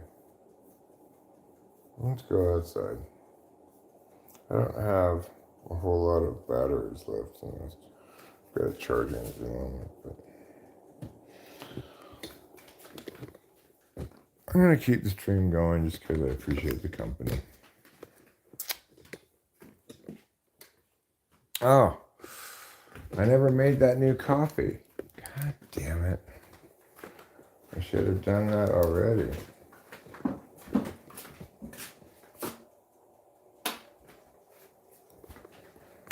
Yeah, I feel you, G. I know all about the laziness of life. I live it every day.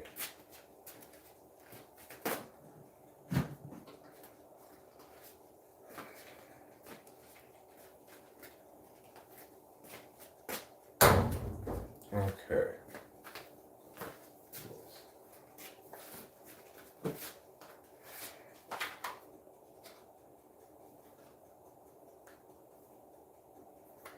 We're gonna scoop, scoop, scoop, scoop. We're gonna scoop. We're gonna scoop. Scoopity doop boop. Scoop a little more.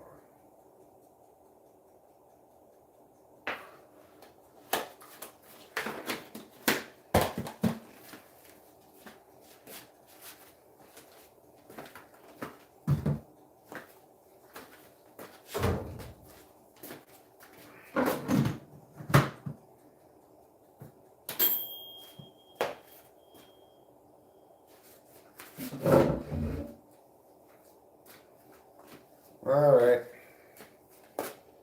Those breads are done. Coffee started. Let's go stand outside. I should be drinking it already. Takes a little while to cook on the perk. Oh, later. Have you ever read about the Anunnaki? Is that like the ancient aliens? Oh, wow.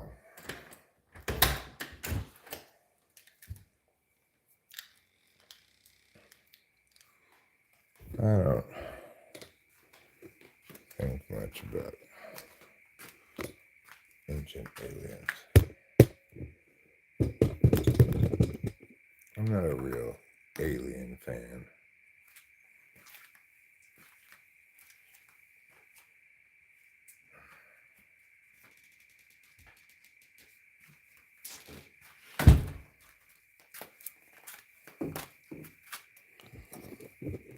Okay.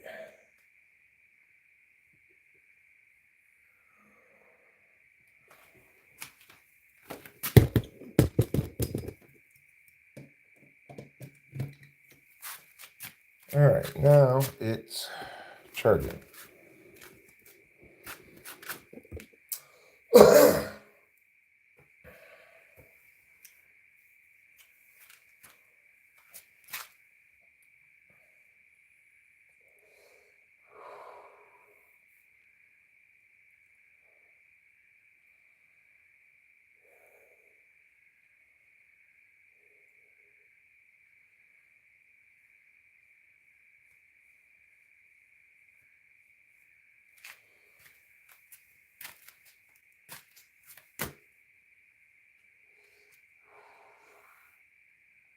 I'll go on in a little bit. Check on the bacon.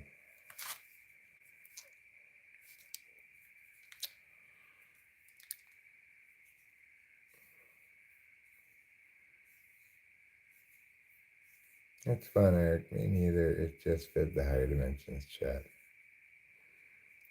What fit the higher dimensions chat? Oh, the Anunnaki. So, what about observation? We have a pinpoint view, holistic view, like Google Map. Could hold more dimensions than the human mind, I guess? I don't know. Yeah, dimensions are just additional statuses we add to better describe things. We tend to think of dimensionality as linking to space, right? But now that Money's explained it to me, I understand what he's saying. We're just adding another axis so we can define something as in terms of a series of binaries.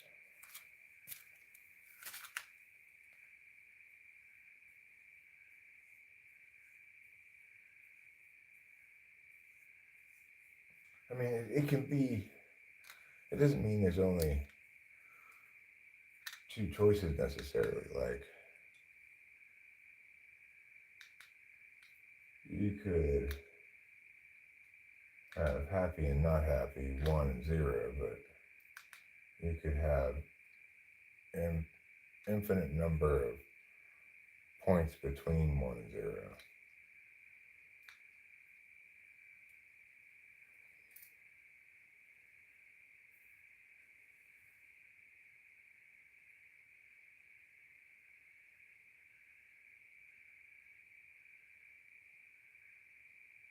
The universe is a funny thing. Reality's strange. You know, I don't think any of us know what to make of it.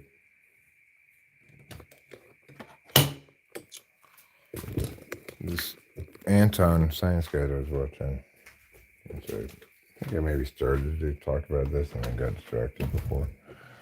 But he was explaining, I did explain it something.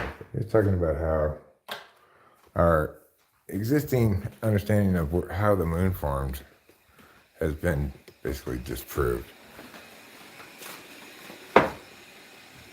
So, it's historically been thought that probably there was a collision that resulted then in two bodies. It started off as two and ended up as two, but that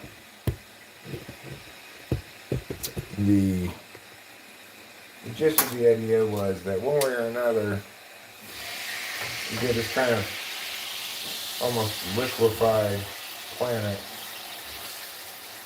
that then recoalesces into what most astronomers think of actually our moon and the earth are essentially a binary planet system rather than a true moon, with one of the planets being smaller than the other. And the reason I think it's more like a binary planet system is because it's unlike any of the other moons in the solar system in terms of its proportional size to the main planet and in terms of its closeness of the orbit. So the reason they conclude that it's definitely not the accretion idea is because of certain isotopes that should be different on the moon and Earth if that model was correct, but are actually almost identical.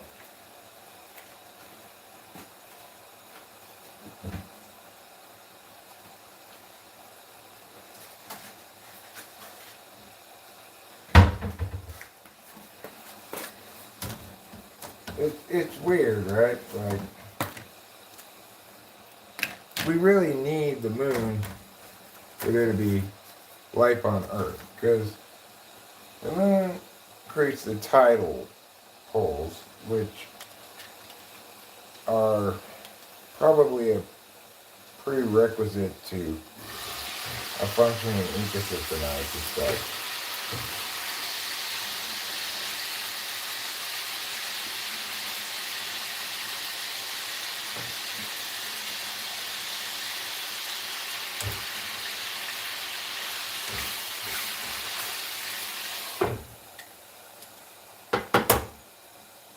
Because obviously you need to have stuff moving around to aerate the water.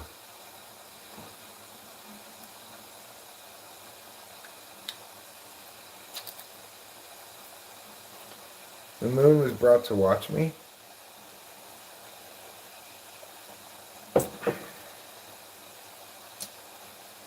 No, I mean, no, I didn't try to get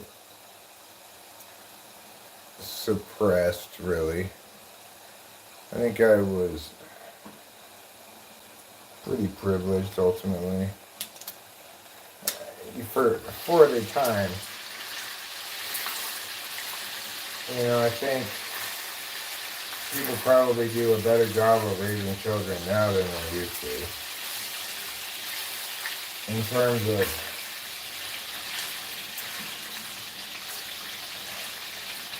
safety stuff or whatever.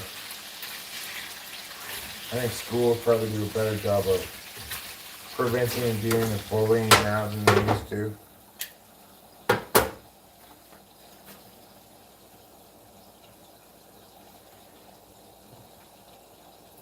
No, I wasn't ever medicated until I was an adult. There was nothing wrong with me. Why would I be medicated? It was just seen to the extent that I was struggling with following through on stuff. I think it was just seen as a lack of discipline or just who I was.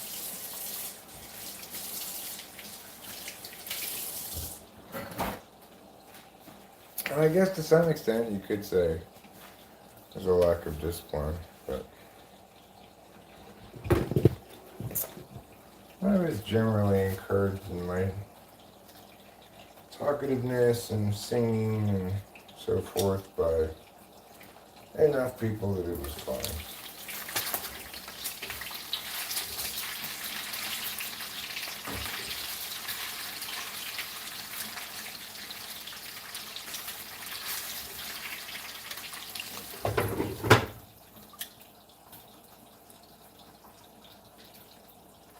You suspect it's different now, but hard in a different way also. Yeah, probably.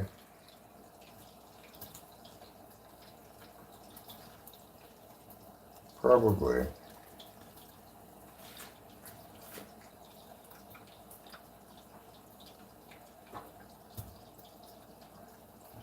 Man, I'm hungry. I guess my SI is finally saying, alright, Eric, enough. And I'm saying, alright, you will be a friend. Enough.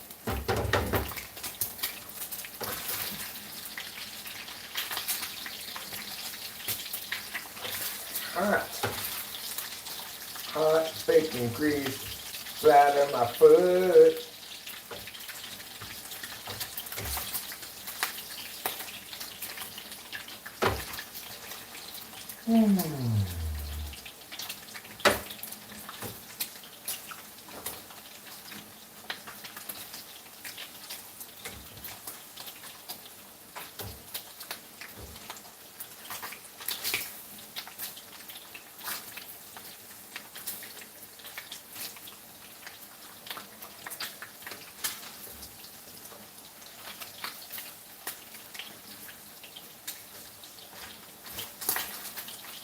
Alright, bacon.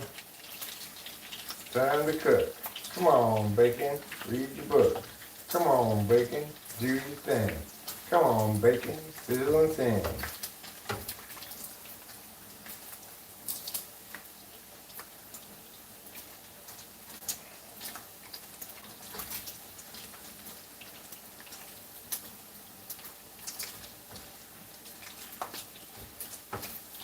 Another SI thing I should probably attend to better. They really need to get some exercise.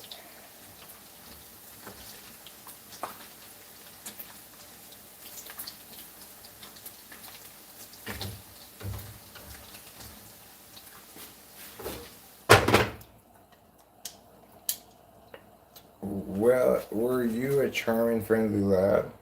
I was more arrogant back in the day, probably in some ways.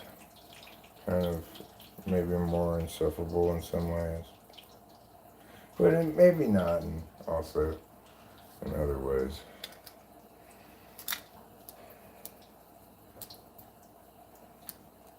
You said, but you're so insufferable now, Aaron.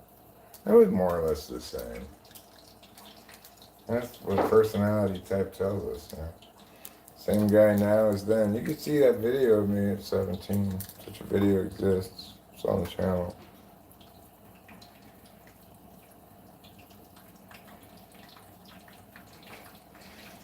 But I have a big bag of chips and a Pepsi. There's some pretzels. We're still out of food. I need to go to the store so badly.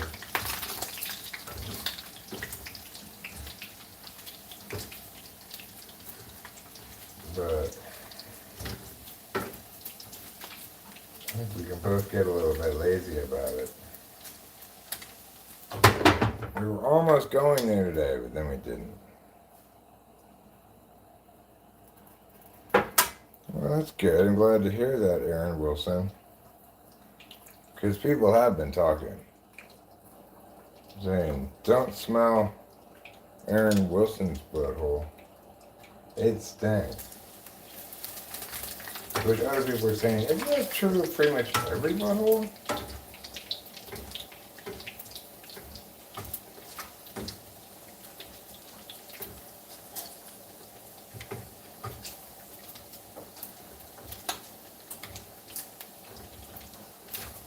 Okay, we have got some bacon nearly ready.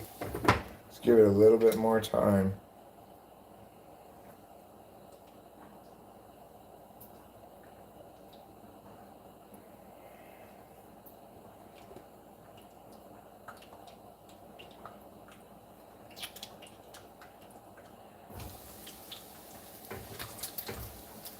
Okay.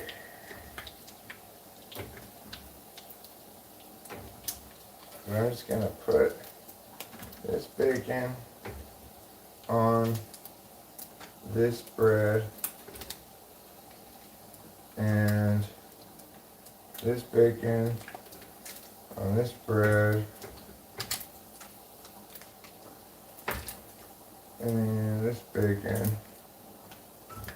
Horrible.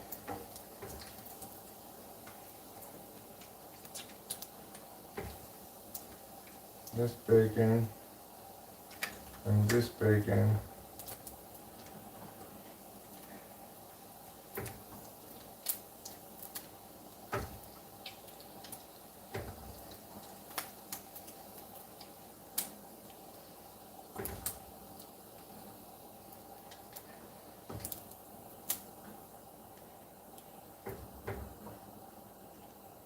Okay.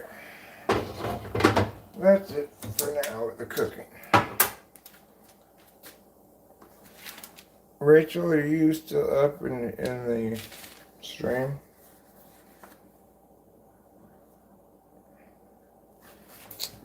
You do know a lot about cognitive functions. I couldn't believe how much bad information is out there. Put me in the boat. Okay.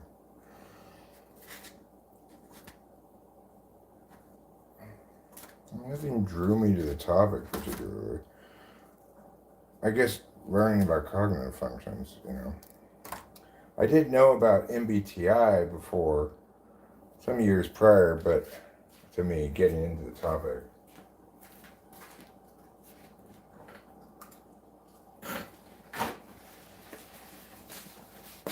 But, not much to do with the ideas until I learned about cognitive functions.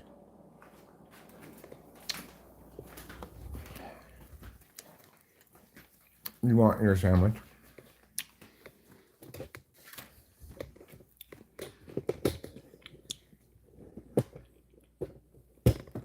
And then I'm talking about cognitive functions. Well, the main thing that cognitive functions provides is more than anything else is a lexicon of terms that allows us to understand ourselves, others, instances of attention, and categorize them in a way that makes sense. So, problem was, I kept researching and it didn't make sense. There were lots of problems with it. I was trying to fix it a couple of times. To no avail. Scrapped it. And then I said, all right, Eric, you need to treat this like a debate case. You need to figure out what you're doing before you do it. Yeah.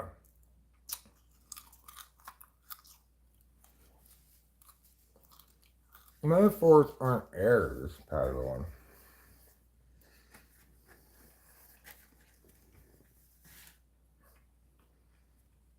The complaint isn't that Jung is wrong.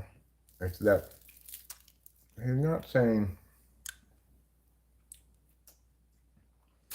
things that have been operationally defined.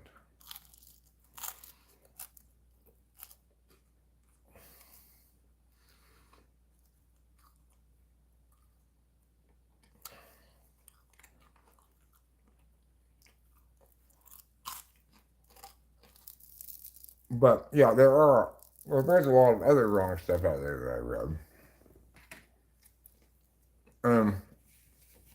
Jung may have been wrong, but that's not what.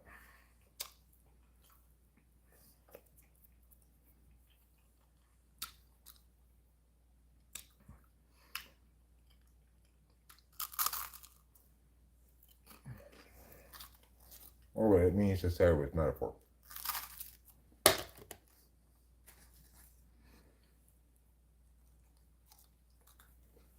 So, Rachel, yes, you want your sandwich, or yes, you're here, or what?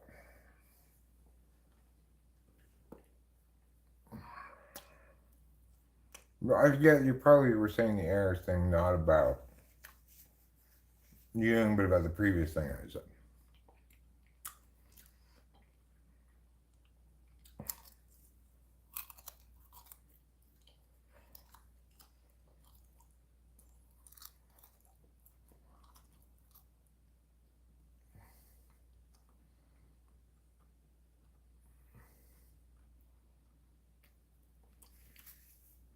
Okay.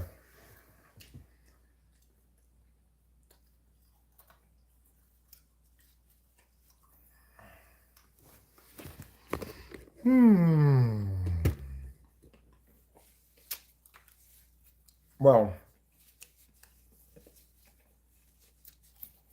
I think I'm gonna get some coffee, number one.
Of course, you're probably not even close to ready yet.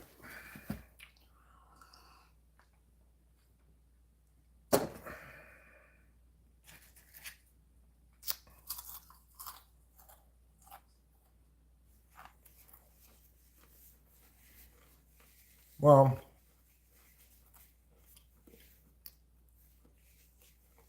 I mean, no, I've got the basic stuff figured out at this point. And it is exclusively correct of alternate explanations.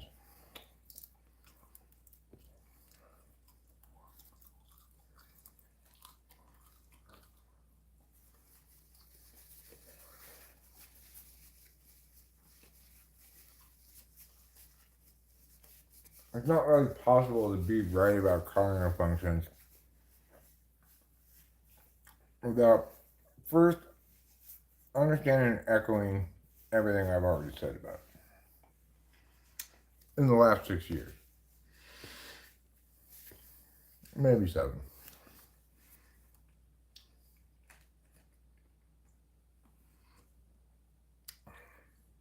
Bacon's pretty good.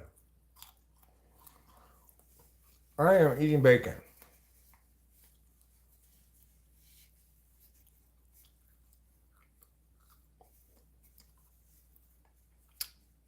I kind of fucked off, no fault of mine. What does that mean?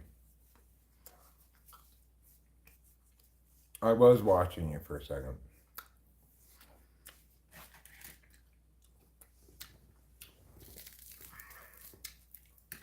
But now I'm eating some food.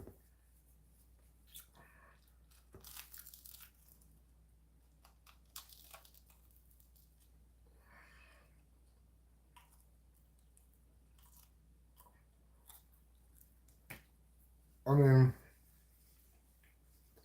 no, I was the same person as a kid as I am now, just an earlier stage of development in terms of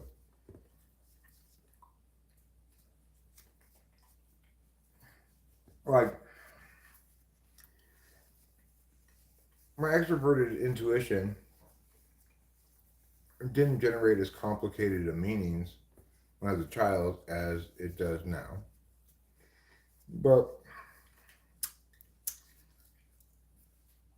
I was probably more active in creating and imagining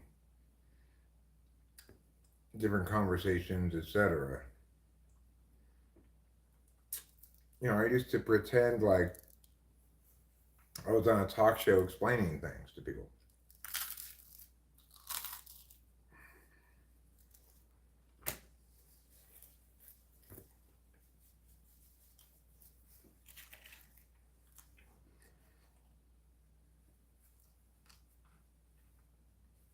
Like a whole bottle of Malibu rum. Huh? That's coconutty.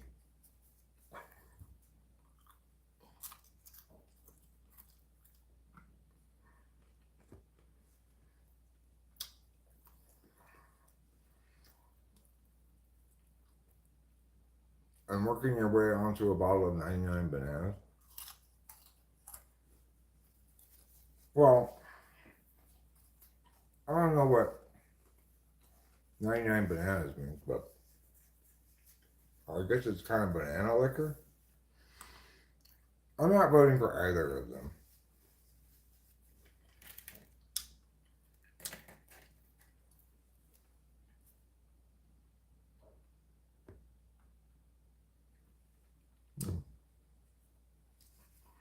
You know, Malibu rum's also a lower proof kind of liquor.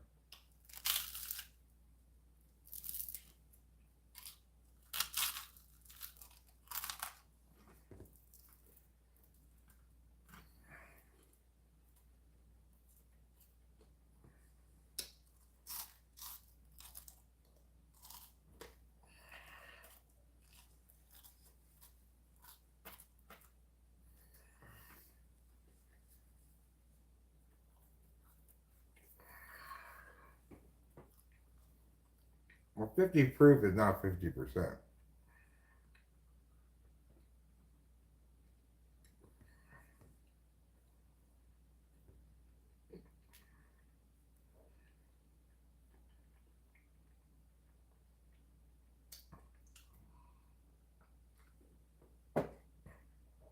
Frankly, I find it kind of hard to believe how terrible the candidates we have to choose from are.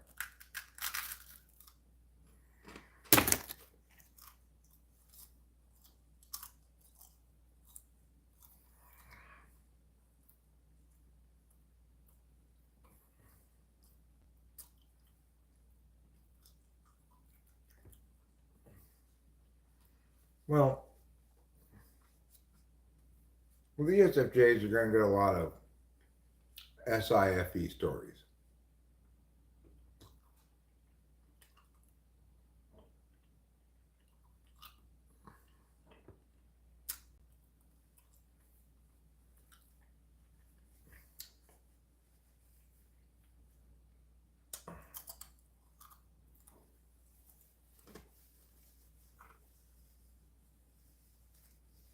You're taking a lot of lorazepam? What's lorazepam? You shouldn't be drinking and taking that stuff together. It's not good for you.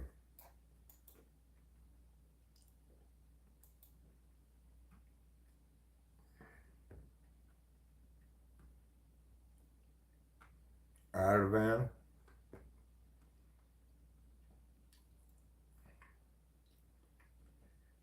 Alcohol. Avoid. Very serious interactions can occur. Drug class benzos. You need to stop that right now. Stop drinking that bottle.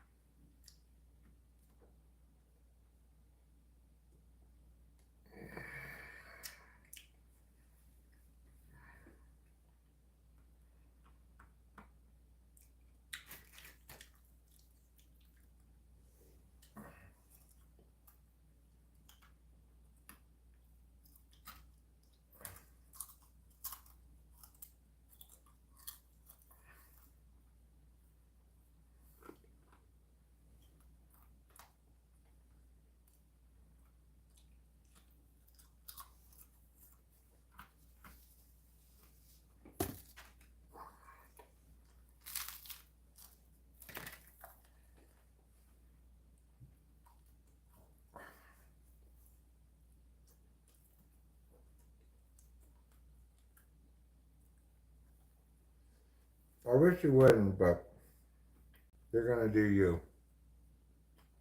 Not safe.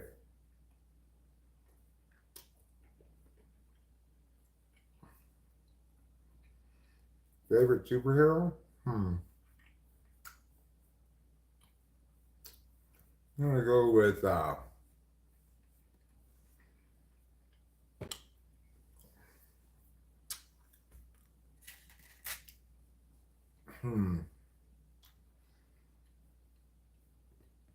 I guess I'll go for, well, maybe like,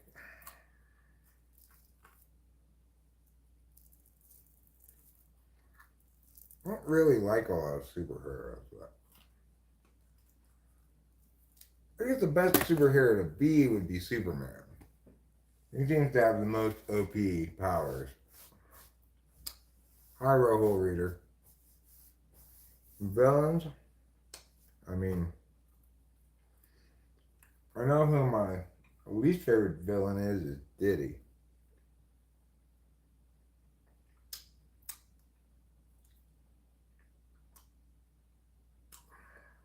Be careful, man.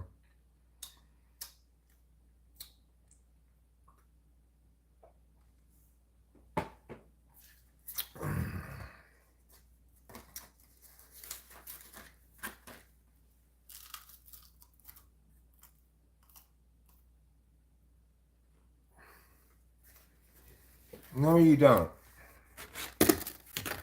I'm sure the doctor gave you those benzos on the condition that you wouldn't take them while drinking.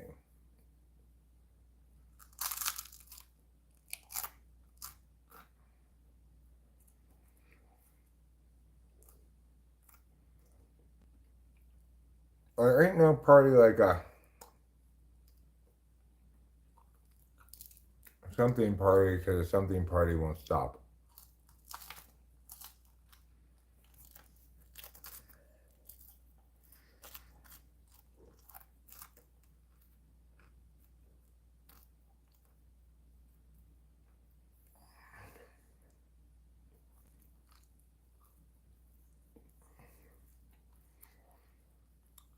Kevin Bacon is fine,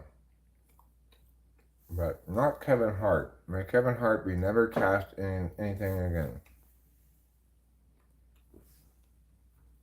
He's already terrible, you know.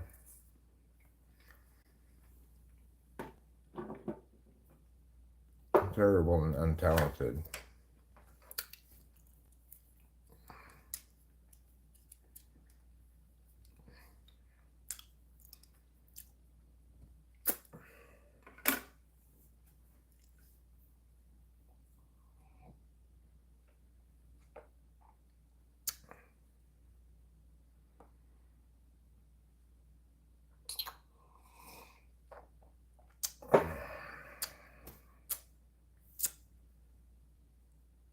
Well, hopefully they all go down.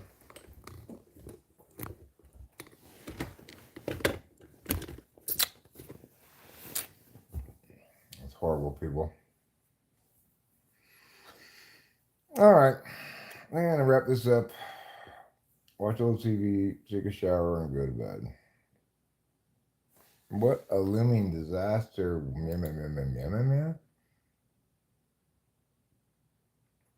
Oh, God. I hate it. Oh, yeah, there. A dock strike. What a looming disaster a dock strike is. Okay, dock strike. We were all running from something. Yeah, I know. I'm not saying I'm perfect. I've got guilt for things I've done in the past that are not nice too. I mean, but nothing remotely like what Diddy's done.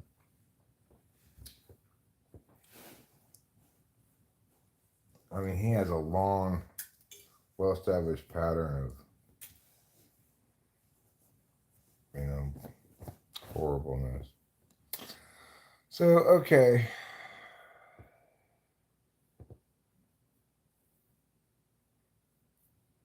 I mean, I hope this one is a little bit more forthcoming. I mean, it should be because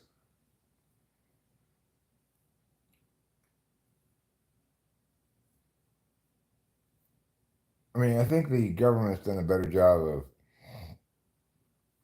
collecting evidence. So even if something were to happen to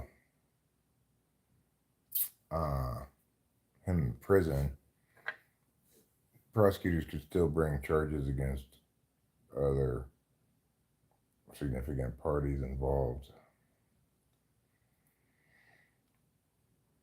which would be good. All right. See you later, everybody. Love you all. Don't forget to eat plenty of cheese.